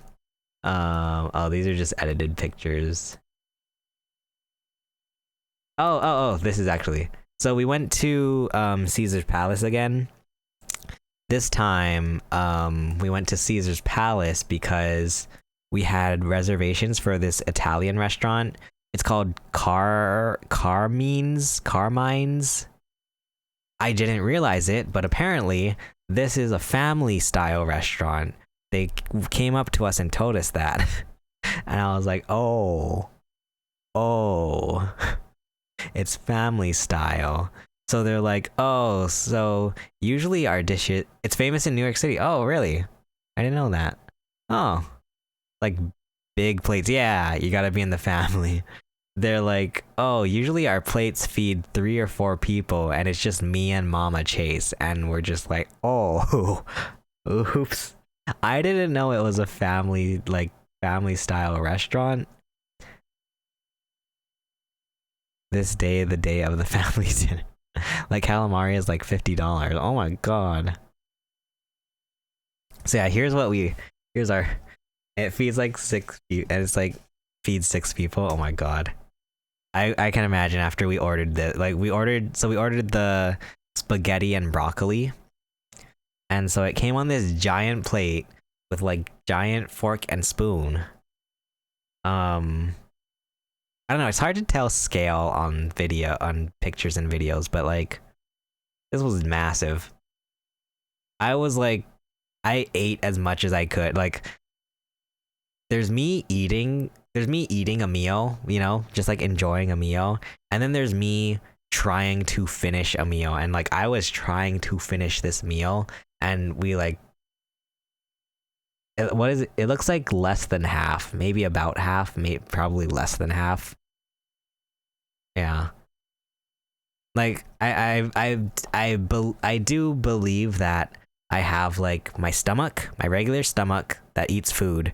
And then if I really, really need to, there's the there's the second floor of the stomach where the extra food goes to, where if I really need to finish a meal, then yeah. And I was like trying to finish that meal. But anyway, so that was our dinner. And then we walked to, where were we walking to? So this is the Venetian, I believe. Yeah, this is the Venetian. Oh wait. Where are we going? I think I might have, maybe my video might be out of order, but anyway, we went to the Venetian because my mom wanted to go to Royce's Chocolate. So we went there at the Venetian, and then after the Venetian, we headed over to the Bellagio to go to the botanical gardens. So here we are. I guess so. It's like a fall. It has a fall theme right now. It's like, yeah, there's like a bunch of like fairy stuff and like pumpkins and orange leaves. Yeah. So, and yeah, man, there's like people walking around with their phones and like, geez Louise.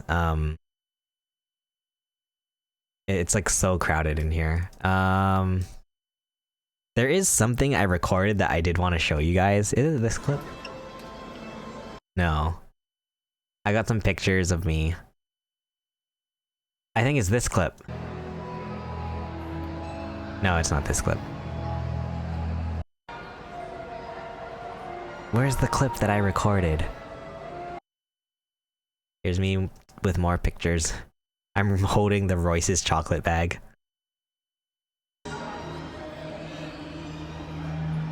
Okay, it's not this. There's a clip that I wanted to I specifically recorded because I wanted to show you guys. So there's like fairies and like these like mushroom looking things. Oh, here. Wait, listen to this, guys.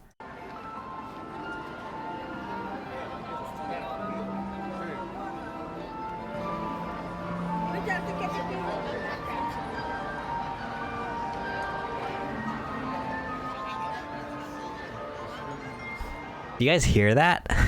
Do you guys hear that? This is like Disneyland level. Do you guys recognize that music?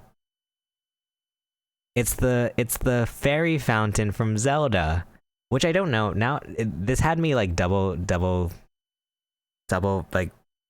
guessing. Is that the word? It had me like I was like guessing myself. I wasn't sure. If the fairy fountain music from Zelda, is that like a classical piece or something? Because it's the fairy fountain from Zelda.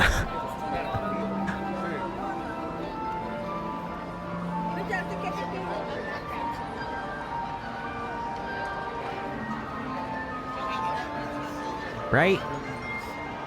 Is it not? I was like, would Nintendo approve of this? Is this officially approved by Nintendo?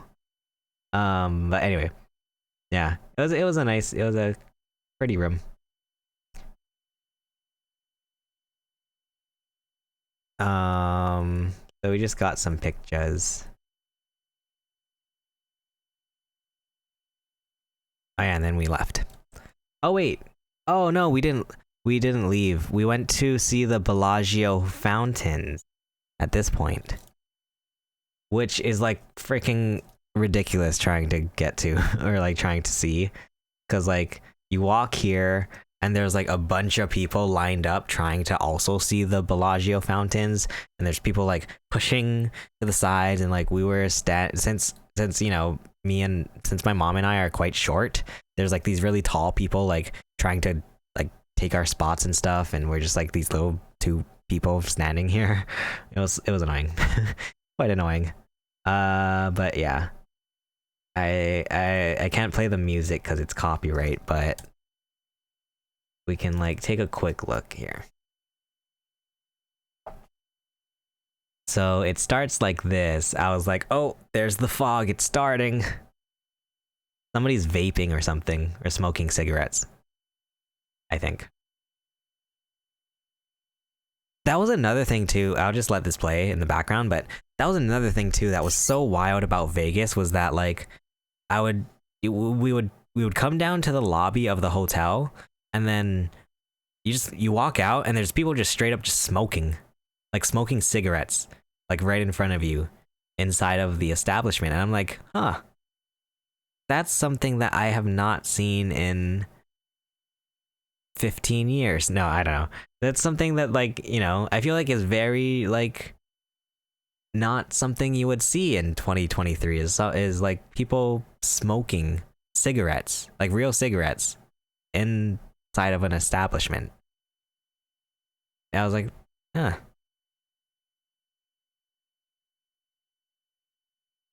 People can smoke and drink anywhere in Vegas. Yeah, I didn't realize how, like,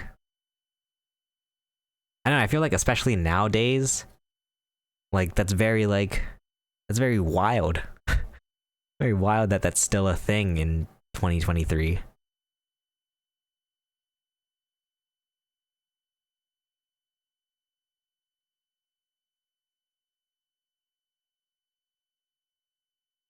Yeah, and like seeing people walking around everywhere across the strip with drink in hand. Yeah. In fact, there were people there were people, I mean, good on these people who were I mean, not like, you know, I mean, good for them for trying, but like there were people just like selling alcohol and drinks right by these fountains. Like they just had a cooler and would just be like selling like waters and beers and whatnot. And I was like, that's, you know, good on them. Like I imagine that probably generates a lot of revenue. Like sitting in like this very densely populated area where people are like waiting to watch these fountains. Like smart move. Okay, oh, here's the stream deck part that I found. So it's like a TwitchCon Las Vegas. It was really cool. I was like, oh my god. Like I thought this was the prize. I would have been totally happy if this was just the prize. Anyway. Day 6, October 22nd, 2023. God, we have to finish this because I really have to pee and I have to go to bed. Alright, so here we are. This is my day 3. Last day of TwitchCon. This is my last day of TwitchCon outfit. Okay, we already know this. We already know walking to the monorail. All that. Esmic, you're gonna go to bed? Thanks so much for hanging out. I also have to get to bed, but we'll finish this up really quick, hopefully. Thank you, I appreciate it. Thank you for the gifted sub. Super appreciate it. Thank you. Hope you have a great night. All right, so we've walked to the convention center enough times. We know how this goes.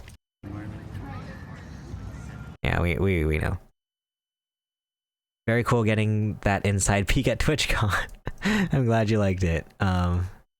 I'll be posting all of my vlogs on YouTube as well.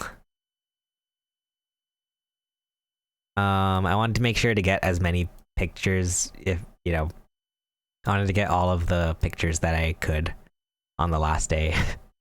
So here's me standing in the cacti and I'm on my tippy toes and I could barely get my head through it. Okay, I don't think anything really interesting. We're just kind of walking through the... Oh wait, here, we're going to the meet and greet.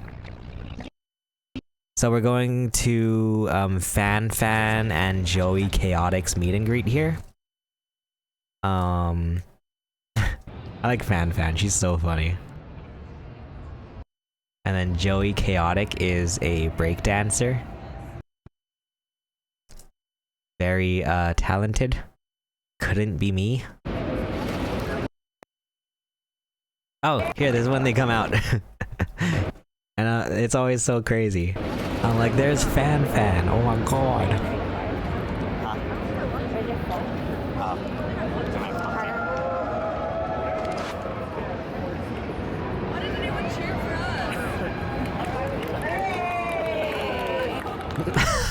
I don't know if you guys can hear. Fan goes, "Why doesn't anybody cheer for us?" And then it's just like the most like quiet, like polite clapping. I'm not a cheerer. I don't cheer.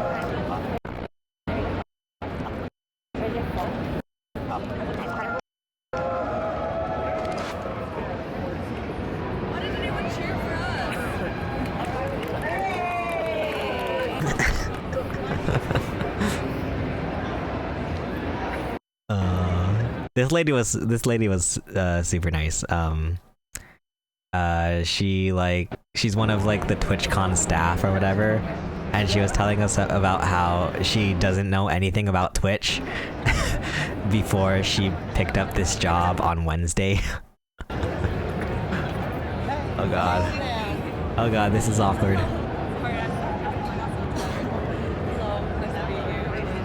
She's so tall. Doesn't Fan look so tall compared to me? I mean, anybody looks tall compared to me, but...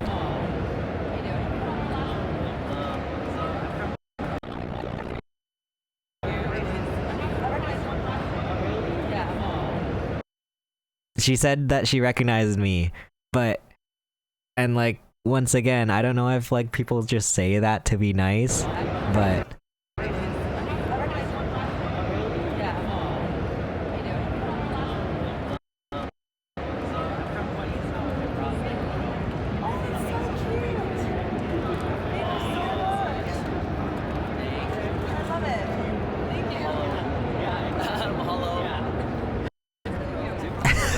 Mahalo. And then Joey Chaotic brought stickers. Which, yeah, once again, like, it's like, you know, these people don't owe me anything, I don't know. And like, they bring gifts, like, that's so nice.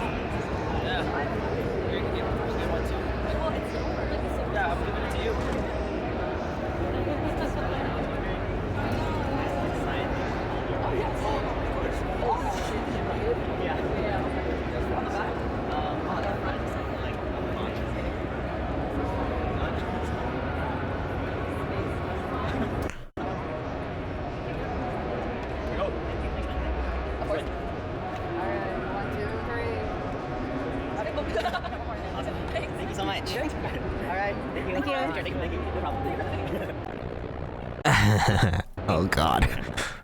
Yay, so here, yeah, we met Fan and Joey Chaotic.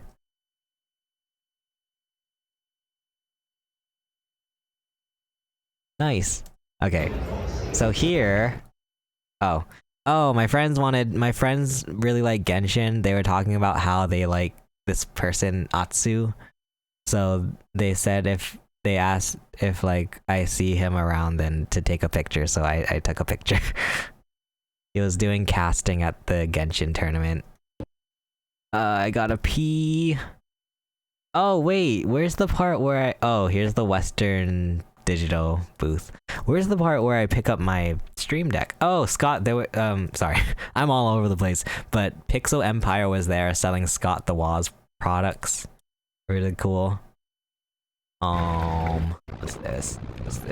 I think I'm just, at this point I'm just kind of walking around trying to get as much footage of the expo hall as possible before we're gone for good. Where we meet? Oh, this is when we meet Sweet Anita. Oh god. This was a train wreck. Not really. But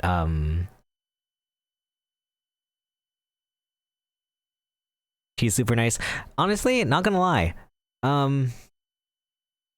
Shorter than I thought.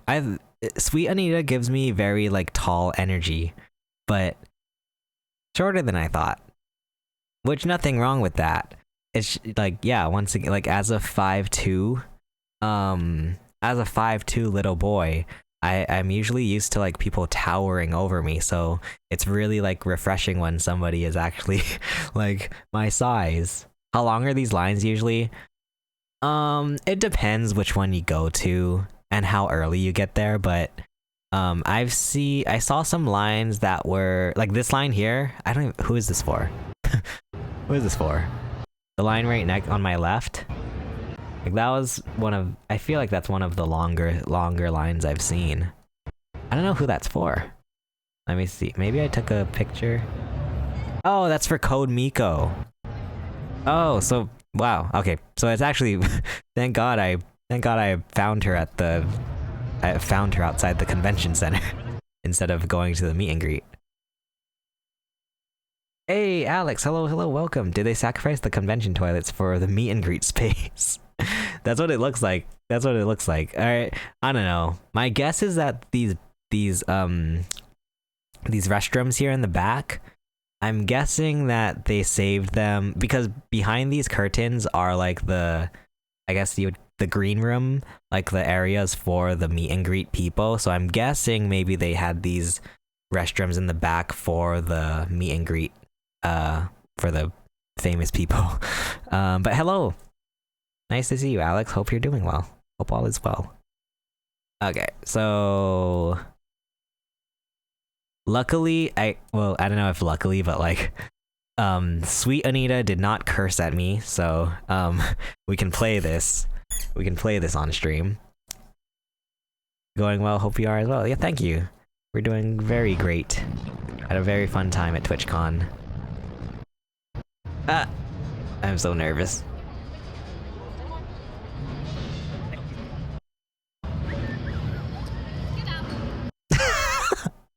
This is when Sweet Anita tells me to get out. Also, wait, I should have, if in case anybody doesn't know, Sweet Anita is a Twitch streamer who has Tourette's. So like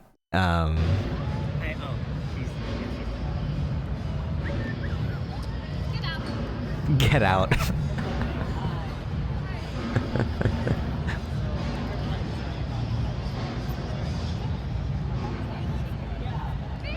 Yeah, very intelligent.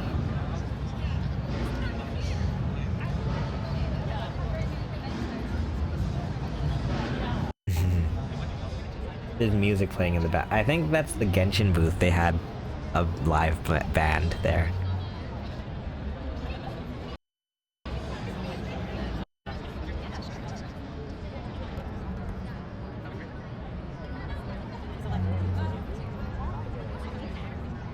Okay, there's that.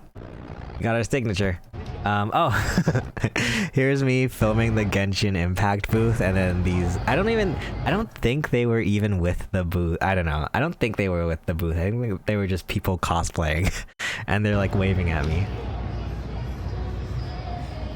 And so imagine me, imagine me holding my phone like this, and then panning down, and these people are waving, and I'm just like. It was so funny. Okay. Anyway. In the Genshin booth. What am I saying? Okay, it's our last chance to go look around inside, so I think we'll do that. Maybe they'll be giving out some free stuff somewhere. Okay. So yeah, it was the last day, last chance to go look around inside. Because also, yeah, so it was my last chance to look around inside because I was basically going to just do, I have one more meet and greet after this, and then I'm just gonna get out of there before it gets too crowded. So that was the plan for the day, just get all of my meet and greets done, and as soon as I do the last one, then just leave as soon as possible so that it's not super duper crowded. Lots of cute stuff. I was mainly looking for like last day sales or like freebies for the last day. I'm trying to think if I saw anyone. Oh, here. Well, I mean, we saw this already, but I took this video. I forgot I took this video. I should send this to my friends. They really like Atsu, so I should send that to them.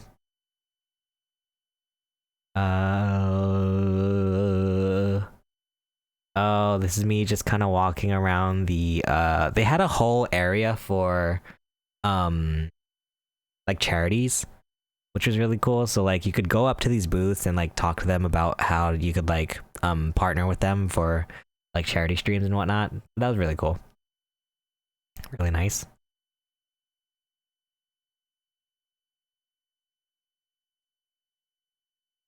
I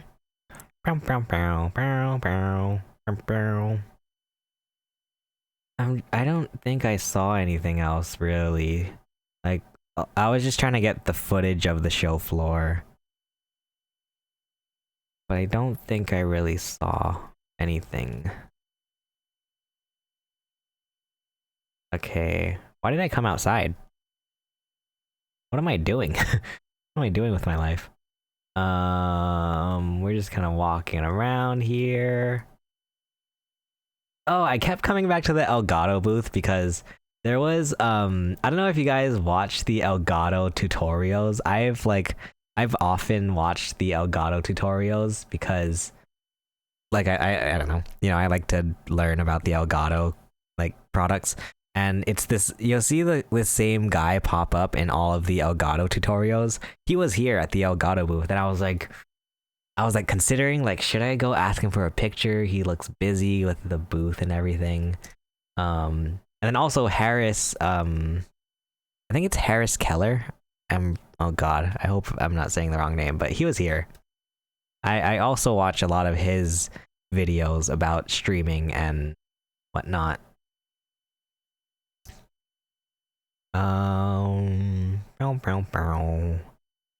But yeah, mostly just walking around here, just trying to get footage of the expo hall on the last day.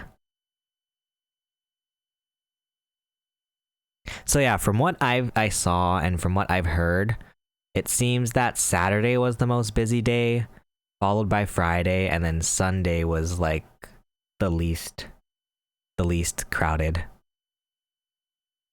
Excuse me.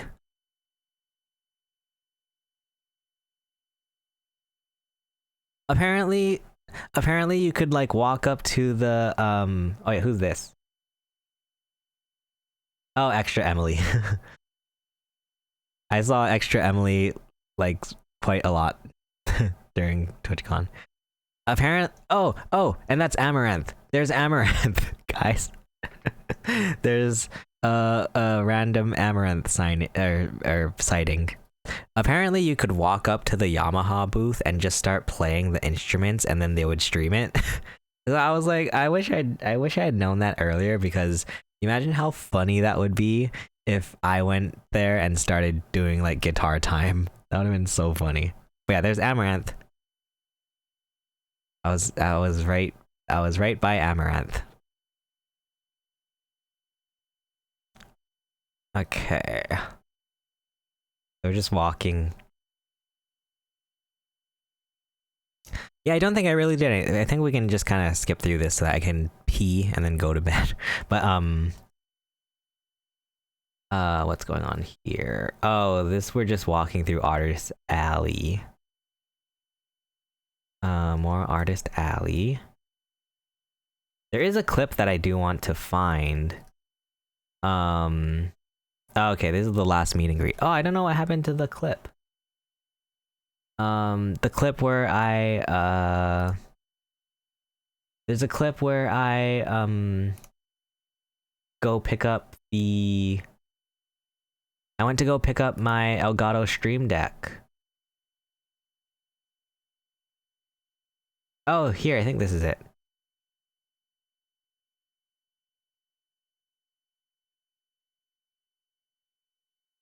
Okay, here, so...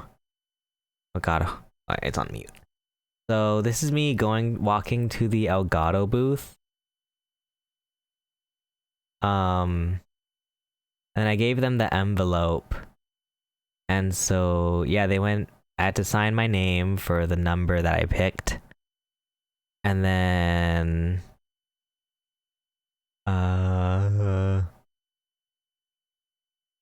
then, yeah, here. I got my Stream Deck. That was this is like one of the coolest things that happened at TwitchCon for me, was freaking getting a Stream Deck. I've always wanted a Stream Deck, I just never like had the funds, or like had the funds to justify it. So, very exciting. I'm excited to put that to use. So now this is the final meet and greet of TwitchCon, the final thing that I did at TwitchCon before leaving. But this was Katamina Miyoung's meet and greet. Random info I know about stream decisions because I like to waste money. The small version buttons are much clearer. I think I got the they gave me the Stream Deck Mark II for free, I believe. It's that one.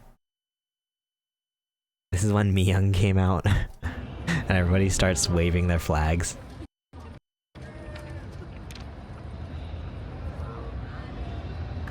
Oh my god, this girl in front of me, she was so funny. And I filmed her actually meeting. She's so fun. She was so funny. Her name on Twitch is Katie Marie. But she was so funny because she's like, as we're waiting in line here, she's like freaking out about like this letter that she wrote for Miyoung. She's like, oh my god, this letter is so scuffed, I gotta rewrite it. And so we're here in line, and she's like on the ground like frantically writing this letter, and she's like, oh, should I say I love you? No, that's too parasocial, like I shouldn't say I love you. She was so funny. But yeah, Katie Marie on Twitch. She also has a YouTube channel, and I'm gonna be in her vlog. She was like, hey, what's your favorite thing about Miyoung's community? And I said like, or what's your favorite thing about Miyoung streams? And I was like, oh, it's really cozy vibes. So yeah, but she was really funny.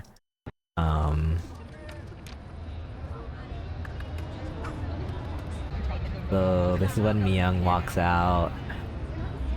I was super excited to meet Miyoung too. I think Fuslie and Miyoung, I was super duper excited to meet at TwitchCon.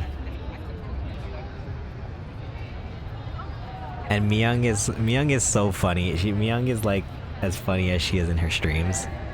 Oh, this is when Tina Kitten shows up. Apparently Tina Kitten was late. And then like, so she shows up late, and then she's like, oh my god, I'm so sorry.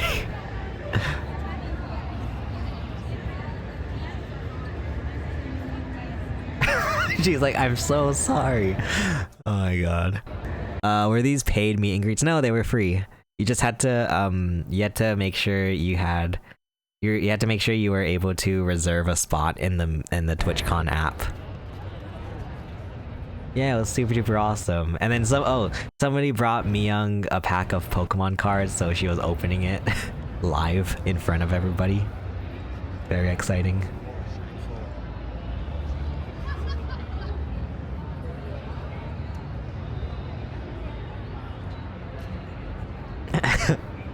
She's so funny. I love her streams. There we got to meet Miyoung.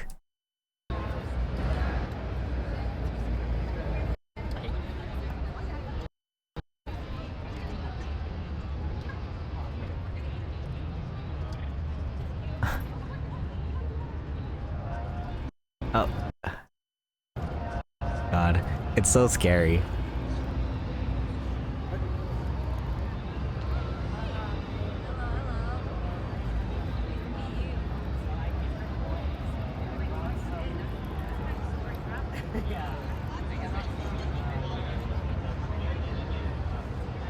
So I gave her I don't know, it's hard to hear, but I gave her 3 keychains. One is for her, one is for Tina Kitten, and then one is for Valkyrie, because they're all roommates. They live in the same house. So she's like, which one do you want me to pick?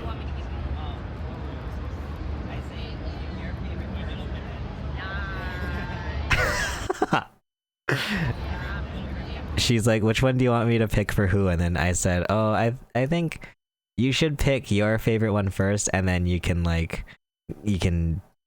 delegate the rest. And she's like, nice. She's so funny.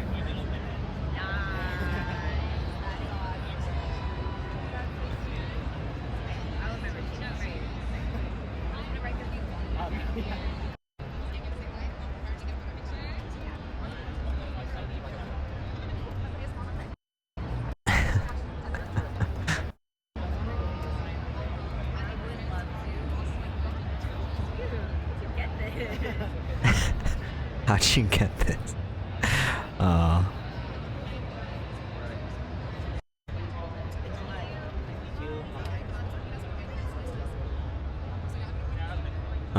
People are so nice. It's ridiculous. Yay. Yay. And then that was it. I think. Oh, and then on our way out, we meet Foosley again. Foosley was going to Mi Young's meet and greet, and then I just so happened, like, as we're walking out, she's walking it. Like, what's the chances of it's so crazy to me. Like, what's the chances of that? Like, as we're leaving, then Foosley's coming in. She did not recognize me. That, not gonna lie, that kind of hurt. But I mean, I understand. She meets so many people. Like, of course, she's not gonna remember me. But she's like, oh, nice to meet you, and I'm like, oh, like in my head, I'm like, oh, we met already. But I didn't want to explain it. Like, she was kind of in a rush, and like, I didn't want to explain it. But yeah, that was really cool. We met Foosley twice in one weekend. And then, yeah, this is us leaving the con officially. Very sad, very sad. Looks like you had a fantastic time. Yeah, it was super duper awesome. It was really, really fun. Took a picture by the big live pill, inflatable pill. And then, yeah. The last pictures of TwitchCon. Did Mama Chase have fun? I think she had fun. I don't know. I mean, she said she had fun, but I don't know if she's telling the truth. Next trip, PAX Oz. I really want to go to a PAX. Like some PAX, maybe PAX Australia, but some PAX. I've always wanted to go to PAX. And then here's us taking the Tesla loop for the last time to get back to the monorails. Yeah. Oh, it was so sad. So sad. It was so much fun. Yeah, I would love to go to a PAX someday. I don't know when, but PAX seems like something I would really, really enjoy to do. Oh, and this was in the TwitchCon app. There's this notification, we miss you already. I was like, oh, that's actually kind of sad. Thanks for spending the weekend with us at TwitchCon Las Vegas. Until next time, see you in chat. Oh, that's actually really sad. Okay, so here we are at the monorail again. This time we're going to the Venetian because we're going to the Sphere. We've seen it quite a lot throughout this whole thing, throughout this whole 5-hour freaking stream. But now we're actually going to go inside and see it for ourselves. Would you guys be mad if I run the ad right now? I want to make sure we get rid of the ad before. Yeah, there's an inside too. I want to make sure we don't have any ads so that we're able to actually see this. Oh, we'll run a 1-minute ad break, so it's not too long. Pee break. Sorry, I'm gonna wait till after stream to pee because I want to make sure. Honestly, I'm too lazy to cut this, so I'm just gonna. We'll power through. We'll make it. I swear. So yeah, we're going inside the Sphere. This is like the main lobby area. Apparently, there's like it's so crowded in here that I didn't even bother. Don't make me buy you gamer diapers. Honestly, imagine you never have to leave your computer. You can just keep playing League. You can just use diapers. I'm sure people have done, like, I'm sure someone out there has to be someone out there, like, there's 7 billion people on the planet. I'm sure at least one person has either used diapers or maybe they have like a thing, like a bucket next to their chair. Like, there's so many people in the planet. Of course, somebody has done that. All right. Oh no, I lost chat. Okay. So yeah, the main lobby has like little like, I don't know, like attraction things that you can do. But yeah, it was so crowded that I was like, screw it, I'm not gonna do that. But yeah, there's like, it's very like futuristic, like, you know, like Disneyland for adults type of stuff. There's this thing actually was pretty cool. It's, I don't know what it is. It's like some kind of LEDs or something. It doesn't look like this in person. You can kind of, it has like this pinwheel effect. You don't see that. It just looks like, you know, like light, or like, yeah, it looks like lights, I guess. So like, it's weird how it like translates on camera.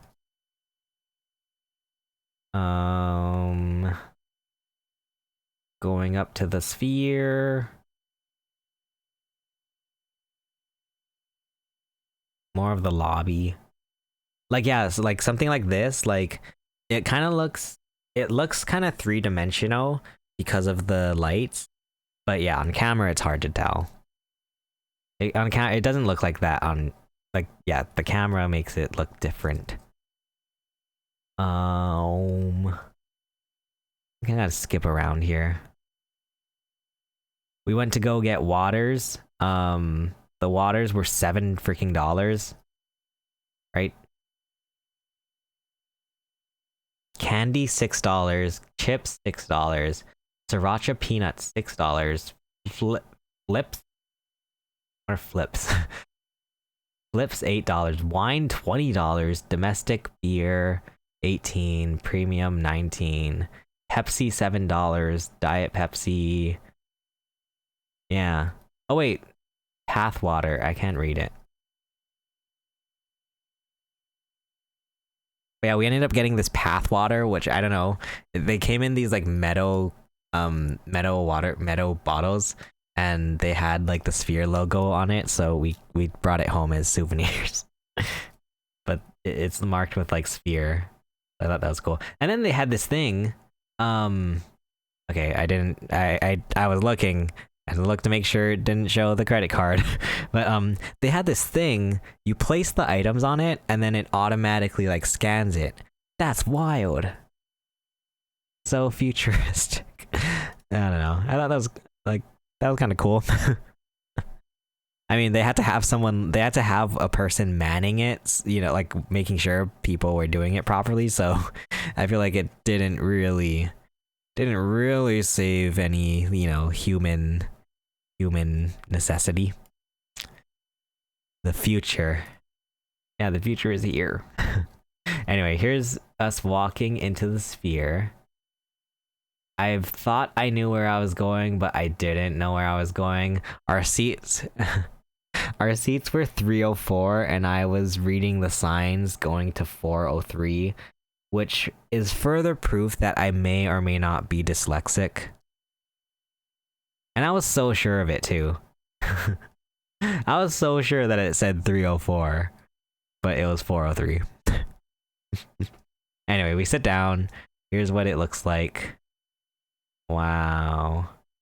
Oh, so funny thing. So okay, as we look at the seating here, I think this is a lawsuit waiting to happen. I think this is a lawsuit waiting to happen. Because holy cannoli are the stairs. Well, for holy cannoli are the seatings vertical, like steep. It feels like it's almost you're almost at like a vertical incline in these seats. And like at least for me, I was sitting there and I was actually like getting kind of dizzy. Like it was like weirdly like just steep. Like the seats are just so, and then so obviously since the seats are so steep, the steps are also going to be steep. So and Mama Chase actually pointed this out to me. Imagine mixing alcoholic beverages like wine or beer and having these ridiculously steep steps. Like that's just that is a lawsuit waiting to happen. And like people were like carrying stuff. They had like one hand with popcorn, one hand with their beer or whatever, and they're trying to walk down these just ridiculously steep steps. Like I feel like this is a lawsuit waiting to happen. And I wonder if I filmed it, but like there's not much at the bottom of these steps stopping you from just falling over. Like there's like just a rinky dinky little like bar at the bottom, and then there's one like sheet of plexiglass. Like it's quite jank. It seems quite jank, but anyway. So this is at the This is at the very beginning. The doors opened at 7, and then the show started at 8. So this is just the pre-show. It's just like this, like, you know, orb. Here's a look at the seating. I don't think my you can kind of tell just how steep it is here. I don't think my camera really did it justice, but yeah.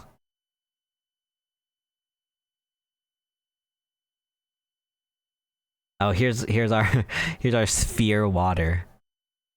Very cool. Oh, this is the show. They don't necessarily tell you that you can't record, so I wasn't too worried about it. And there were a bunch of people recording anyway, so I imagine they don't really care too much. But it is basically a 1 hour like film, so I don't know, it felt weird to me to film inside of a movie. What felt like a movie, at least. They should sue because it obviously isn't shaped like a perfect sphere. So this is how it begins. So it has a story, which I wasn't like super duper interested in, not gonna lie. There's like this weird story and like a weird like romance story, which I don't know. I just wanted to see what the freaking inside of this circle looked like. I wasn't here for the plot of this. But anyway, it goes on for a little while.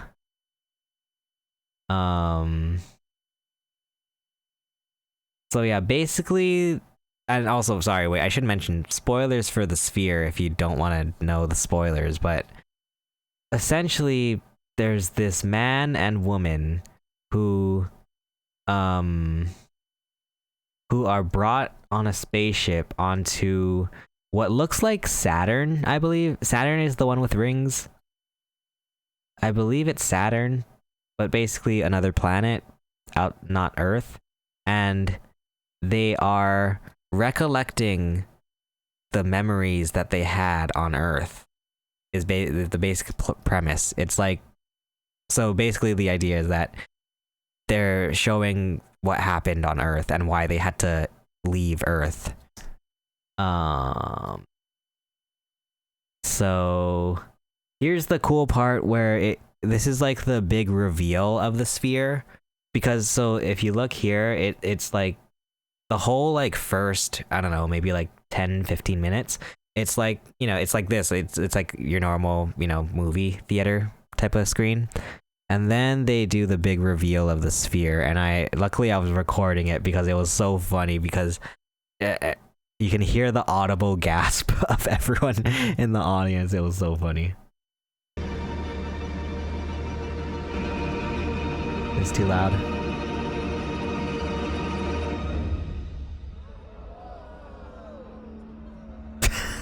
It was so funny. Alright. I need to... oh god, it's loud. Okay.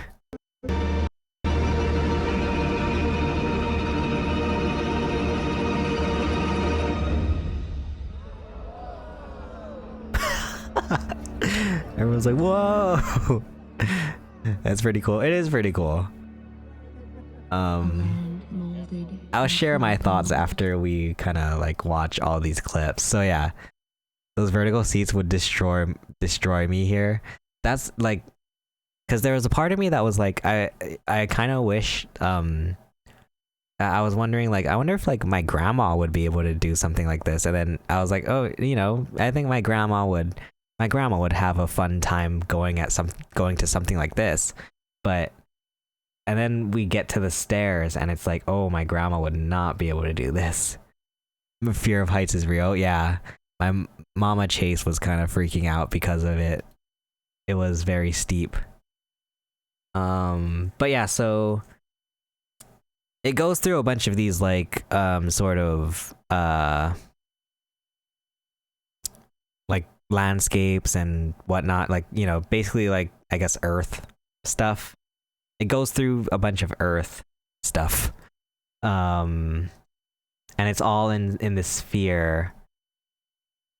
Not necessarily 360 degrees, but I would say a solid maybe like 180 degree video.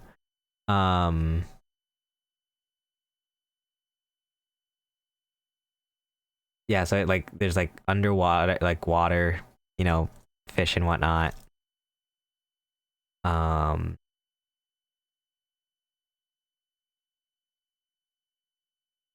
it's like a very like, I guess, beautiful, you know, like a very beautiful like landscapes and whatnot of Earth.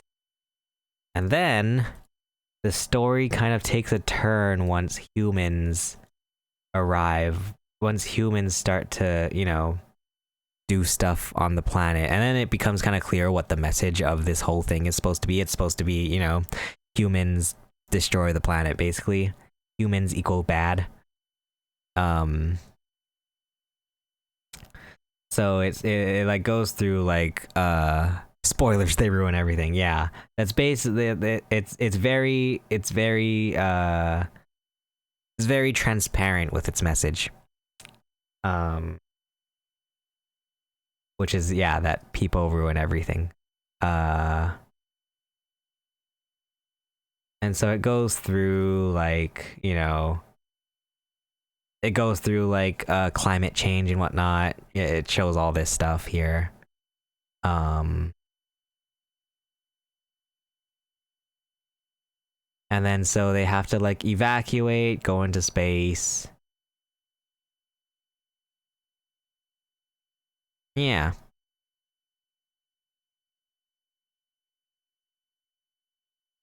And then that's pretty much it. Like, yeah. And there's this like weird, oh wait, oh. I didn't know I filmed that.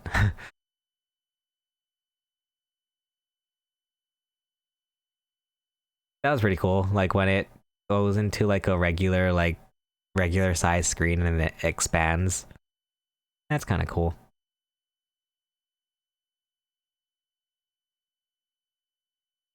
That's so cool. And yeah, I will say too, if you look here, we must be sitting like, I don't know measurements, so I don't want to say any kind of measurement, but we're sitting quite far away from the screens, and like even at this distance, I could tell just how like high resolution these screens were. Like even from such a far distance, it looked so sharp, and like you could like see that like yeah, it just looks like very high resolution screens. I believe they're like 12. It's a combination of a bunch of like 12K panels or something like that. I could just be making that up, but it's like a just ridiculous resolution, and like it looked like it was super duper. Yeah.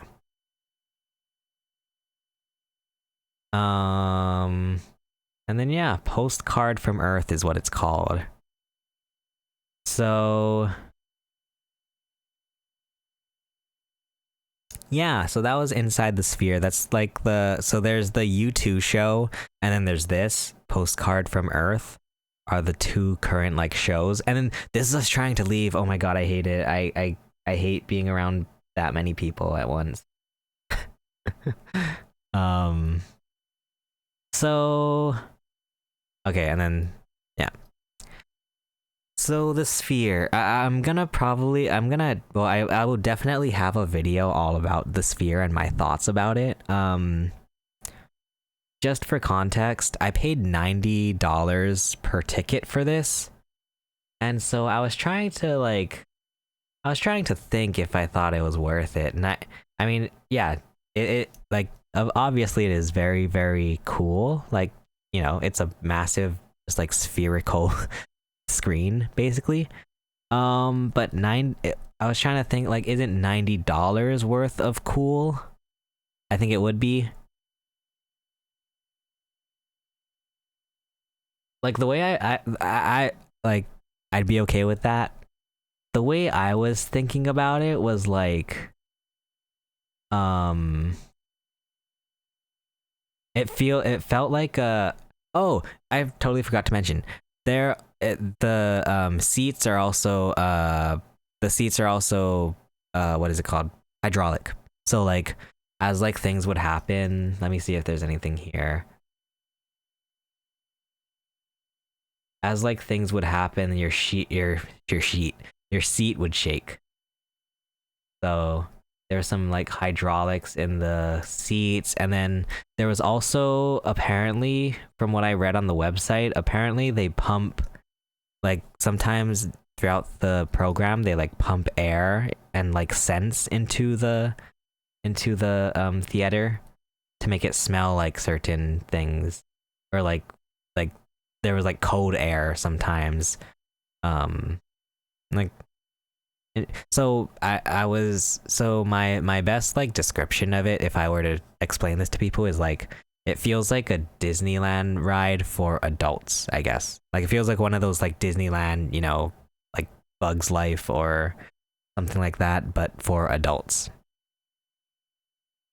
How many other places like this exist where you can have this experience? I'm not too sure. I don't think any, probably. I would think maybe like the closest thing to this would, I guess, maybe be like a VR experience.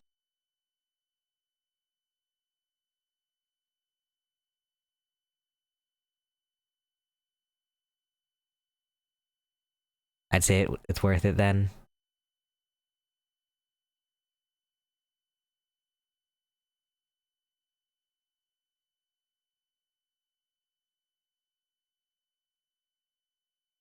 Ooh, but question. I forgot. I did say $90.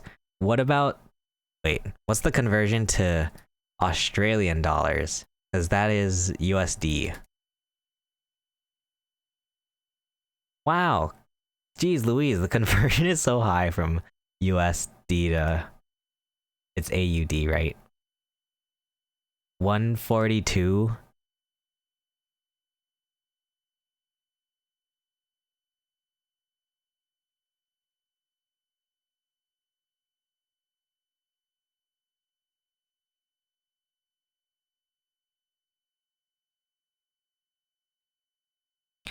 Yeah, it was interesting. But you go on holiday and spend money, probably about 160-ish. But yeah, that was the Sphere. $90 is pre-tax. Pre-tax. I've paid a similar amount to go snorkeling and I hated it.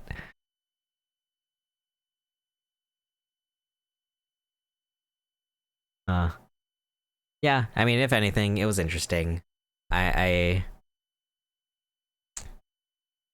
thing would be like, it's a concert ticket price essentially. Yeah, and that's what it feels like too. I guess like with the seating, it feels like sort of a concert venue. I mean, they have U2 playing here.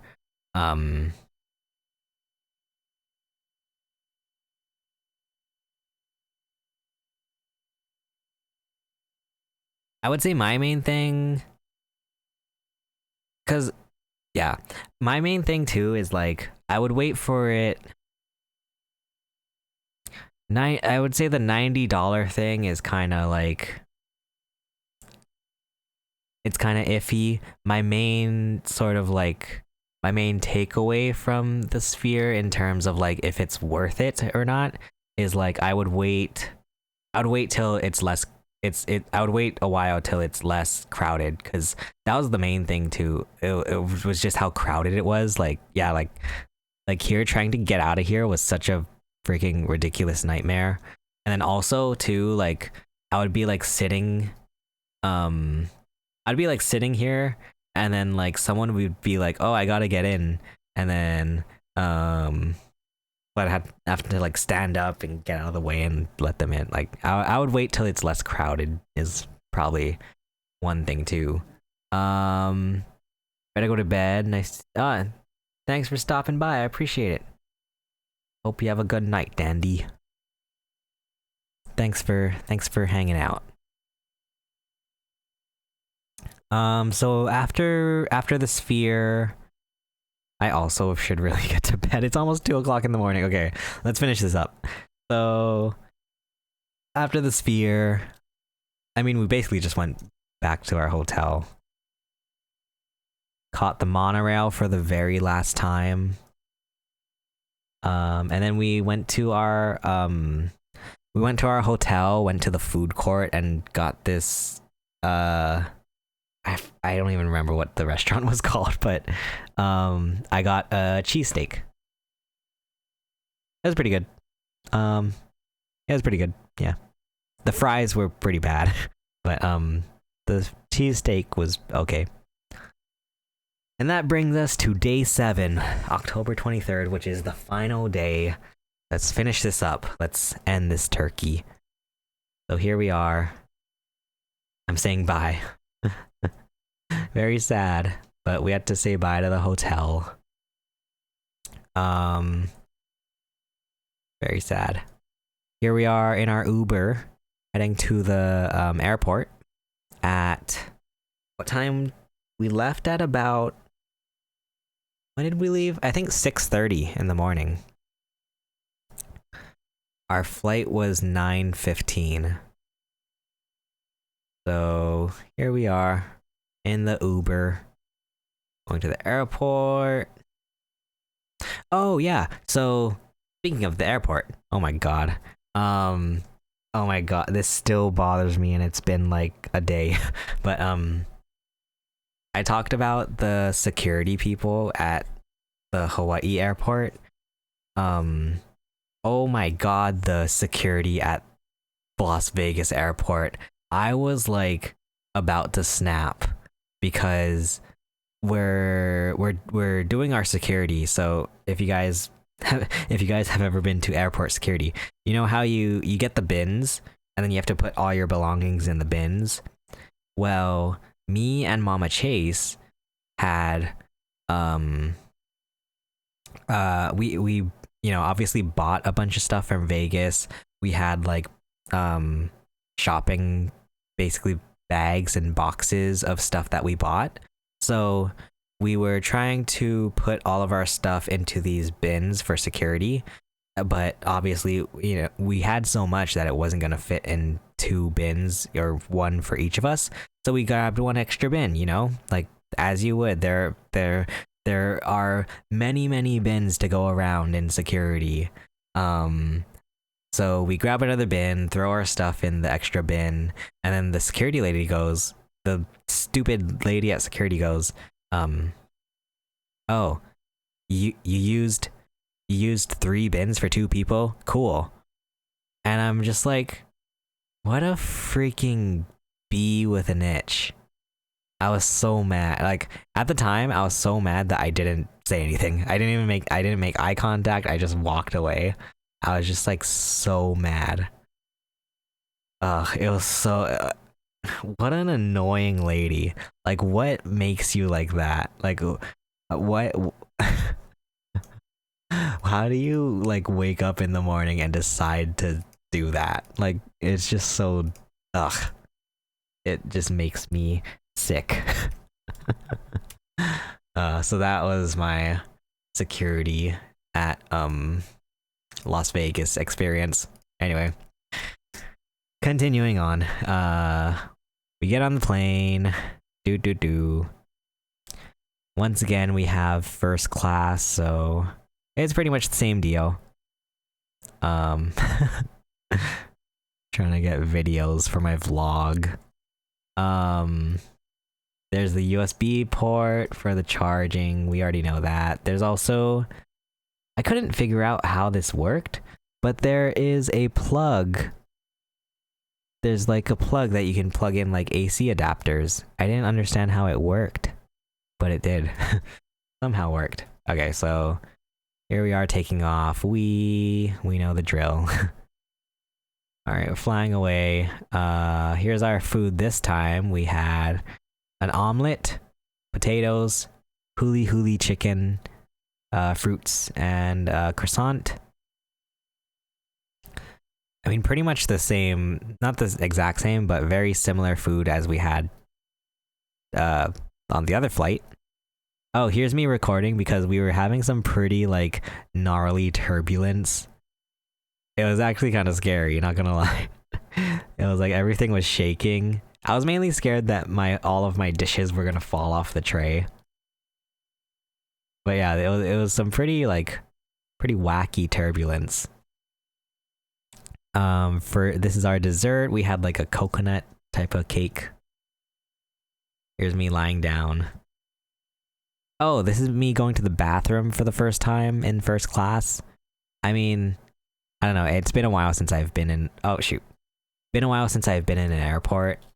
So, I don't particularly airplane. I don't particularly remember what airplane bathrooms look like, but they basically just had a bunch of flowers everywhere. Here's the clouds, very pretty again. I love when we're above the clouds, it's so cool. More above the clouds. Here's when we're finally getting home. Coming home. Coming home. Very exciting. Coming home. Oh, this is when we're gonna go pick up the puppies. Is this when we actually pick up the puppies? Yeah! Oh, there's Yuki. This is when we picked up the puppies from boarding. That's so cute. Yay. They're so excited. Here's Coco. Yuki. And yeah, this was today. This was like, I wanted to eat Hawaii food so bad. And that's the end of that. Yuki is outside my door barking, so that's probably my cue to end stream. But thank you so much for watching this very, very long recap of my TwitchCon Las Vegas vacation. Hope to see you in the vlogs too. Bye.